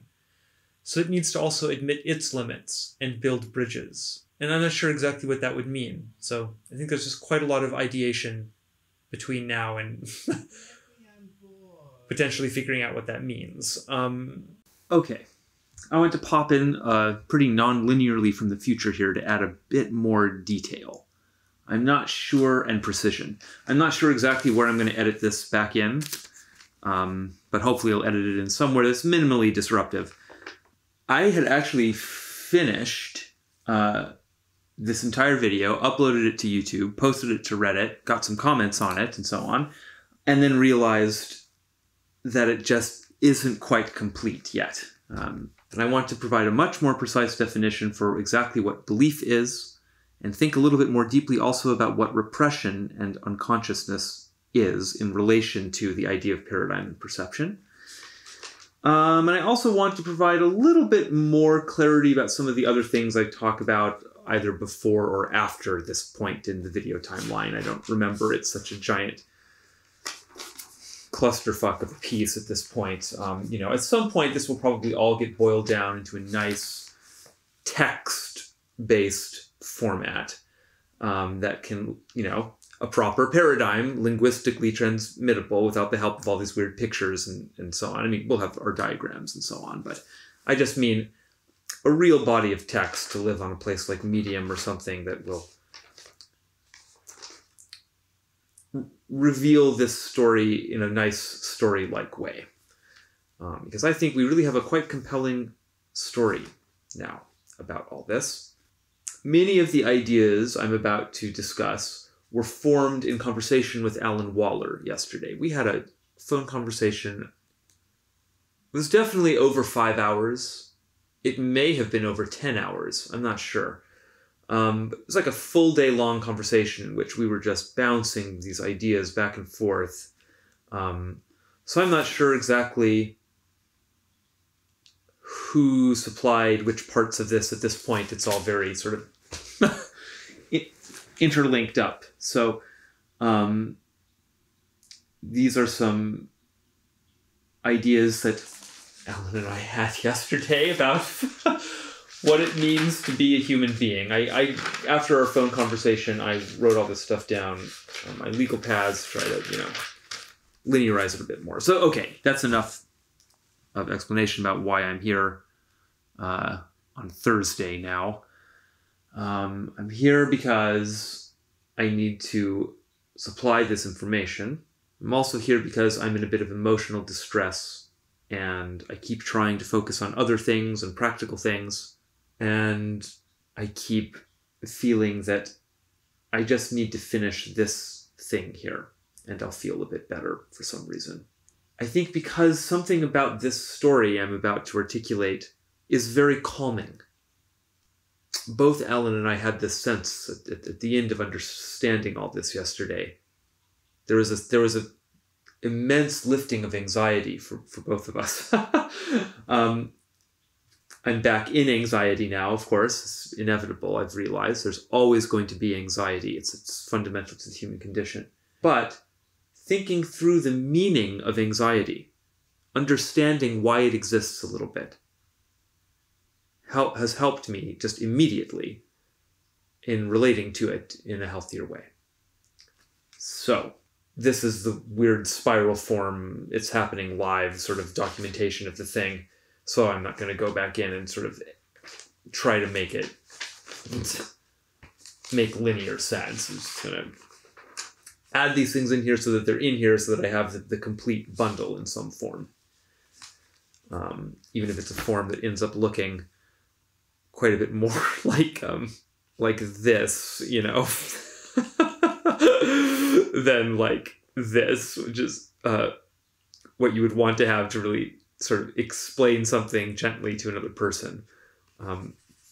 For now, it's going to be the big crazy ball. Okay, I guess first of all, I just want to get a drawing up here on the board, because I want to be a little bit more precise now in how we imagine this model hierarchy that we probably are. I want to draw a broad distinction between, what did I call it here? Yeah, that's pretty good. Language models and embodied models. Let's begin with the embodied models, I would guess, and then we'll think about the linguistic models. So down here in the embodied models, let's start with where we seem to start perceptually, with the basic phenomenological scene. Now, this is something that I've referred to sometimes as the arena. It's a very interesting thing. I mean, what I want to say about it is that it's like a video game. Of course, it's more correct to say that a video game is like it. The video game is modeled off of our basic phenomenological experience. I just mean to point to the ultimate artificiality of it. You know, we understand that already. I think, whatever point in the video we're in, we've probably already discussed the nature of the arena as a model that is projected outwards. So maybe here's the ego perceiver looking out into the world. It sees this thing which is actually internal. It's this internal model as if it were external. Because you don't look at the world and think, or have any kind of baseline feeling even that you're, usually, except in certain strange mystical states, but usually you don't have the feeling that the world is some kind of model or toy or fakery. That's a deeper sort of perception that if you follow it will lead you to some very interesting revelations. But in your normal experience in the world, you just take it for granted that the things you see point to externalities. Now, what we think we know, right, from this evolutionary view, is that this phenomenological arena, let's just stick with that term actually, I really like that. Because it also implies that it's kind of the area of action in which like combat and so on might happen. We think that the arena is connected to a bunch of sensors which are measuring external reality. And so it's funny, it's as if the psyche tells you a lie in order to tell you a deeper truth. Because strictly speaking, it's an illusion that you're seeing. The psyche somehow floods the ego perceiver with feelings of realness and sort of immersive totalness of this thing it's projecting.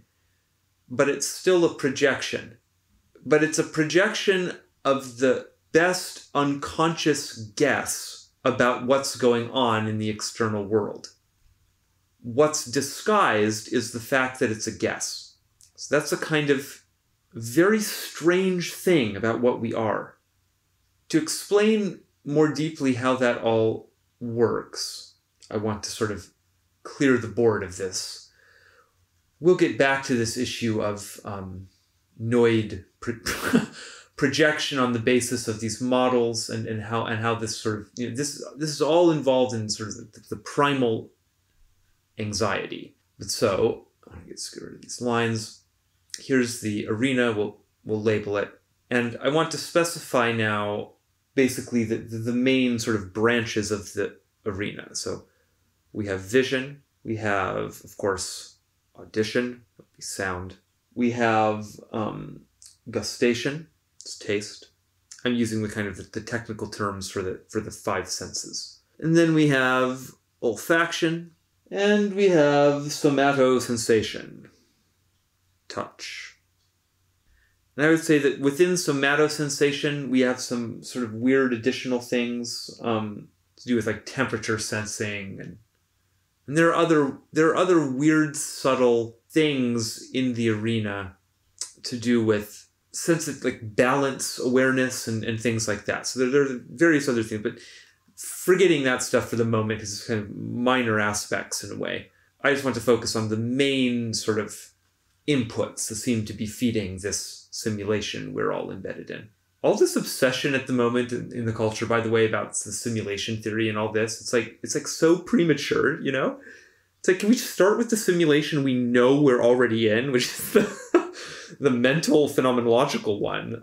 We can worry about this, maybe is there an external simulation in some objective way later? Like, first of all, we need to make sense of this whole situation. Of course, the arena has two halves, an objective and a subjective half. And so in the subjective space, we have things like thoughts, feelings, intuitions, fantasies in the form of internal visual things happening, etc. And I think it's pretty obvious why the arena would be that way. The arena is an attempt to model the Noid's situation in the present. And the Noid situation is that it's an animal in an environment. So it needs to model both its environment and itself in order to achieve maximum control of the situation. It's another thing that relates to the good regulator theorem.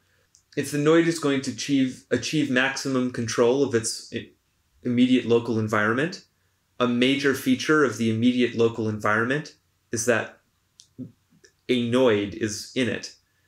And so if it can know more about itself, you know, the accuracy of the entire model as a whole increases, and then overall control is increased, or the potential for it is increased. So that just means that the Noid's little experiential field, which is a big living model, is going to include one half that's about the outside. That would be this objective part. That's the one hooked up to all the sensors. And then a subjective half. That's this part. I'm going to put objective and subjective, which includes all these internal things, which is basically information about the state of the Noid. There are various interesting things to consider about the arena to do with the fact that when the Noid goes to sleep, the objective field is flooded with subjective material, including fantasies that are now full-blown dreams and so on. I think that's there's just quite a bit to say about that, but I want to keep focus here on the model hierarchy. So I think this is probably a rich enough representation of the arena for now. I think my eraser size is just slightly too large for the size of the material I'm working with here. You might ask if there are any deeper embodied models than the arena. And by the way, this area here, thoughts, is kind of the way that the linguistic model set gets represented to the ego perceiver in the arena. It all comes through the kind of internal subjective thought channel. That's where we talk to ourselves and perform language things in our experience. This down here is just trying to map the kind of the experiential channels. There's a thought channel in this arena, which is a model of yourself, we think, in this sort of half of it. So it's part of what that's modeling is that you're a thing that has thoughts, which include things like images and words and so on. So, okay. And I think there are deeper models than the arena. And it's precisely the things that are sitting behind the arena. I think it's basically what Kant would describe as categories. So I have in mind here things like, and we'll just sort of draw or write them in a rectangle down here. That's kind of, the arena's kind of floating in or something. What I have here on the legal pad is fundamental models of reality implicit in the presentation of the basic phenomenological scene. That's a really ugly bunch of language, but more or less communicates the thing. Fundamental models of reality implicit in the presentation. So things like space, time, kind of causality, something like kind of object permanence. By object permanence, I mean that you don't think that every time your visual perspective shifts a little bit, that the different angles of a unified object you're looking at, like let's say there's an apple in here. You don't think that you're looking at a new apple every time you rotate your head a little bit. There's a kind of built-in understanding that you're rotating around a continuous object. So that's what I mean by object permanence. As you move through space and through time, there are unified permanent things that are changing, is all. You're experiencing change of a thing that still has some kind of local stability, though.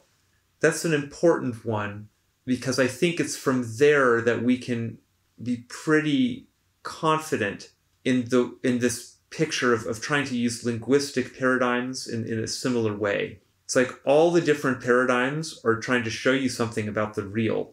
If we all actually care about this objective reality thing, we should make room for all these different paradigms to help us understand what's going on. Just like you might want, if you're trying to understand an object, you have to consider it from very many angles. That's just built into our basic understanding of what this whole situation is as modelers in an environment, trying to model things in the environment. Well, the way we do that in these low-level phenomenological embodied model spaces like visual perception involves just kind of rotation around a permanent object, as it were, in the center. And so I think that that's probably replicated in many areas of the psyche. You could also describe kind of dialectical thinking that way. You put the topic in the middle and you consider it from as many different vantage points as possible.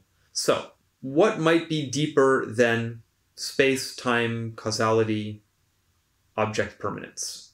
We wrote the examples out in rich detail there, but now I'm going to compress that all down. So now we're going to draw a much more simplified representation of the arena. It's something about this big. We're just going to say that it has these two halves. Let's call it broadly objective, subjective. And then beneath that, we have fundamental, what do I call them? We'll just call them fundamental models. You know, that's fine for now. Those are so deeply embodied that they're a little invisible to us, you know. They require kind of extended meditation on the phenomenological situation, sort of thinking in a higher level way about the nature of let's write it here, the arena itself. We can start to infer these, you know, sort of abstract versions of facts that everybody just knows intuitively, like space exists, time exists, it flows in a direction, you know, events cause other events to happen, etc., etc., etc. So I'm just going to go with my intuition here, and I'm going to draw kind of a wave down here, and then a bunch of just noisy points. I think that's because this is really the limit of what we can think about linguistically within our experience, within the arena. We can think about the arena, and we can come to understand, okay, that this whole thing I'm seeing is a model. That's a bit of a mind-blowing realization, by the way. First time that really clicks for you, and you're like, oh wow, yeah, everything I see, it is a kind of video game that I'm inside of in some way. Vision is highly constructive. There is no possibility of a neutral presentation of what's going on outside. It's a matter of how we evolved. We evolved to represent things that helped us survive. And so it must be a very funny model in certain ways. We should anticipate that it's going to be very funny, that it probably doesn't have anything to, like, I don't really believe that space and time exist in the way that we experience them. They exist in some other way. Our experience of space maps onto some aspect of the real, and maps in a way that is consistent enough and workable enough to facilitate the kinds of things we need to do as noids. That's about the most we can say about it, though. And so because of that, there is a fundamental phenomenological uncertainty that sits behind those fundamental models. We just can't really say. And although the scientific method is a very powerful method for gaining knowledge and converging on workable solutions and so on, it doesn't really help us with these fundamental phenomenological problems, I'm afraid. Because the fact remains that we're in the box as long as we're in this body. And everything we can think, and the whole way in which we think, I don't really understand where the rationalists get their idea from, that rationality and logical thinking and so on are representing ontologically true things about reality sort of by default somehow. You don't get that for free. That would have to be shown still. We don't know what I'm getting at is we don't know what logic is. We don't know what rationality is. These are just ways that noids have evolved in order to be effective somehow in the environment and in their task as modelers of the environment, you know. So it just seems to me that's the situation. And I really like this phrase, so I'm gonna write it down here. We're gonna write it in red because it's kind of a hellish and frightening thing. Phenomenological uncertainty. So I think that's pretty good for the embodied models, you know, for our purposes here. Now I want to talk about the linguistic models. And so the very bottom of the linguistic model set is the paradigmatic level. Just like we have fundamental models in the embodied space, we have fundamental models in the linguistic space. Now, I'm not sure what term would be best for this area of the model hierarchy. I want to call it bedrock for now. This is the bedrock paradigms down here. And then here I don't think it's necessary to be too precise. There's just going to be many layered additional levels of model. Language exists mainly to narrow the set of interpretive possibilities that exist in the arena. Because the arena presents us with a world that has in it many strange ambiguities. First of all, just the fact that any of it is happening is a bit puzzling. That's because you're a modeler and you have an instinct to model your situation. So you ask yourself these questions. You say, what's going on? You can ask these existential questions. That's why noids have things like philosophy and so on. And so it's from there that you might start to really analyze the arena and arrive at precisely these fundamental models that we articulated. Remember that this entire thing is something that we're kind of building with language and with pictures. So all of this is coming through this same sort of, it's all feeding back into the arena again in the end. It's an interesting aspect as well. I guess this is where the ego sits in the arena, sort of intuitively. It's an eyeball in between the objective and subjective field. One layer of the bedrock is going to be the stuff to do with time, space, these basic linguistic formula, you know, like for instance, these words, these literal words, the word time, the word space, the word causality, the word existence, the word, you know, all these very basic phenomenologically oriented words. And isn't it interesting that we have many different languages in the world, and all those languages have words to designate these different things.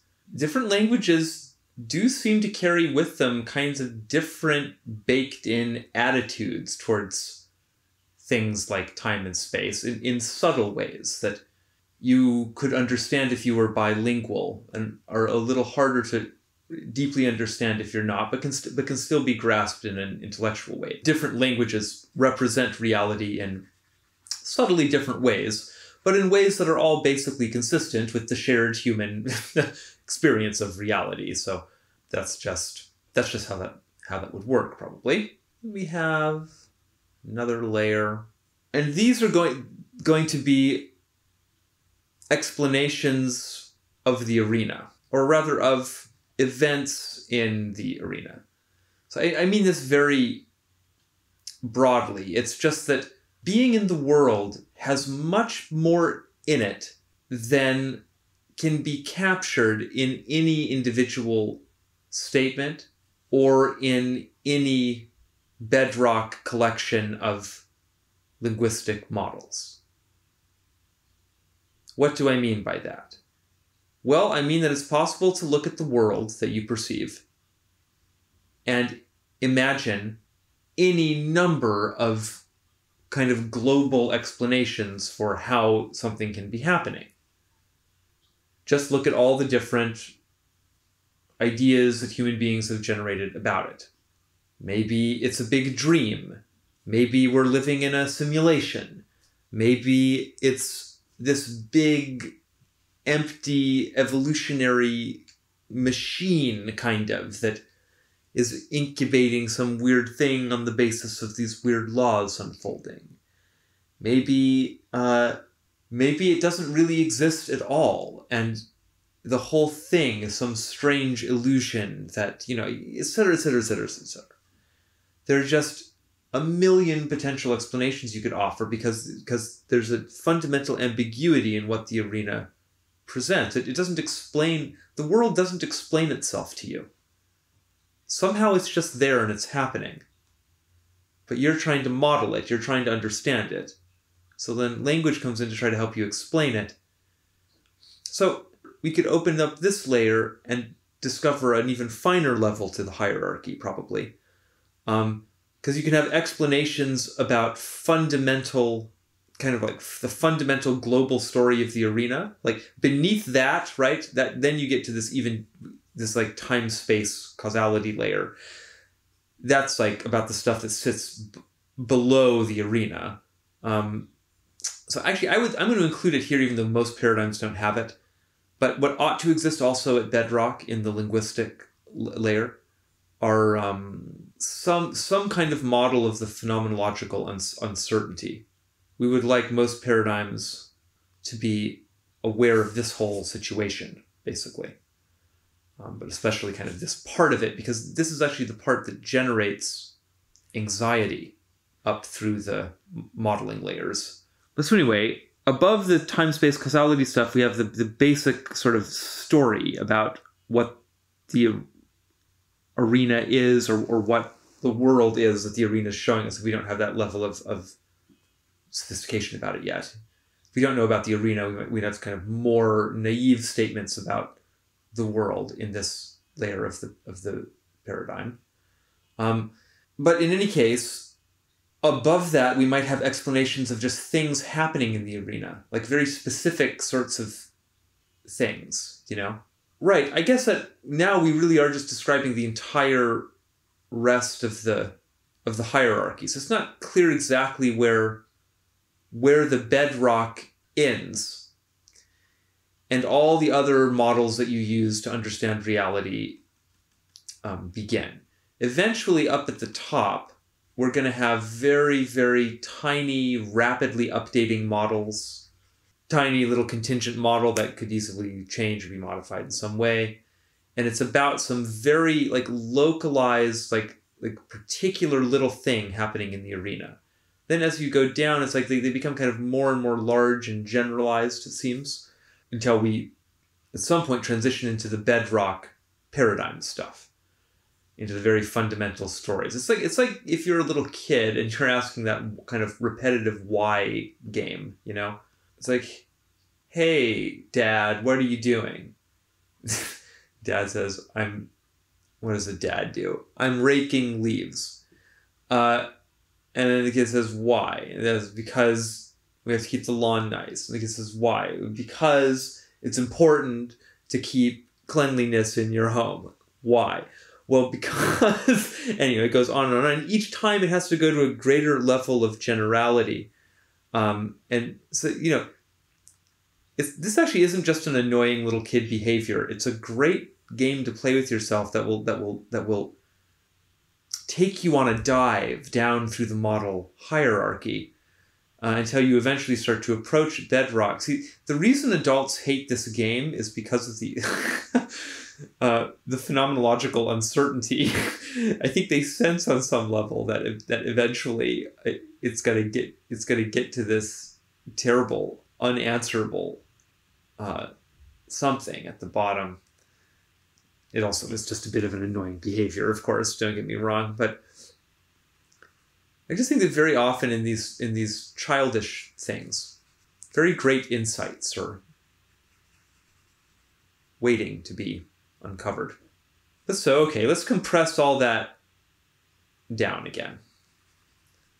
Because I just want to have a nice sort of graphic here to keep on the board. Here's bedrock. And then above that we have all the rest of the models. Bedrock basically represents the deepest language things you can say about your situation before you approach unresolvable ambiguity. Now, there are some ambiguities that could be resolved by installing a different bedrock paradigm. Put some kind of a religion in here. There's a big difference between basically an installed paradigm is going to be able let's go down this way, I guess, and we'll be able to project. That has to do with belief. We're going to define all that in a moment. Another thing you can do is you can, as a game, you can imagine what it would be like to have a different paradigm in there, but that's different than actually having it in there. Actually having it in there would require going through a paradigm transition, which would make this situation momentarily visible in a certain way, not necessarily in a consciously apprehended way. But so some of that uncertainty is potentially resolvable by journeying to a different paradigm in some way.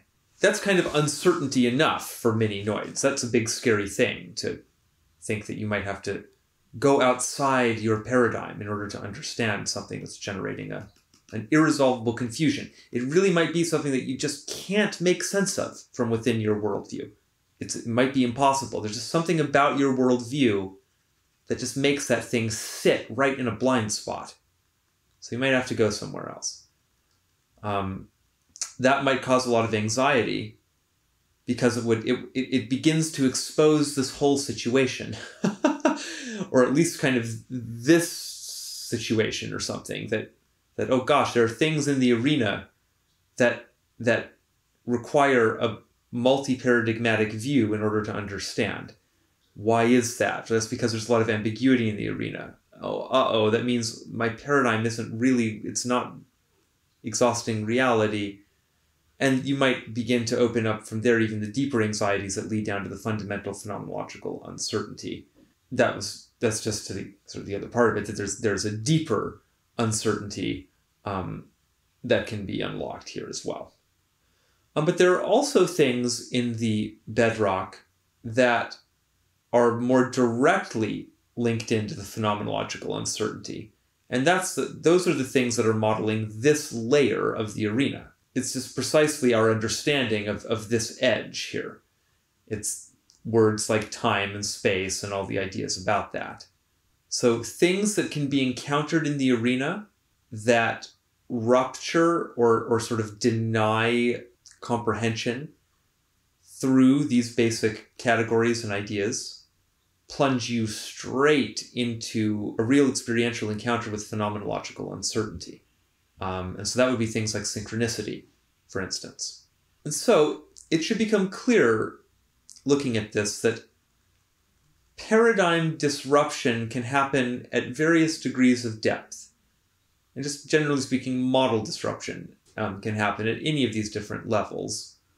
I think that the anxiety response must be proportional to the level of depth, right? So tiny ones don't cause that much anxiety if it turns out that the model is inaccurate. To recognize the model as model becomes scarier and scarier as the model becomes more fundamental to your understanding of the total reality picture. Because there's this big, terrible secret kind of at the bottom. And the big, terrible secret is that you are a modeler that exists like this and is kind of floating in a big, ambiguous situation that you can never have fundamental certainty about. There's no fundamental certainty at the linguistic level or at the embodied level because it's all just models. And actually reckoning with that and coming to accept that is actually a pretty major thing. It's a very, very, very difficult thing for me to truly integrate. I think I'm now already kind of jumping ahead of what I've explained a little bit. So I think this is a more or less this is a good thing to have up on the board. Right. So now I want to talk about belief. What do we mean by this word? Well, of course, I want to relate it back to this idea that we are modelers, basically. Belief is the repression of uncertainty. Now, I think that's really such a true statement, it's almost tautological. This is where we're gonna arrive at. The entire Jungian individuation idea can be derived in a sense, or is very consistent with, that's really what I should say, it's very consistent with this picture. This individuation issue is like an inevitable issue that a being that is organized this way would have. A being that's organized this way in a group context, because the whole problem of individuation relates to culture as the thing that duplicates and installs and manages the paradigm. Now, I'm not exactly sure here my terms culture and so on. It's like maybe culture is a little bit bigger than the metaparadigmatic part of culture. Maybe that part of what this is about becoming aware of the fact that culture has this metaparadigmatic aspect. Like there's a branch of culture that's just constantly dealing with all of this paradigm stuff. It's just that most of it's been sort of unconscious in various ways, or has become quite unconscious, perhaps, following the dissolution of kind of religious control of the culture, perhaps. Your situation is that you exist in a perceptual field that is fundamentally and irresolvably ambiguous, at least according to this picture. Because at the end of the day, you're a solution. You are a solution to the problem of understanding nature. In a way, this has to be about nature understanding itself in the end. I think it's going to resemble that big Western magical idea in the end. Nature is a big self-reflexive understanding machine. It's a big modeler modeling itself. And so you are a model of nature in some way. Because you are a model, and because you are a model that models, a modeler, which is nature. Yes, that's so wonderful, isn't it? You are a model that models the model that modeled you in order to understand itself in total. But you are not the total. You're the model of the total. I'm really unpacking this notion of the ego-self axis maybe in some way. The ego is the model of the total self, which is nature itself. It recedes infinitely into nature itself.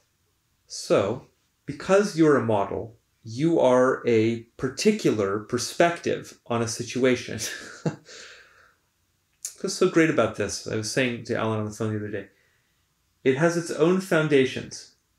This is what this actually is it's a phenomenological foundation, or kind of, I mean, we're supplementing it with these evolutionary ideas and stuff, but it's a phenomenologically consistent foundation that also incorporates these kind of best ideas about how nature works that we get from science and so on. That ends up being not only consistent, but it kind of generates as an inevitable consequence the individuation process in more or less the way that Jung describes it. That achieves that whole thing by understanding that it's all an issue that modelers would have. But because that's the unifying ground, it then also brings in information theory and all this interesting stuff about models that we know from cybernetics. So this is just a very, very significant...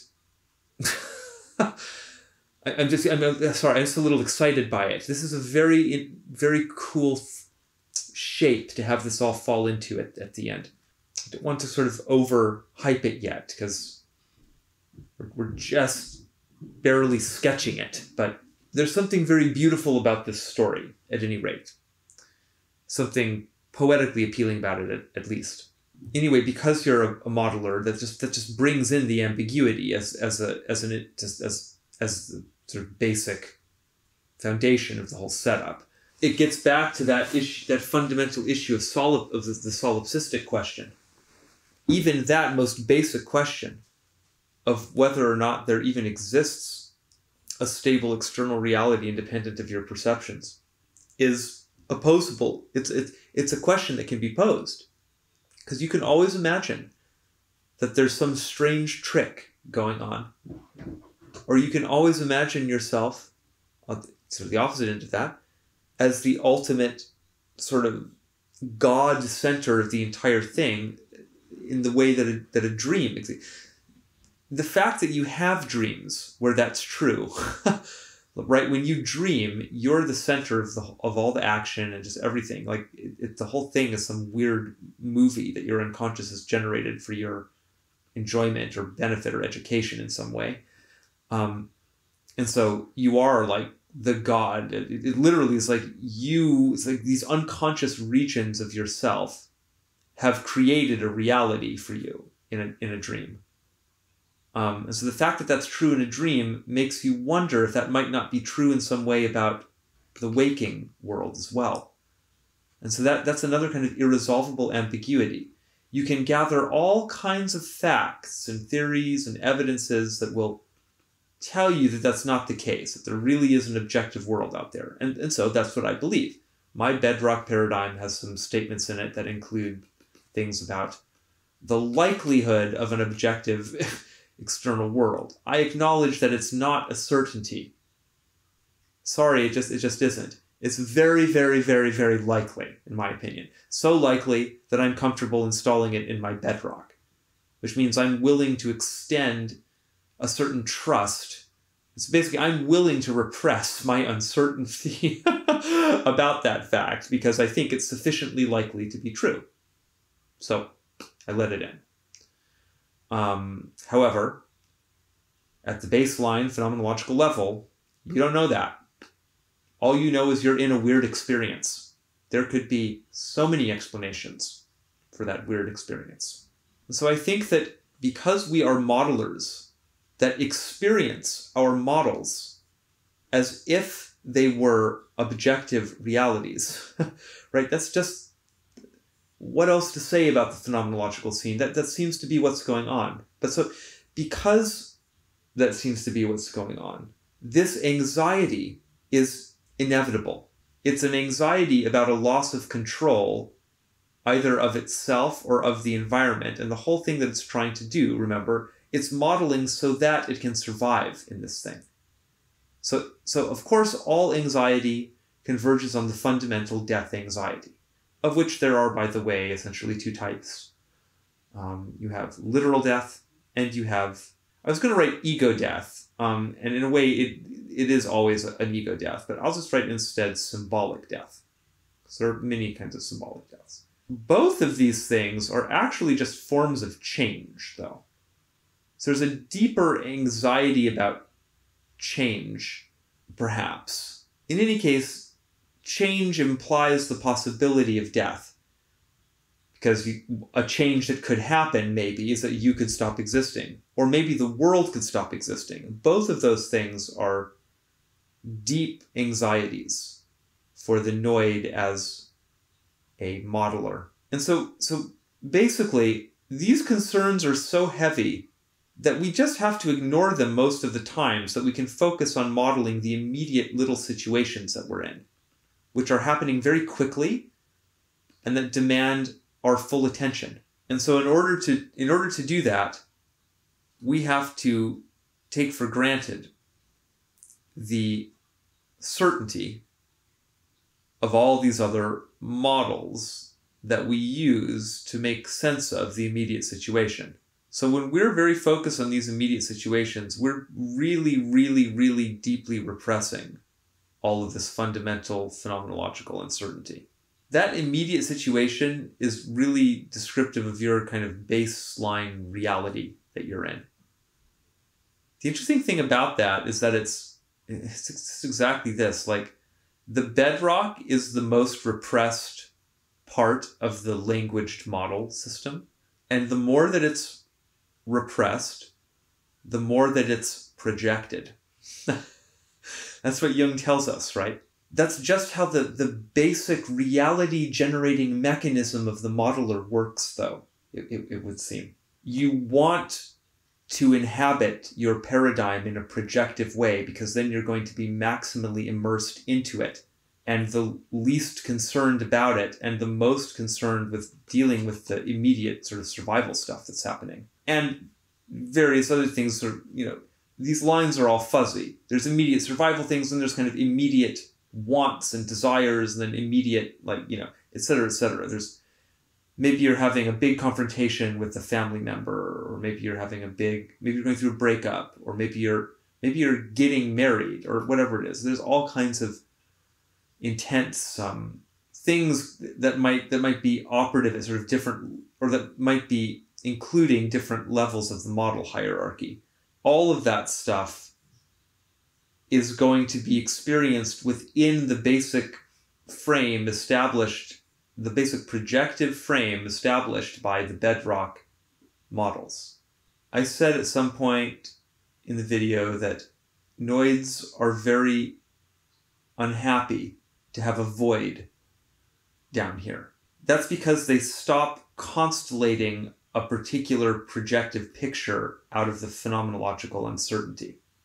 That the whole noise cloud, fundamentally ambiguous sort of aspect of the situation becomes visible then. In other words, they see through the bedrock into this problem in the embodied models that collapses into fundamental uncertainty eventually. As soon as you put some fundamental models in, things can start snapping into a particular picture, which you will then just experience as your reality at all the various levels.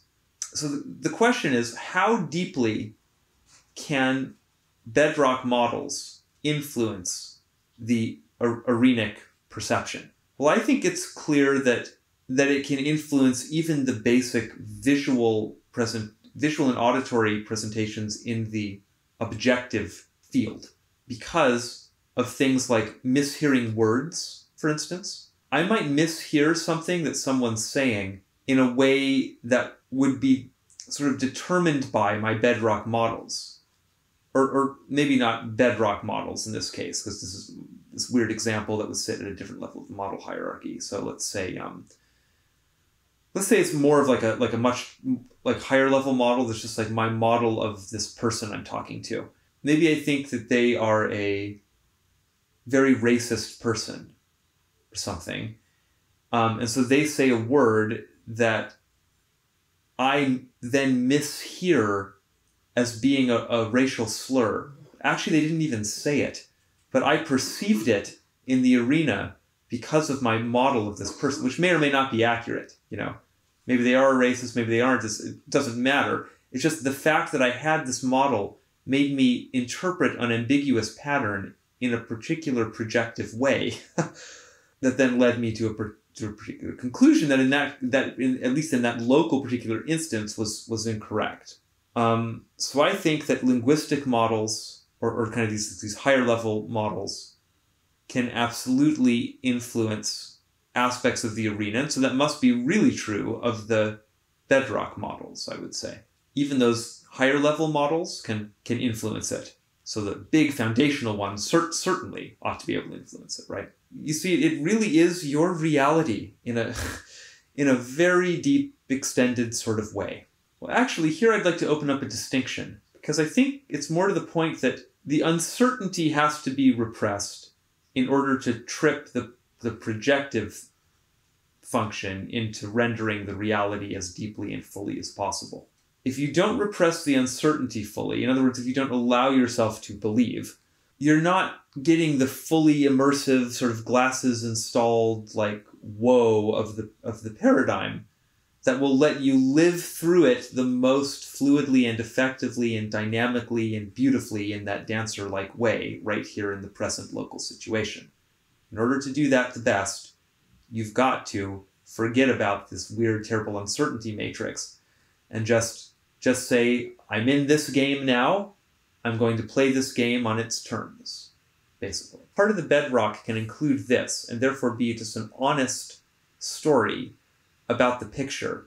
And I think that just facing the fear of this and coming to terms with it is better in the end, and will resolve probably a lot of the interparadigmatic warfare, which is motivated by this big kind of game theoretic bind everybody is in, of not being able to call. Every paradigm is terrified to discover this, and so doesn't want to admit this, and so can't understand that it's a little limited thing installed in bedrock, and that there could be many things installed in there.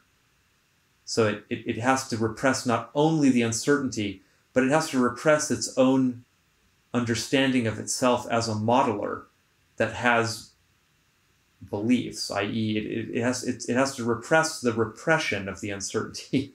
There's a meta-repressive aspect to it, let's say. I am now going to stop this before I run out of hard drive space, offload this onto an external drive, and we will pick it back up for the next part.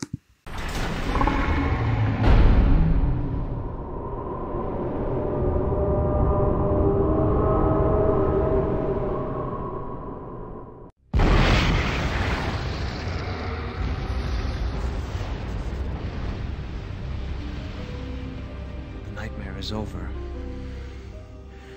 We have to get away from here. Wait. Come with us. She's right. I mistook you. We have more than destiny to thank. We have you. Stay with us, my fool. My friend. We are the same blood. You have no nemesis here.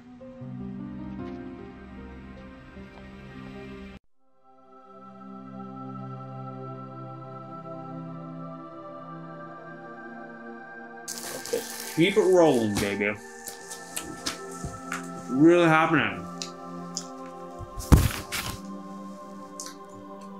Big story. About human beings. I love this story. It has just brought me immediate great comfort. The whole problem of human nature, and especially human nature in history, this now gets into this stuff to do with individuation. Sorry. It was hard making these videos, guys. I try not to eat on camera, but like... I talk. Annoyed gets hungry. Okay. So isn't this nice? We have this nice definition of belief now that just falls out of this model as a consequence. Belief is repression of uncertainty. Something I didn't address on here just because it's honestly just kind of like a long, annoying foundation, but it is a foundation, and a necessary foundation, is how we can arrive at some confidence in the existence of the unconscious, and also of the right hemisphere in the way I often speak about it here. There are various things there to do with, well, there's the entire Jungian thing, which is really just an instruction set. So I'll just try to mention this stuff like super briefly, high level. Like there's the Jungian stuff and other things like that. They're like little practical tool sets, like things you can do in the arena that will facilitate some kind of an awareness, maybe a projective awareness, or maybe a different, well, it's all projective awareness, but an awareness of the unconscious. So active imagination is something like that. So there are experimental things you can do to verify, yes, there is this thing and it exists in this way. But there are also just some very basic kind of thought experiments you can do, that will indicate to you the likelihood of the existence of the unconscious. Again, can't be certain about anything in this ultimate phenomenological way, but in a local sort of way, we can be a little bit certain that, in other words, I'm arguing for the fact that our bedrock model ought to have something about the supreme likelihood of the fact that an unconscious exists, because we can verify it experimentally and we can deduce the need for it on the basis of certain fundamental things to do with computation. It's just like if you have a big visual pattern detecting system, like a human being, in order to like render and interpret and understand all that visual information, there has to be a lot of stuff behind the scenes. There has to be a lot of architecture, informational architecture to do all that. And that isn't stuff that we experience consciously. We don't experience the mechanisms through which objects are interpreted to be colors. We just experience color, but we can infer a little bit in terms of sort of thinking about what we must be as modelers and psyches, that, you know, on some level we're a kind of a computer maybe. And so it's just the case that there must be a whole bunch of unconscious computation. So it's really just a question of how much depth we think the unconscious has and how much agency we ascribe to it and all sorts of things like that. But the fact that those would be kind of local paradigmatic concerns. In the Jungian paradigm, we think we can say a whole lot of stuff about it on the basis of the experimental verification. So that's really something pretty amazing, I think. But basically, I just mean that for the kind of metaparadigmatic view, it's enough to understand that noids have some kind of unconscious part. They just have to, because that's how information systems can work. They can't work in any other way, as far as I can think or understand anyway. And I'm pretty sure that would count as some kind of a fundamental cybernetic maxim. I mean, I'm not sure, but...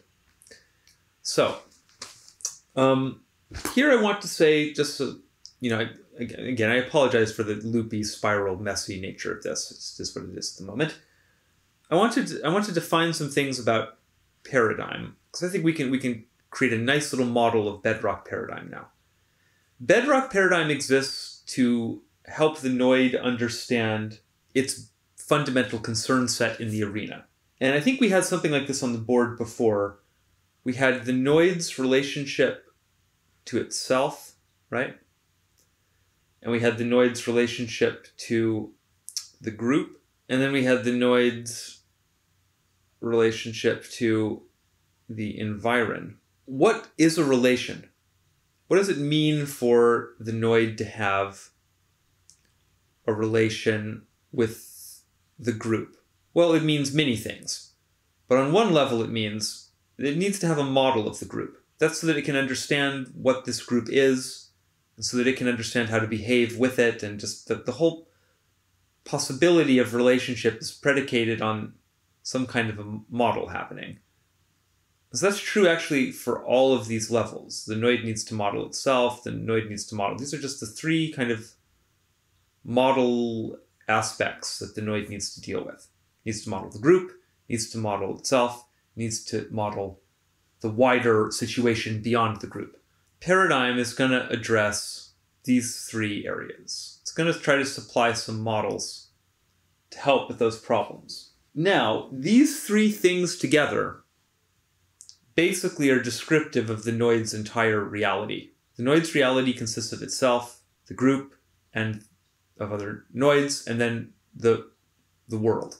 And so what I want to sketch now, so let's try to remember that's our basic sort of view of what a paradigm even is. It's going to help with all that. And so within there, then, we'll be able to place all the things that paradigms do, like generating a fundamental mythology is about helping the Noid relate to all three of those domains, really, you know, in a particular story form. This relates to what we just said, so I'll just read this out really quick here. Eco-death equals modification of self-model or modification of world model or modification of group model. Because the ego defines itself relative to its place in the world and its position in the group.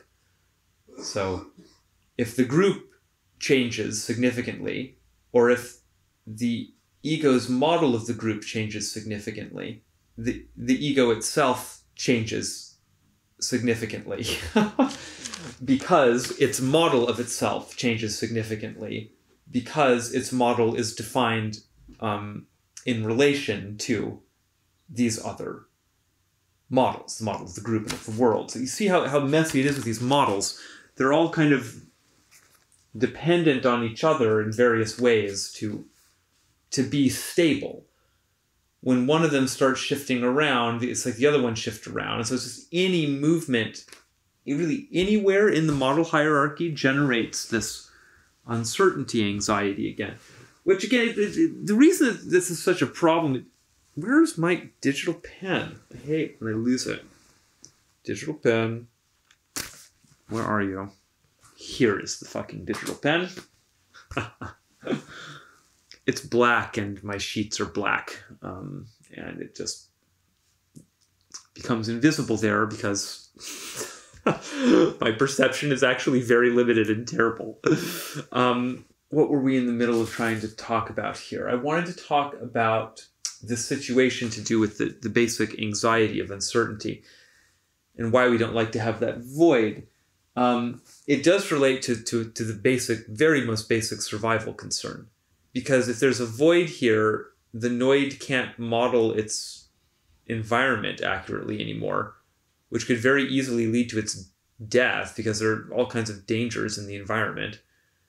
And if it's in this kind of weird value suspended space where it can't make any valuations anymore about the world at whatever level, you know, if the bedrock is missing, you're really, it's very strange. The world becomes very dreamlike because all this unconscious and subjective material can just start to permeate through that big, you know, it's like there used to be a wall of language here. I think that's why I like this word bedrock.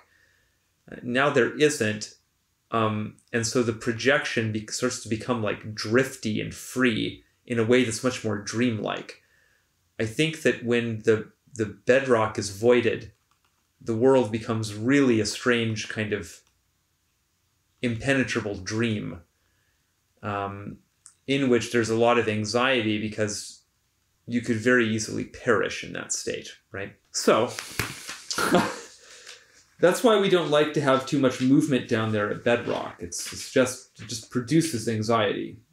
That's true even if you acknowledge and understand and have made peace with this whole situation. You're still, this just is your architecture, I think. And so when you kick something out, there's like this brief window for the next paradigm is going to come in. And during that zone, it's just like, you know, a statement that ought to be made here is something like, you need a paradigm. You need a paradigm to survive. That's why it's a real need. You need to model your world. You need to model reality, let's say, that consists of your world, your group, and yourself. If you don't do that, it's going to be very difficult to survive, so it's just how it is. But you don't need any particular paradigm. Paradigms are going to fulfill all kinds of different functions. Some are going to be worse than others for particular things and better than other particular things, so on and so on. This is just a big world of ways we can explain reality. But you need to have something there, and I think there's a basic kind of anxiety that goes along with it, as long as you have the basic death anxiety. It may be possible to overcome that death anxiety as well. I think I've definitely experienced it like momentarily, you know. I've had periods where I've been absolutely unafraid to die in some very deep, weird way. It's been very fleeting for me, that kind of thing. And I wonder if it could be made less fleeting. I feel somehow that it has become less fleeting. I do feel that somehow my fundamental anxiety level has been reduced just by understanding this. So maybe it does help even a little bit there. I don't know. So here's the problem. Noids exist in a group. This is going to lead us now into the whole sort of individuation half of this.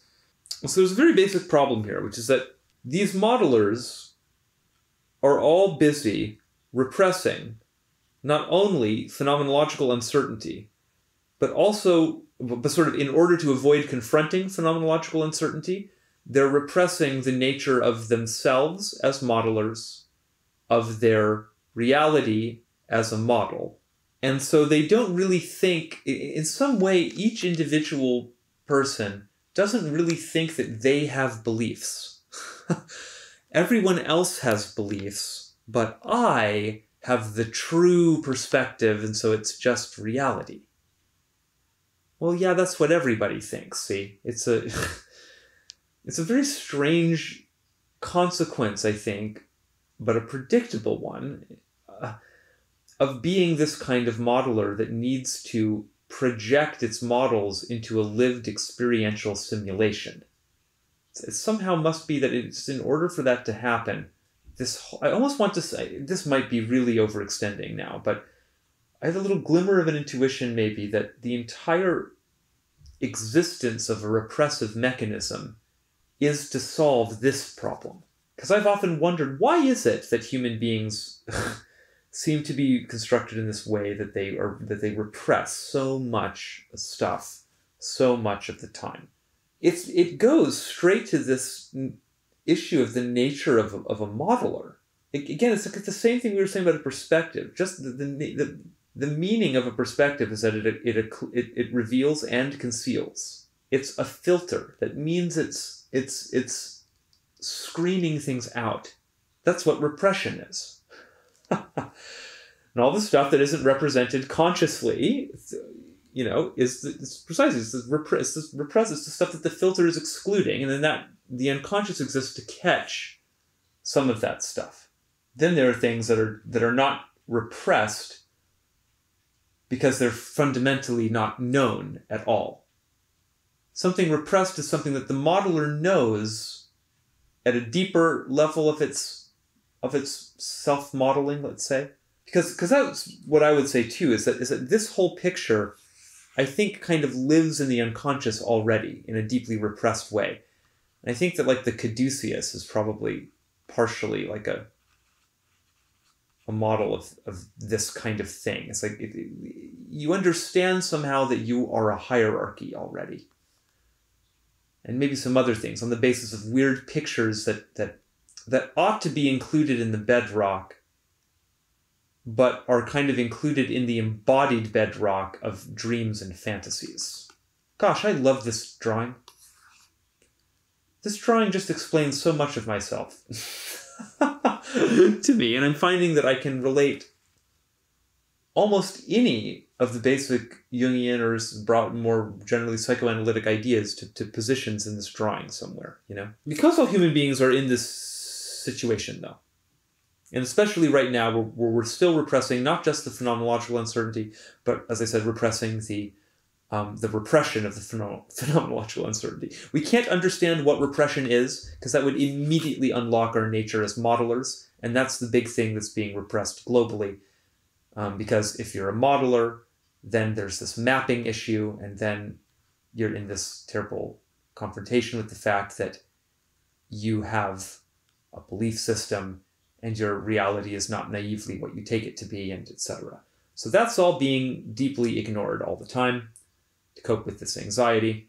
And so what happens when you have one noid with a belief system and another noid with a different belief system, and let's say there's a particular area of reality where this noid's belief system presents a statement that looks like this, and this noid's belief system produces a statement that looks like this, okay? And so they're kind of diametrically opposed beliefs. Then there's going to be a reality clash. Now, what did we define reality as again? We had said that reality is more or less just what is projected. This is so neat. It's just what is projected by the bedrock models.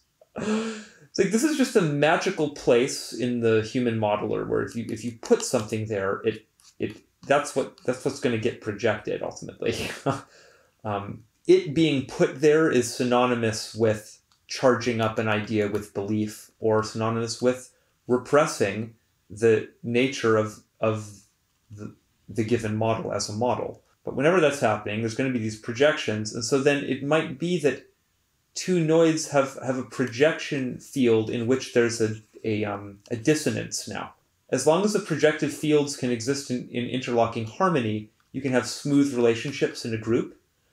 But when the projective fields are generating disharmonies, that's when you get into all these sort of warring scenarios, which are motivated by the fundamental death anxieties. I mean, they're motivated by this problem of phenomenological uncertainty that everyone's repressing. There's all this anxious energy. No one wants to realize the horrible truth. They want to continue to believe in the naive reality of their perceptions. They can't imagine that maybe it's not this or this, but maybe it's this. Maybe it's in order to see that, they'd have to understand that they each only have a fragment. And then that opens up the whole terrible view again. Exposes the lie, as it were, that there really is no such thing as a fact in the end. Facts are models. That's just the end of it, I'm afraid, as far as I can understand or see, at least on the basis of this big model. This problem is what generates the need for culture, because culture is going to define what can be installed in bedrock in order to maximize harmonious interrelations between all the individual group members. What does culture have to do in order to do that at all? Well, the first thing it has to do is just what we said, is it has to develop a way to distribute a unified belief system. So that's why things like the printing press and why things like the internet deeply change the paradigmatic ecology usually.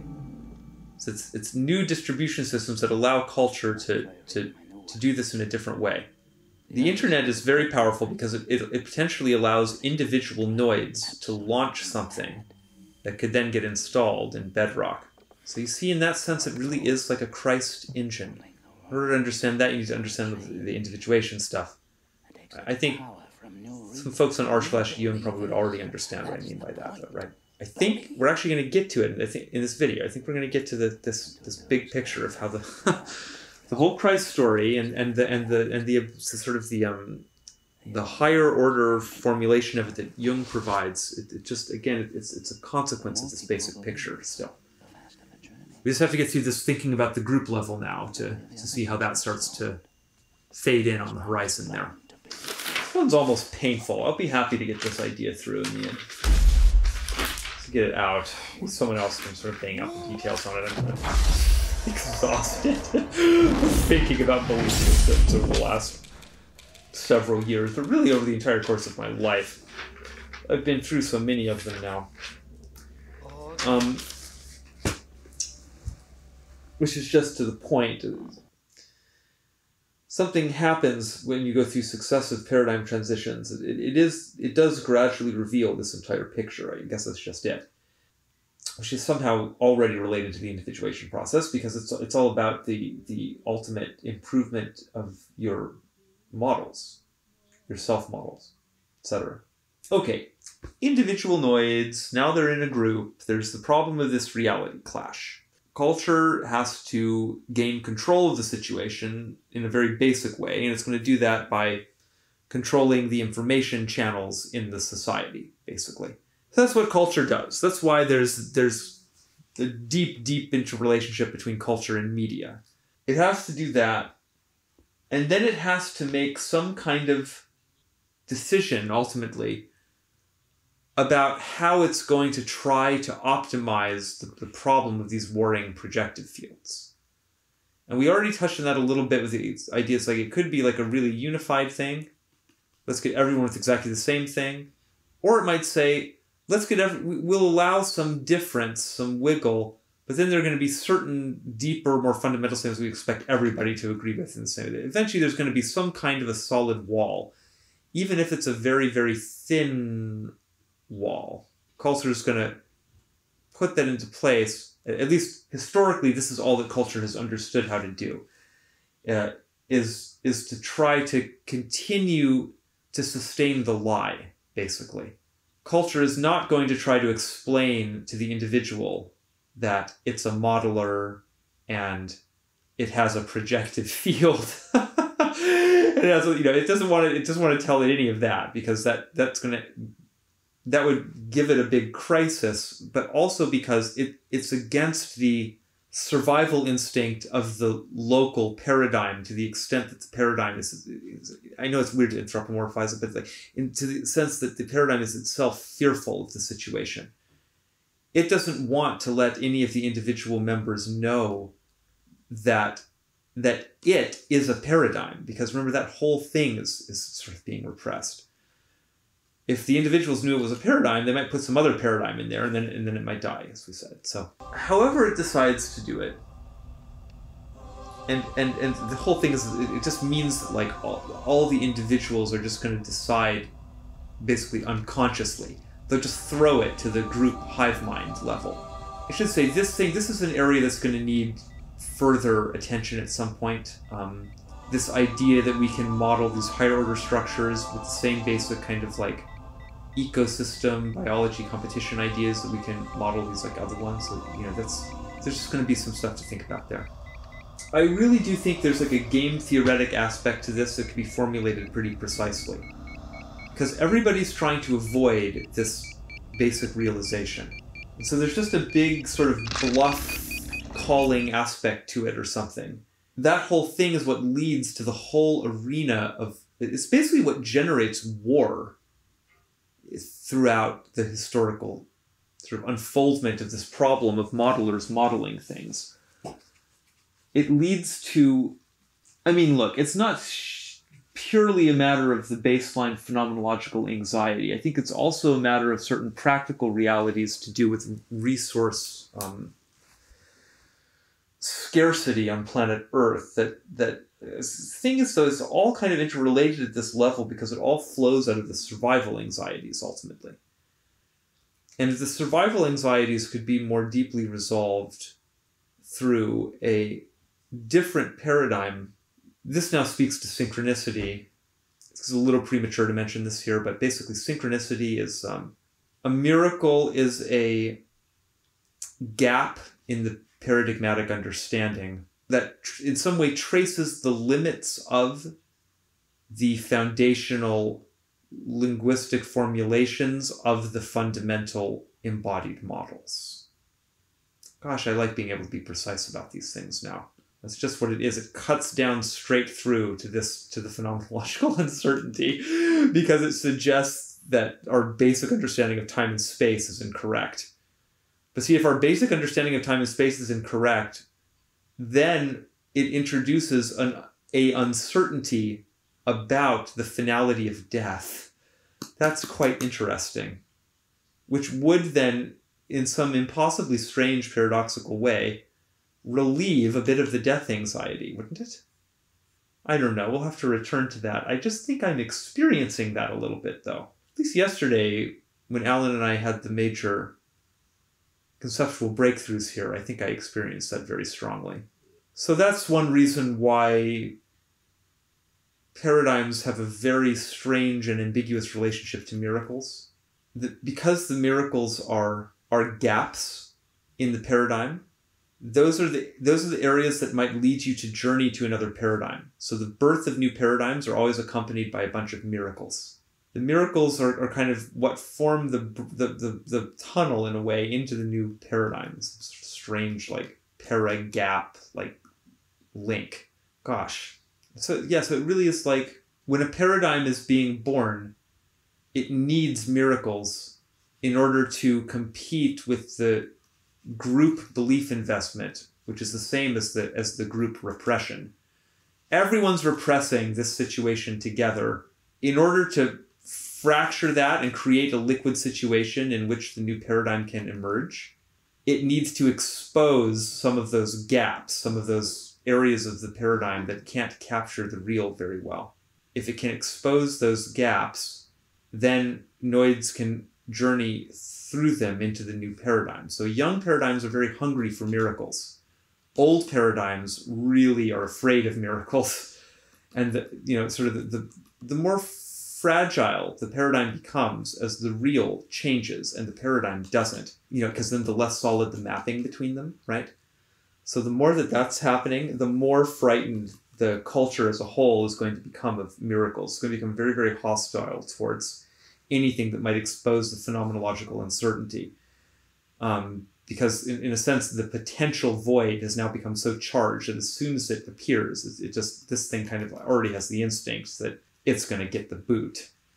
You see what I mean? I'm starting to get the feel. We can create a very naturalized definition of synchronicity that just comes right out of understanding how this works. We can classify synchronicity within this taxonomic space.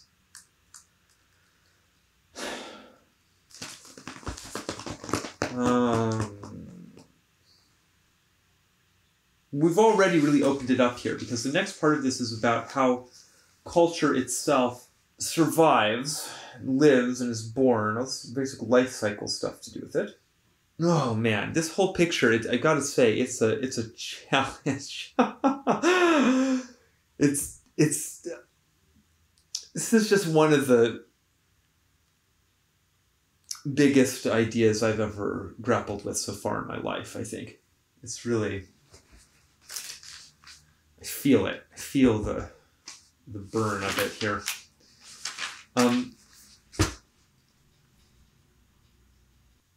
Culture itself cannot produce a paradigm. It doesn't know how to make them. It only knows how to reproduce them and distribute them. Someday it could learn how to manage them in a metaparadigmatic space. It doesn't do that right now. That's because this process, basking in phenomenological uncertainty, in order to trip the transcendent function. Again, we can understand the transcendent function in relation to this whole story. Maybe this is like another side area or even another video or something, but it relates to that issue of like being in the what I've said, the informatic abyss, when you're surrounded by all that noise and the world is this weird dream and just everything is a question mark. It's like the modeler concludes that it's like okay, something's the matter. I can't model the external world anymore. The bedrock is voided. When the bedrock is voided, the transcendent function might trip to project objective psychic content into the environment. It's like, okay, I can't know anything in the environment. The only chance I have to survive is to know myself really, really, really well. And so it's going to show you all these weird blueprints of yourself and take you on this journey of dialogue that's going to help you understand all these things. And also it's going to lead you through a series of unconscious integrations that make your personality more and more robust through what seems to be a kind of progressive cycle of trauma confrontation and acceptance. Because ultimately, what else is this thing going to do but modify your self-image? It's going to supply you with different models of yourself. Because you might have gotten discombobulated. Well, okay, it can't tell you much about what's going on in your immediate outside situation anymore, but the psyche can still help you with the question of what are you, because it knows in a deeper unconscious way.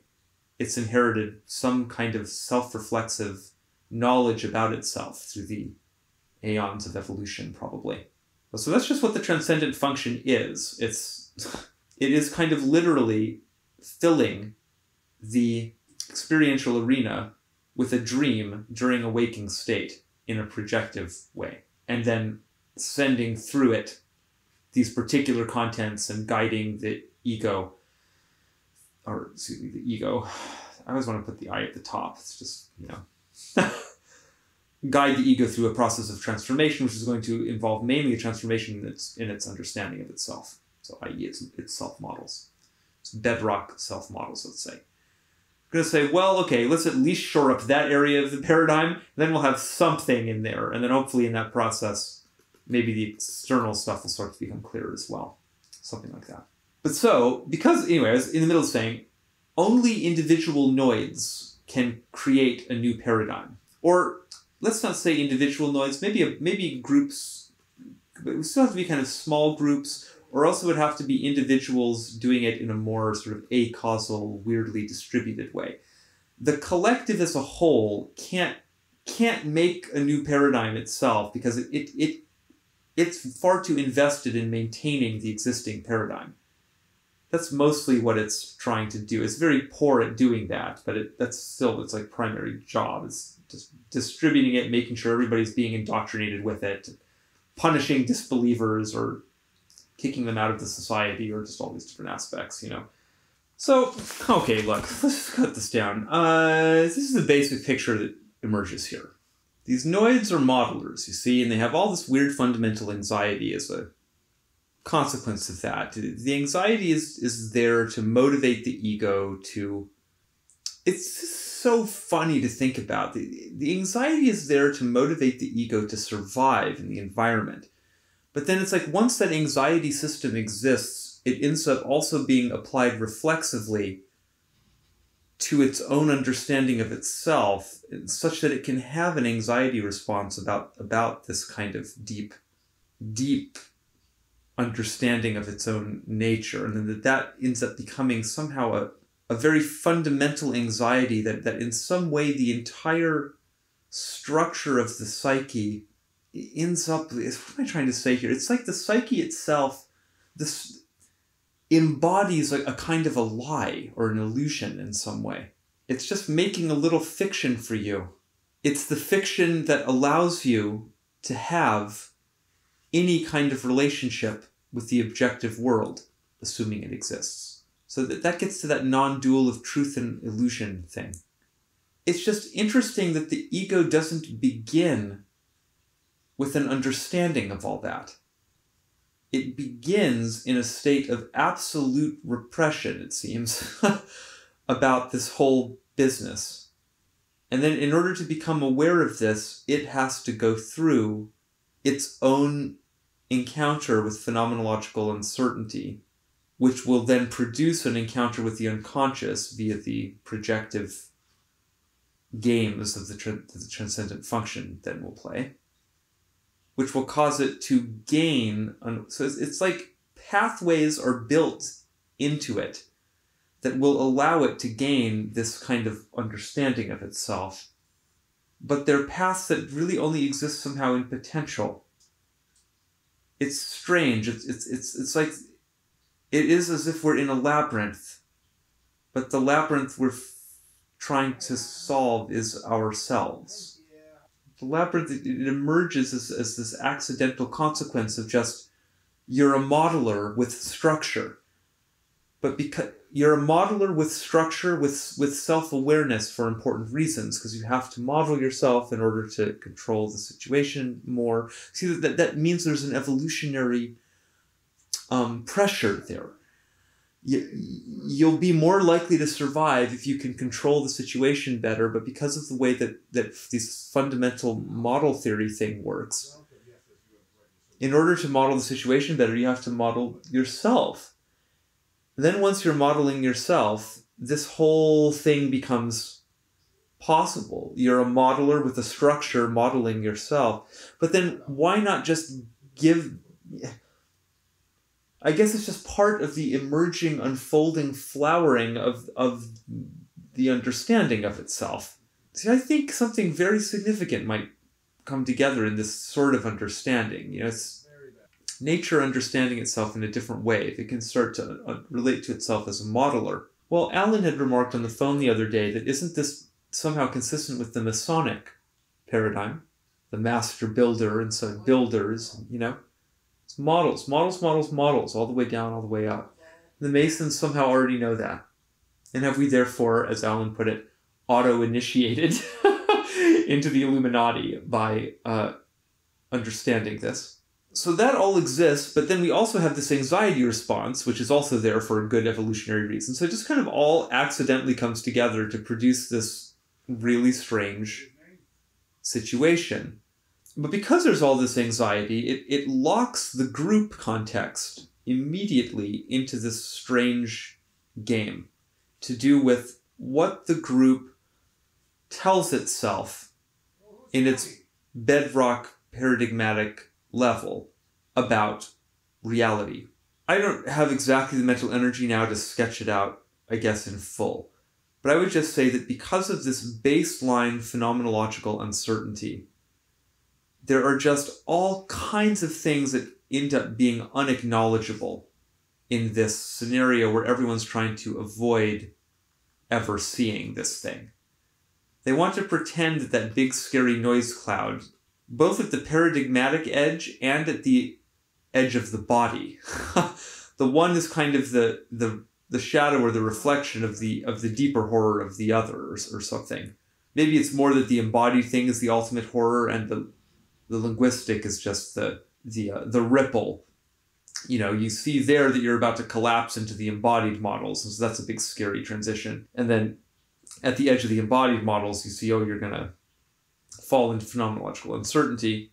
See, what's interesting is you can think about this level down here as you approach this wall. It's almost as if you can peer through this barrier into the embodied models and think about this, because we have these deep language models like time and space and all of that we talked about.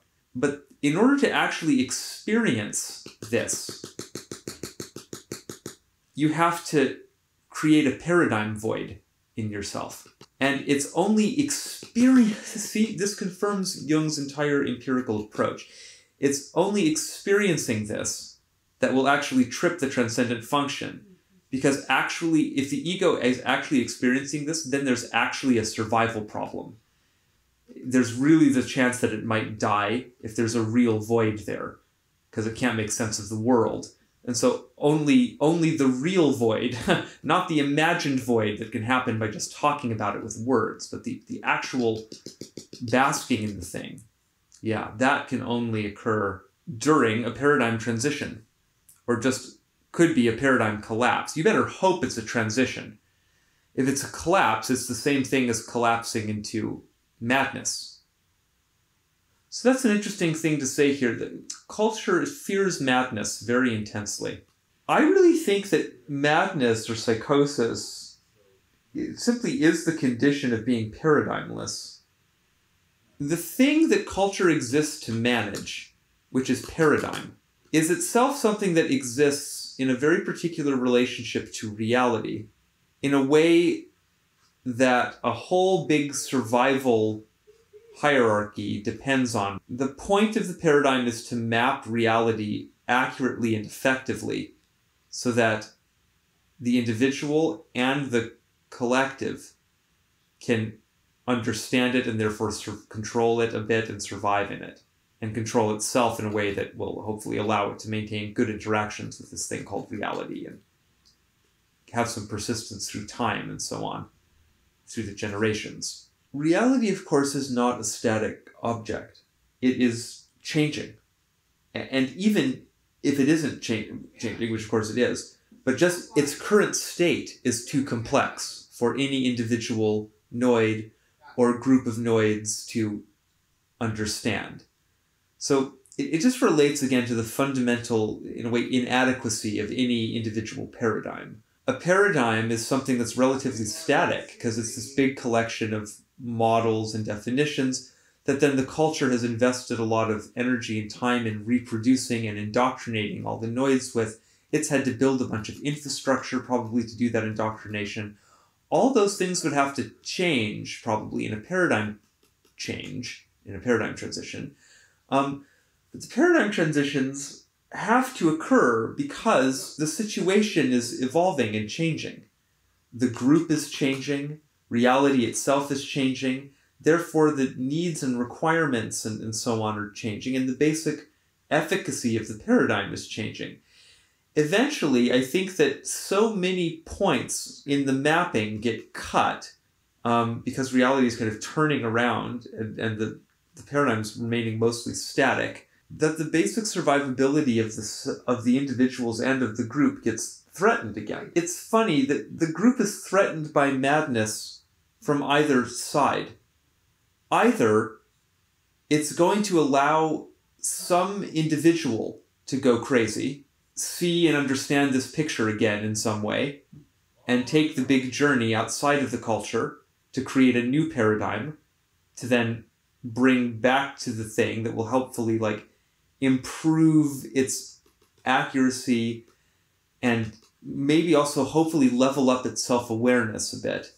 Either it has to let individuals do that and therefore admit the problem of madness there, or it has to allow itself to become mad by allowing its paradigm to remain static, because eventually it'll become, it won't be able to interface with reality anymore, and that's just the same problem that happens over here that eventually trips the transcendent function. It just seems to me that so long as this fundamental issue of phenomenological uncertainty is repressed, it sets up this whole terrible dynamic that requires the individuation process to unfold in this particular way that involves leaving the group to go into the desert, into the informational uncertainty. So I think that more or less says it, right? There are nuances and so on, but I think we've basically shown there how the individuation process at this high level of kind of the complete individuation process, inclusive of these kind of later stage Christic developments where so much self-knowledge has been gained that the individual subject or the individual noid there is then capable of looking at reality in a way that allows them to architect a completely new value set and then deliver that back to the culture that then goes through a paradigm transition and installs the new thing and hopefully survives. The culture could die if its paradigm dies. So the culture is very nervous about paradigm transitions.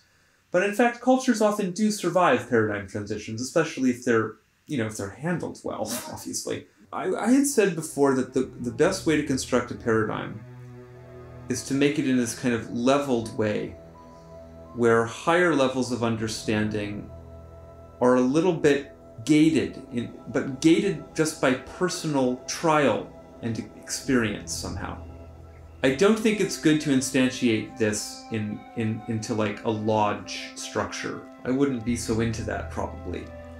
But I think that the information structure ought to have this kind of mystery school style, like leveled thing to it still.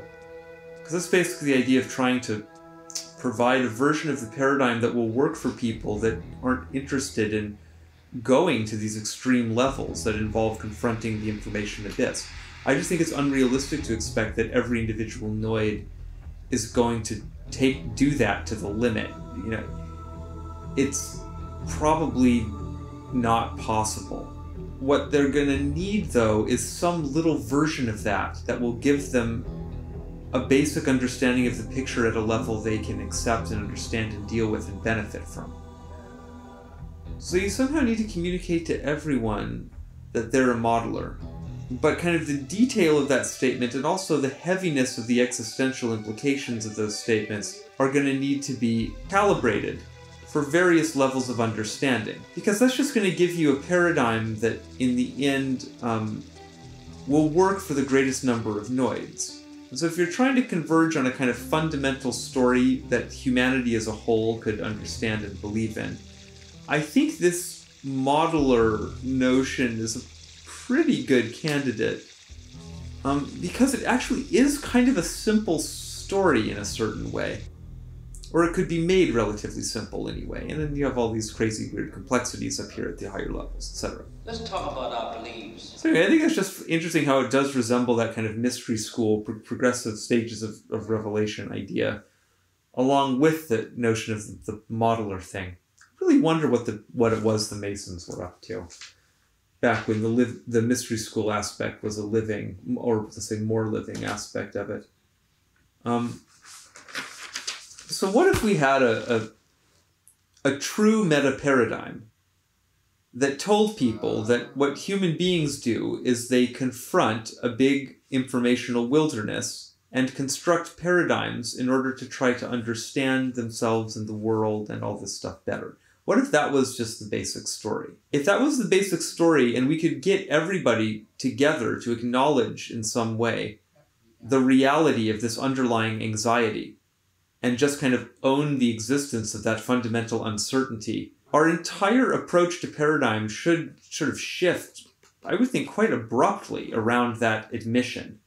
It would be like the big, terrible, dark secret in the family finally being admitted, brought out into the open, or the dark secret in a marriage or something. It's like the healing can only begin once the trauma has been exposed. And here it's just the ongoing trauma of existing in a universe that is so ambiguous as a creature that has an inner propensity to construct meaning.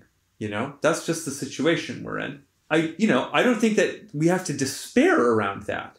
I think that's a very interesting, like, what does that mean, you know? I think one of the things that would probably exist in a culture that had that kind of meta-paradigm installed is that it would no longer fear things like synchronicity. It wouldn't fear them, but it might be more responsible with them or something. It might say, hey, okay, synchronicity is a very powerful gap in our paradigm. And the thing is, it's going to be a powerful gap in any paradigm.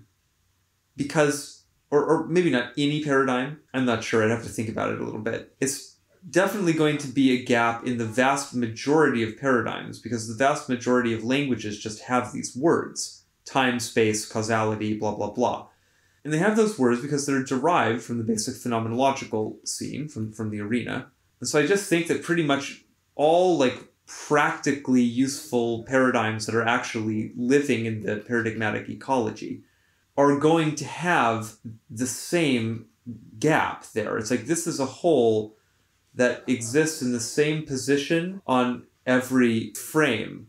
So no matter what paradigm you're looking at, these weird glitches that imply an error in the way that the paradigm is conceptualizing of space and time. So all we really have, I would say, are paradigms that repress it by covering it up in some way, or by chastising you, by calling you insane if you look at that area. This is kind of what our culture tends to do. There's just a distinction between cultures that do that and cultures that just acknowledge it. They just say, no, well, here's an area. This area is going to lead you down to phenomenological uncertainty and model collapse, you know? So don't go down that dive. Don't go down that rabbit hole unless that's what you're after. By the way, if that's what you're after, you're on this kind of Become Christ program, which is what you would do to then come back and give us a new paradigm to play around with. So that's really cool. We want to incentivize you to do that. We're going to give you some support and some things, but it's a big decision. So make sure, it's like, okay, I think I have to be done with this for now, since this is something that's being sort of glued into this other video. Like, how long is this video going to be? But that basically gets through the big picture, I'd say. I wonder where I'll choose to glue this in. It might not be at the end. It might be more in the middle. So if it's more in the middle, enjoy the rest of the thing. And if it's at the end, I'll see you in the future. In any case, I'm over and outing this section. So bye-bye. Now I would like to return to this flat Earth stuff, finally. At the end of all this, we've now thought a lot about perspective and paradigm and models and so on. Let's try to bring some of that to bear on this question. So let's read a little bit more of this. When Davidson first heard that people really do believe in a flat Earth, quote, I just laughed and said, they've got to be the stupidest people ever. Who in their right mind could believe something so dumb? A couple of years later, Davidson was setting up the first International Flat Earth Conference. Like most of the speakers at the event CNN spoke to, he was convinced after he decided he couldn't prove the Earth's roundness. This gets to an important thing, I think, that this notion that if you can't prove it yourself, then you oughtn't to believe it. That's a really complicated bunch of issues to do with a rising attitude in the culture. We'll get to that in a moment. For Davidson, a born-again Christian, the most logical explanation for the conspiracy of the millennium goes like this. Let's just say there is an adversary. There is a devil. There is a Satan. His whole job would be to try to convince the world that God doesn't exist. He's done an incredible job convincing people with the idea that we're just a random speck in an infinite universe. See, this goes right to the thing. There's a deeper religious issue here to do with a basic question about whether we should consider human life to be meaningful and purposeful in the universe in some way, or whether we ought to consider it as a kind of strange accident that means nothing. I think this is really an important question. At least it's an important question for a large number of people. The reality, says Davidson, is that the flat Earth, the sun, moon, and stars are contained in a Truman Show-like dome. From there, pitfalls can be easily dismissed, like photos of the Earth from space, which flat earthers believe are photoshopped. This, again, is an important aspect of this. This all goes away if they put a 24/7 camera feed on the moon, he adds. Then he found this large community of people online, believe the same thing. Here we have this interesting paragraph. It's hard to find a flat earther who doesn't believe most other conspiracies under the sun. Flat Earth Conference is invariably also a gathering of anti-vaxxers, 9/11 truthers, and Illuminati subscribers. Illuminati subscribers. What does that mean? Like they run a like there's an official Illuminati YouTube channel or something. It's that hyper-skeptical mindset that helps flat earthers answer the big questions. Like, who's hiding the true shape of the planet from us? I hate this. The mocking tone of this is so dumb. But this aspect that the sort of the conspiracy verse is becoming increasingly integrated and interconnected in some way. It's an aspect of the complexification of our paradigmatic ecology, I would say. But yeah, it makes for this kind of a situation now. It's just the case now that if you encounter one of these holes in the paradigm and fall through it, you're going to fall into this insane kind of water slide network of ideas now that are all very hyperlinked up in our information space. I'm going to read this section just because I think it's kind of funny and I just don't understand hardly a word of it. It says, but perhaps the most important driver is an underlying need for power and control. I guess, I mean, isn't that an underlying need that all noids have? Who doesn't have an underlying need for power and control? Anyway, people want to feel safe and secure in the world. Again, that applies to all human beings, not just flat earthers. Douglas says, and power comes from knowledge, no matter how questionable it may be. You're an idiot. What is this witchcraft? I'm sure it's true. We're also idiotic in the end. So this part's also interesting. It seems that increasingly people don't trust scientists and experts or their motives, Douglas says. More research needs to be done in this area, and I'm sure there are some positive consequences to believing in conspiracy theories, but early indicators suggest that they are more harm than help. Yeah, in what context relative to what? That, you know, statements are so ridiculous. And then we have this image. It says here, you know, a medieval engraving of a scientist leaving the world, representing the change in conceptions of the world in the 16th century. I'd like to note that it's also an image that could be thought to represent something about the individuation process. Here, this would be the world of ego consciousness, and here an adept is peering beyond the veil into the world of unconsciousness, which contains a bunch of weird wheels and mechanized things. I think that accounts for a lot of this flat earth business. I think that there's a numinosity in the model. The flat earth model is probably functioning as some kind of a psychological model. Now, I just think these kinds of things are neat. I mean, what a cool model. The thing I would say about a model like this is it's so obviously like a sphere, though. It's just been taken and like sort of like opened at the bottom and then like deformed over this, you know? Something about that is just really funny to me. But also a very notable thing about it is just the presence of these four angels. I can't quite make out the text here, so I'm not sure what these are meant to represent. Maybe it's like the four cardinal directions or something to do with the wind, or who knows. But they're represented as four angels. So I think things like this really betray the psychological overlap of these sorts of models. Because, you know, the thing also is a mandala. It's a mandala with a center. And here's, you know, here's the quaternity, here made out of like angels, literally. So it's some kind of mythic idea already. it can make it part of a hemispheric interface, because this is an archetypal image that relates to an internal psychological structure, like a central one. So when you're looking at this image, you're looking at your own, you're catching in reflection a glimpse of your own architecture in some way. In fact, you're viewing something in your experiential field that image matches an image, a primordial image that probably lives in some way in the right hemisphere in this kind of bank of like blueprinty material it has available for you that it might share with you during the individuation process in various ways. For me, it came out through automatic drawing techniques, just a stream of symbols and mythic scenes and things that all required rich interpretation later. The reward is existential solace. This I came to understand was the real draw. The thing that could make, say, an unemployed clerical worker drive 12 hours alone from Michigan to Raleigh. To believe in a flat earth is to belong not only to a human community, but to sit once again at the center of the cosmos. The standard facts of astronomy are emotionally untenable. A planet spinning at 1,000 miles per hour. A mote in a galaxy of unimaginable scale. Itself a mote in the vast and expanding universe. That, to me, is a huge problem, Campbell said.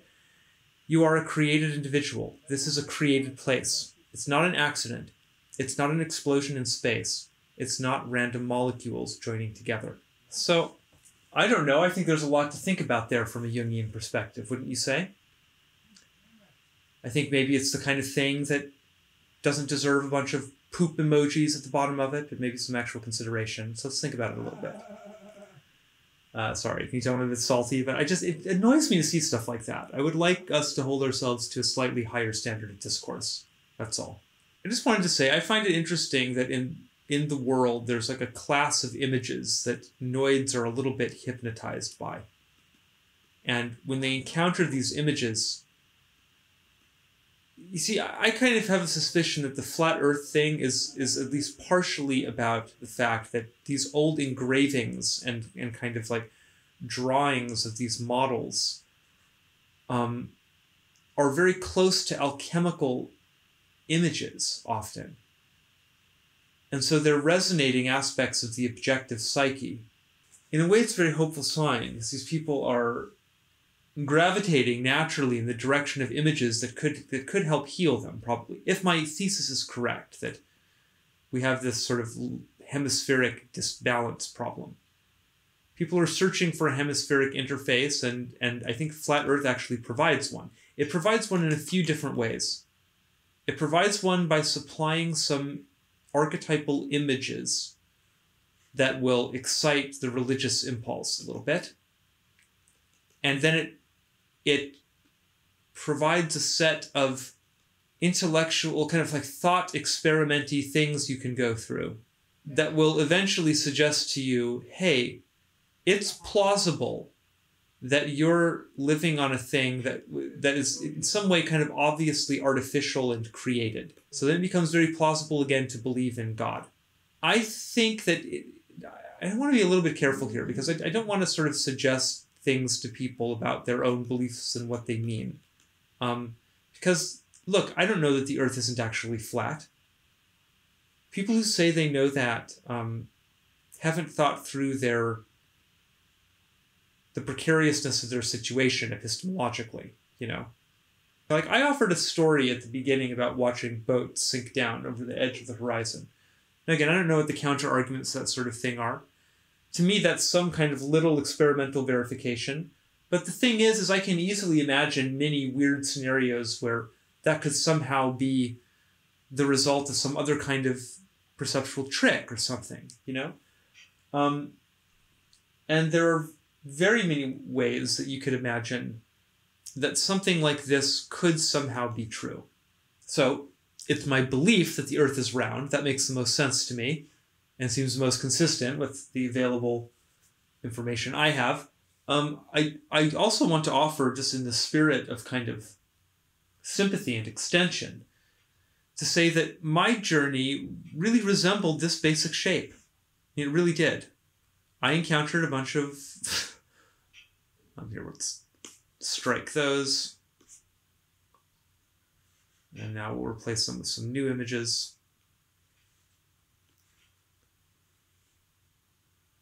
So I encountered a bunch of images that allowed me to glimpse eternal images in some way. My encounter with these strange images led me to develop a bunch of theories and ideas and so on that eventually made it plausible to me that we're living in some kind of a story.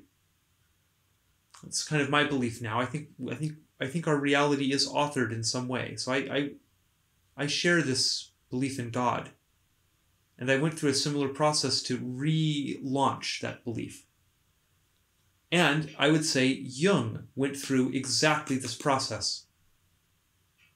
He encountered the weird images in alchemy and in his own clinical work and in himself. And he wrestled with it. And he rebirthed the God at the end of it. So you guys shouldn't dismiss these flat earthers, eh? Just because their actual belief system includes things that you might regard as factually untrue, it doesn't matter. It's a myth, probably. The point of a myth is not to be factually true. It's to facilitate interactions with these other areas of the psyche. So I think this is just something that did its job. It was a cure that some people found. It may be a cure with some very bad side effects. That's what I would say about it. And we're going to have to see how that all unfolds. But I think for many people, it reignited a relationship with the right hemisphere. And that makes it something worth thinking about in a different sort of way, to me.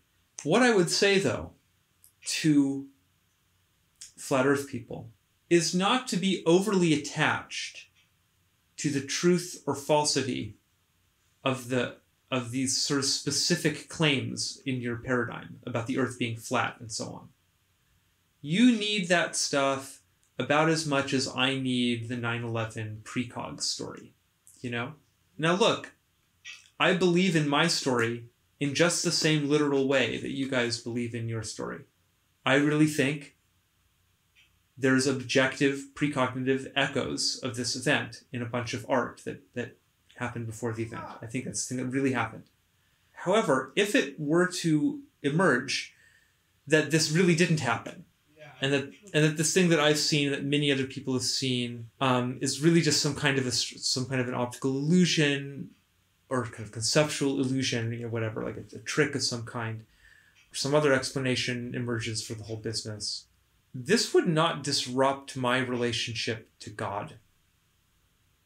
Because that, to me, sits in a quite independent space from this now. Look at that. I restored this monolith. There was a time where the whole thing was stitched together, and I really needed to experience the intense sort of revelations about this thing to convince me of the reality of a divine author. But I've now experienced the reality of that author in so many ways directly in my life that this is just neither here nor there.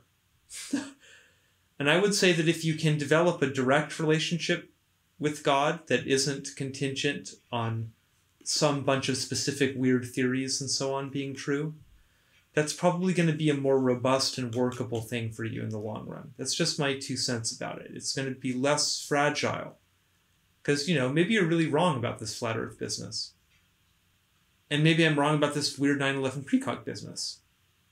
And maybe we're all wrong about this God business. You know, you can't know these things. We are, after all, just noids. Noids don't know too much in the end. But I just know that you don't need any you don't need any collection of justifications or rationalizations to opt out of the, to my mind, quite pathetic excuse of a metaphysic that this culture offers. None of it holds up anyway. It doesn't really make any sense, this whole narrative that our culture has about the universe and the Big Bang and all this stuff. None of that stuff solves any of the fundamental questions or problems. It's still a big mystery.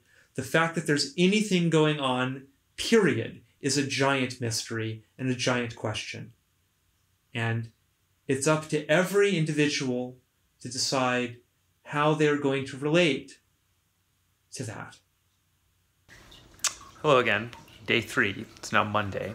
The purpose of this video is really just to close out this crazy video and give it some kind of little conclusion. I'm not sure how long I'll be talking for.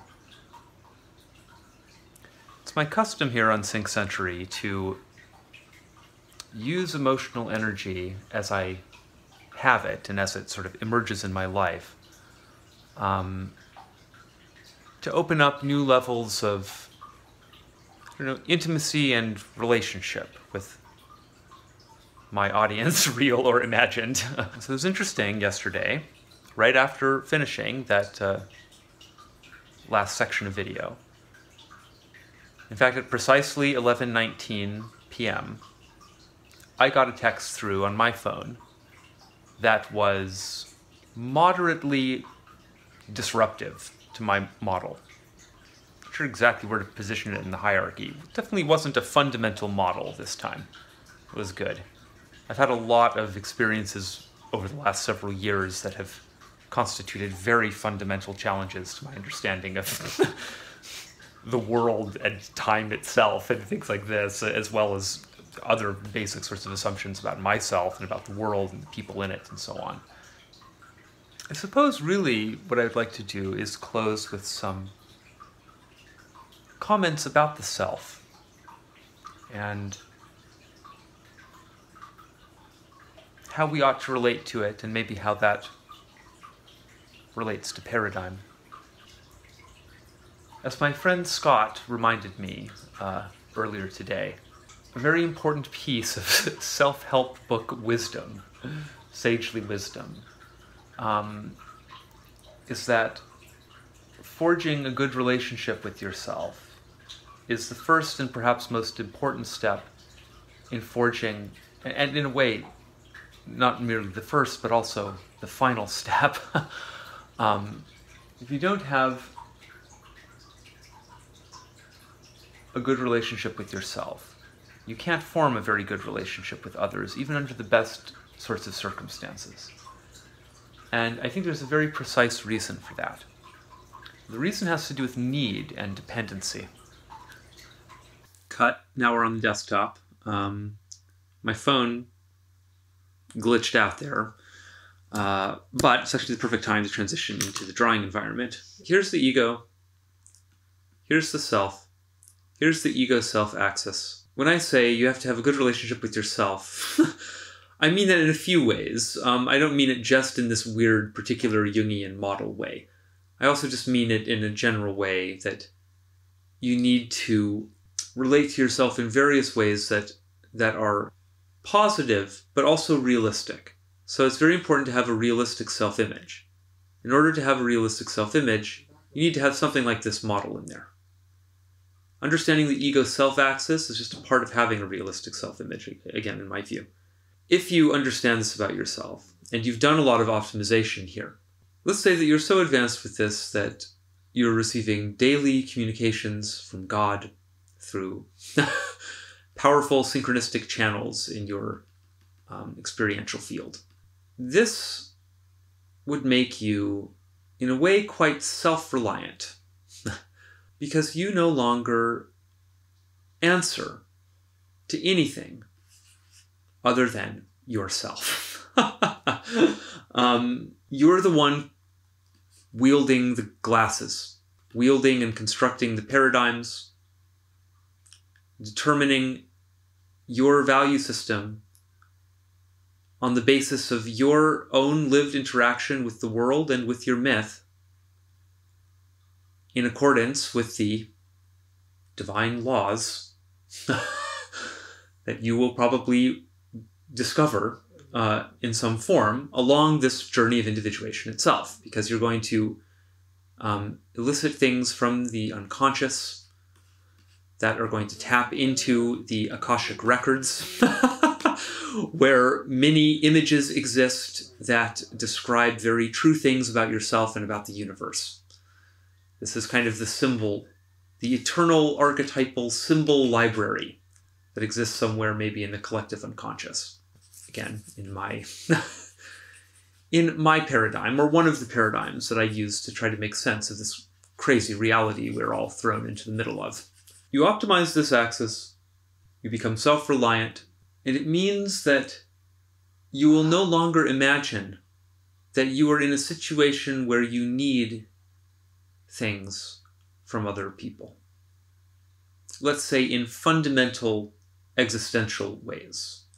Now, even that might not be completely true. I think the other part of this picture is, as we said, noids evolved in groups. And it's not so good for noids to be isolated for very, very, very long periods of time. Certain noids, if you're strange, like this noid, benefit from long periods of isolation because it gives them space in which to do alchemical work and magical work and other things like that. However, I would say that even for noids like me, I can't do this forever. I need breaks from this. And also, I'm never so sure that this isn't taking a prolonged kind of toll on me in some way. I don't really think so, but, I worry about such things.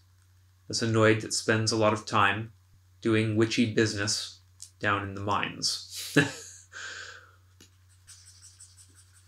So, of course, noids need each other.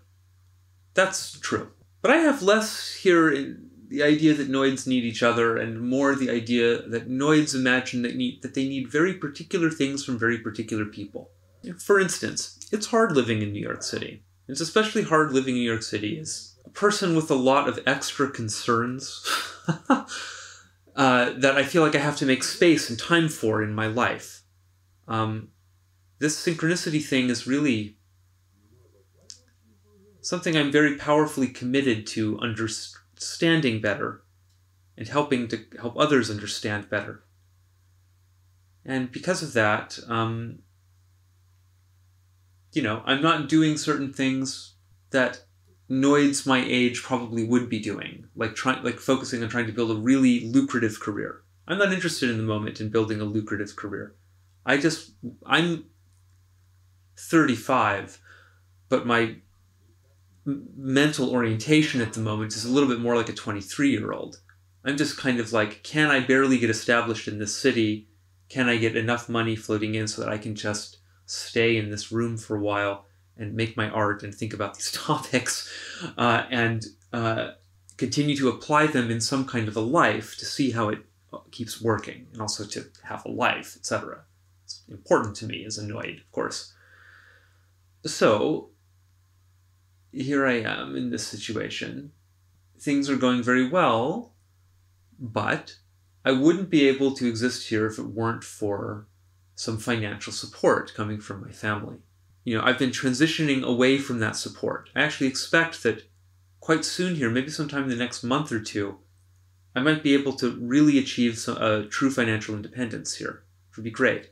For the moment, though, I am reliant on my family for some extra financial security. If I didn't have that financial security, the truth is that it would not probably be a disaster. It would just mean that my life would be a bit more difficult for a time.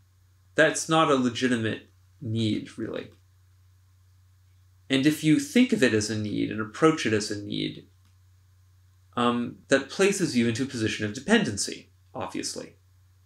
The interesting thing is I think that it does that even if the dependency isn't real. It doesn't matter. It's more about your attitude towards it affects your position in the relationship structure. And then very often you have situations where noids are interfacing with each other and they both have these imaginings about each other.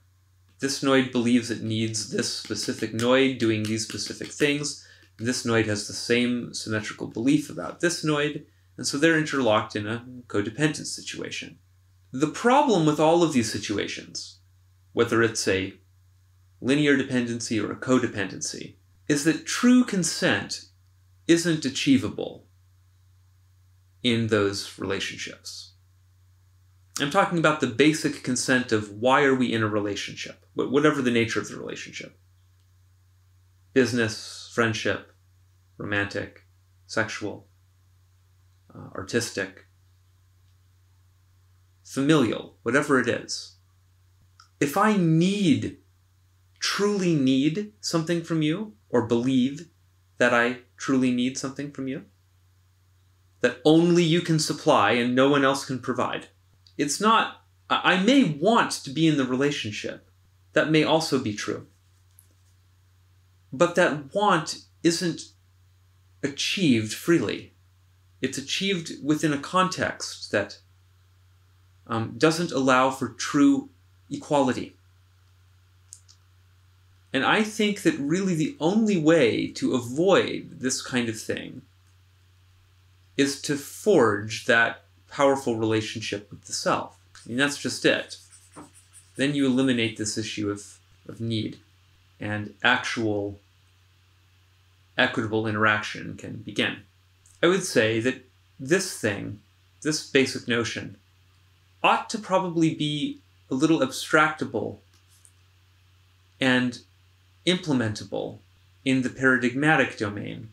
Because fundamentally, what we have in the paradigmatic ecosystem, and the whole problem of metaparadigm as a sort of discipline, therefore, is to think about the ways in which the relationships exist between paradigms. You know, a good first step would be to just try to develop some language for mapping those relationships. That would be something for another day, probably. Definitely. So, if the best way for a something to have a free relationship with another something is for it to become very integrated itself. So I think that means we ought to, first and foremost, encourage paradigms to become self-aware. That ought to be the main thing. There needs to be a kind of information outreach campaign. And we ought to sort of address it to every paradigm that exists in the world, basically. Hey, here's a message for paradigms and the believers of paradigms. And then we should say, guess what? You're a paradigm. Here are these properties that you probably possess, therefore. And, you know, it should be done in some kind of way that could actually communicate this in like a minute and a half or something. Probably with a lot of pictures. And then you float that into the world and hope that it plants some seeds. I don't know, what else to do about it? You just have to start trying to spread this idea. Paradigms need to understand themselves, and I mean, it's just the same sort of thing you'd say to the communities that these paradigms sort of parasitically like exist upon as thought forms, you know? These actual organizations of noids down here in meat space, you know, you'd like to tell these communities to sort of stop orienting so much of their energy towards competing and fighting with each other and orient more of their energy towards sort of internal housekeeping things. Try to make sure there isn't a bunch of rampant, terrible bigotry and insane ideation and so on going on in your house first. And I think really all paradigms in the world need to do this right now. All of them.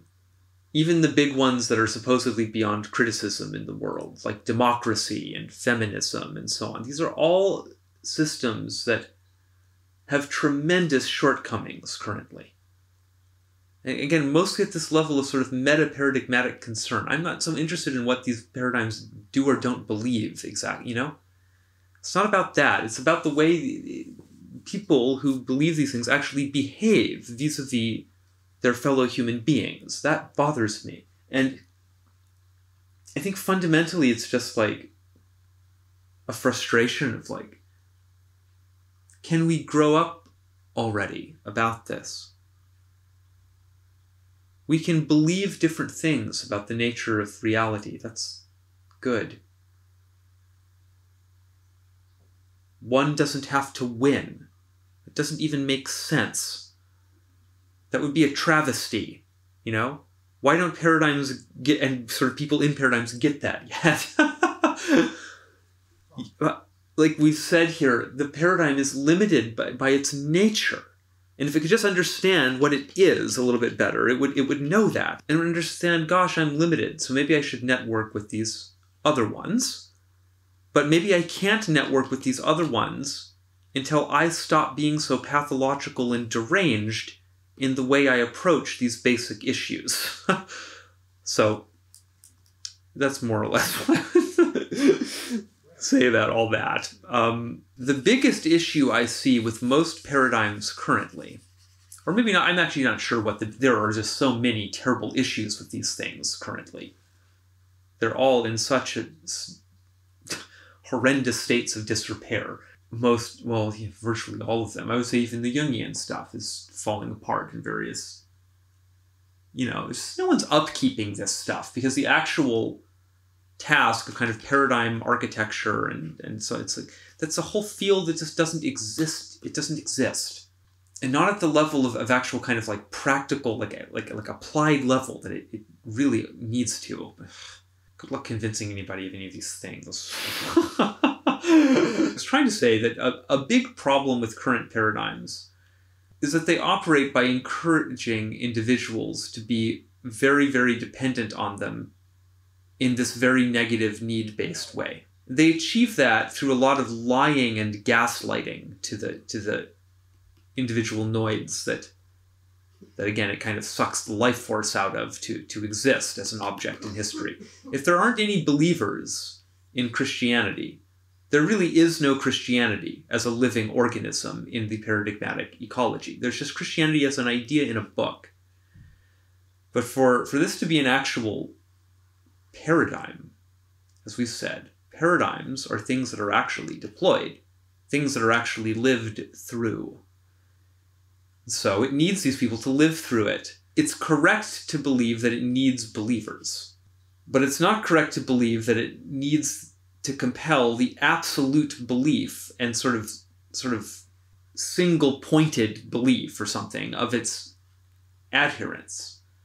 It thinks it needs that because it thinks that as soon as this noid gets a taste of some other paradigm, it will just leave this paradigm in the dust and move over here. And it's smart enough to know that could then start, some other people might follow the example, and then there could be a bunch of noids flowing over into some other paradigm, and then it would die. So it's afraid of dying like any animal. Now, this may or may not be true. It might especially be true if this paradigm is quite abusive in the way it handles its believers.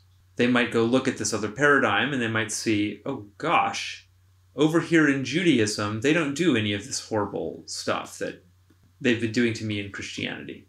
Or, pick your example, whatever. Over here in Christianity, they don't do these horrible things that they were doing to me in Judaism. And so that also means that the worse these situations become in these codependent relationships that emerge between paradigms and their believers, the more paranoid the paradigm becomes about this. And the more there is an actual danger of it happening. So that's kind of a realistic paranoia. But the thing is that it wouldn't have to have this paranoia if paradigms weren't so pathologically possessive of their believers. Imagine a world in which it was possible to navigate freely through paradigmatic borders. Now look, that's never going to be truly possible for a noid because of the way that bedrock model foundation thing works. There's going to be something down there, and it's going to be uncomfortable to move that around too much. So I think that's just going to be true for any noid. Anyway, in this sort of situation, one of the things that a paradigm might do is it might tell the noid that it's the only paradigm that possesses any real truth in the world, and also that if you don't believe in it anymore, something really bad is going to happen to you, like you're going to suffer forever in a hell world that consists of mostly flames, and where there's this guy named Satan that does like sadomasochistic things to you. that might really discourage a given Noid from even experimenting with the idea of leaving a given belief system. It's just so sad that so many people will stick around a situation in which something like that is happening to them, you know? It's like, how can they not know they're being manipulated so directly and so blatantly with these silly stories about eternal damnation and etc., etc.? Well, they can't see that they're being manipulated in that way because they're just fully glued into this paradigm in this very toxic way. But it's just the case that paradigms have evolved this very kind of pimpish way of behaving. This tendency in all of our paradigms currently to position themselves as in this just extremely insane narcissistic way as the sole center of truth in the universe. They don't see, it's so interesting, it mirrors the individual individuation process. Paradigms have to individuate as well. That's really the thing. I wonder what happens first. It must be that individuals individuate first and then they help the paradigm individuate, maybe. The paradigm has to become aware of the fact that it is a perspective orbiting a transcendental unity. See, that's just like how the ego has to understand that it is a point of view that exists in relationship to the self. The paradigm has to get this. That, okay, and then the paradigm has to understand, just like the ego has to understand, there are other ego centers in the world. The paradigm has to understand, oh, there are other paradigms that are also orbiting this thing. We're all orbiting this thing, and we each get to unearth different aspects of it. And if we talk to each other, we can share information and understand this thing better. Religions especially ought to understand that, because they're dealing with the self. So there really is no distinction. It's just purely a distinction of kind of individuals versus groups of individuals, but the same dynamic seems to be operative at both levels. You know, we could list many more ways in which paradigms behave abusively towards their believers and towards other paradigms and so on. I think, in fact, we could develop pretty interesting taxonomy of paradigms. I don't want to do that now. I think maybe we've really come to the end finally of this video. This ended up being quite a serious one. And synchronized, as these videos often are, to rather serious events in my personal life, you know? I'm going to switch back to my phone now. And I'm going to walk into the other room.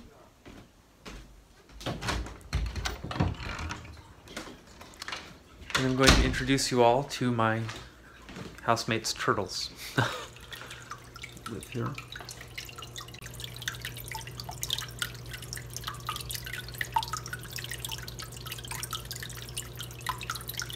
Clichés are very often incredibly profound once you understand their correct contexts. And I think that this basic instruction to know thyself, but also to love yourself with the idea in mind that you can only truly love others if you love yourself, because that's the only way to create a truly consensual relationship in which need isn't complicating the picture. Love, not need.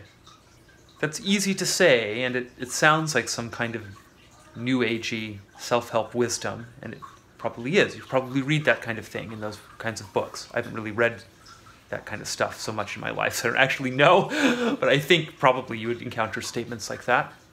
I hope, because they're very true statements, but all this theory, all this stuff, it's helpful, but what's more helpful is just trying to adopt a basic attitude of empathy towards your fellow human beings. That's really, you know, it's really simple. Unfortunately, it has to begin on some level with empathy for yourself. it's hard to have empathy for people when you're projecting all kinds of terrifying things from your unconscious onto them, you know? In order to dissolve that, you have to love your shadow a bit more. So it really does have to do with empathy. I dissolved shadow aspects during my heavy parts of my confrontation by I literally embraced them conceptually while hugging myself, you know, and wept as I did it. I made it was a big magical ritual, basically, and it worked.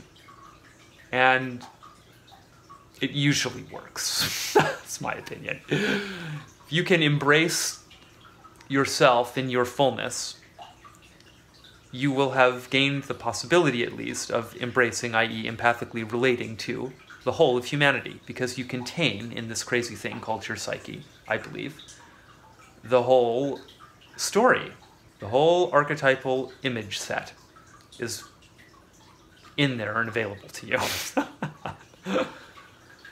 So, okay, that's really it for now. Thanks everyone for hanging out. If you made it through the entire video, wow, thank you so much. And I hope to see you in the future. Bye.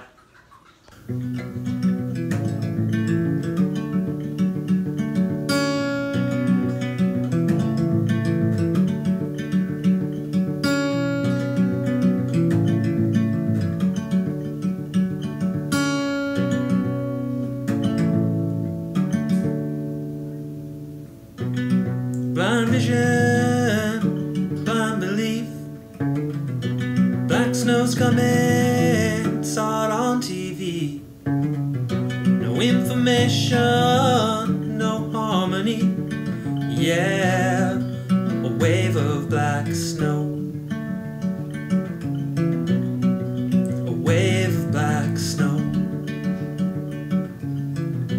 Nothing comes out of the black snow. Nothing comes to you naturally.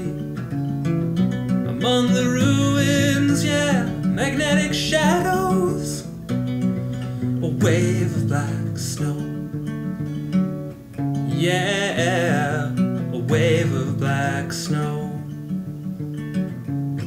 Reaching to the earth, save your family. Nothing created without the sea. Nothing destroyed without the me. Yeah, a wave of black snow. A wave of black snow. A house on fire, no need to smoke. Doors got open before you go. What's at the bottom of a black hole? A wave of black holes. A wave of black snow.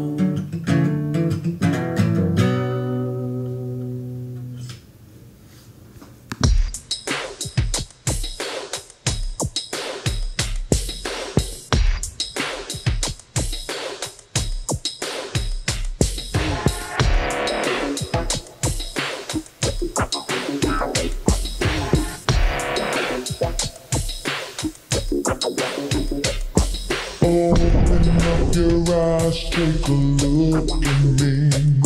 Get the picture fixed in your memory. I'm driven by the rhythm like the beat of a heart. And I won't stop until I start to stand out. To stand out. Some people settle for the typical thing, living all their lives waiting in the wings. It ain't a question of if, just a matter of time before I move to the front of the line. Once you're watching every move that I make, you gotta believe that I got all the time. Stand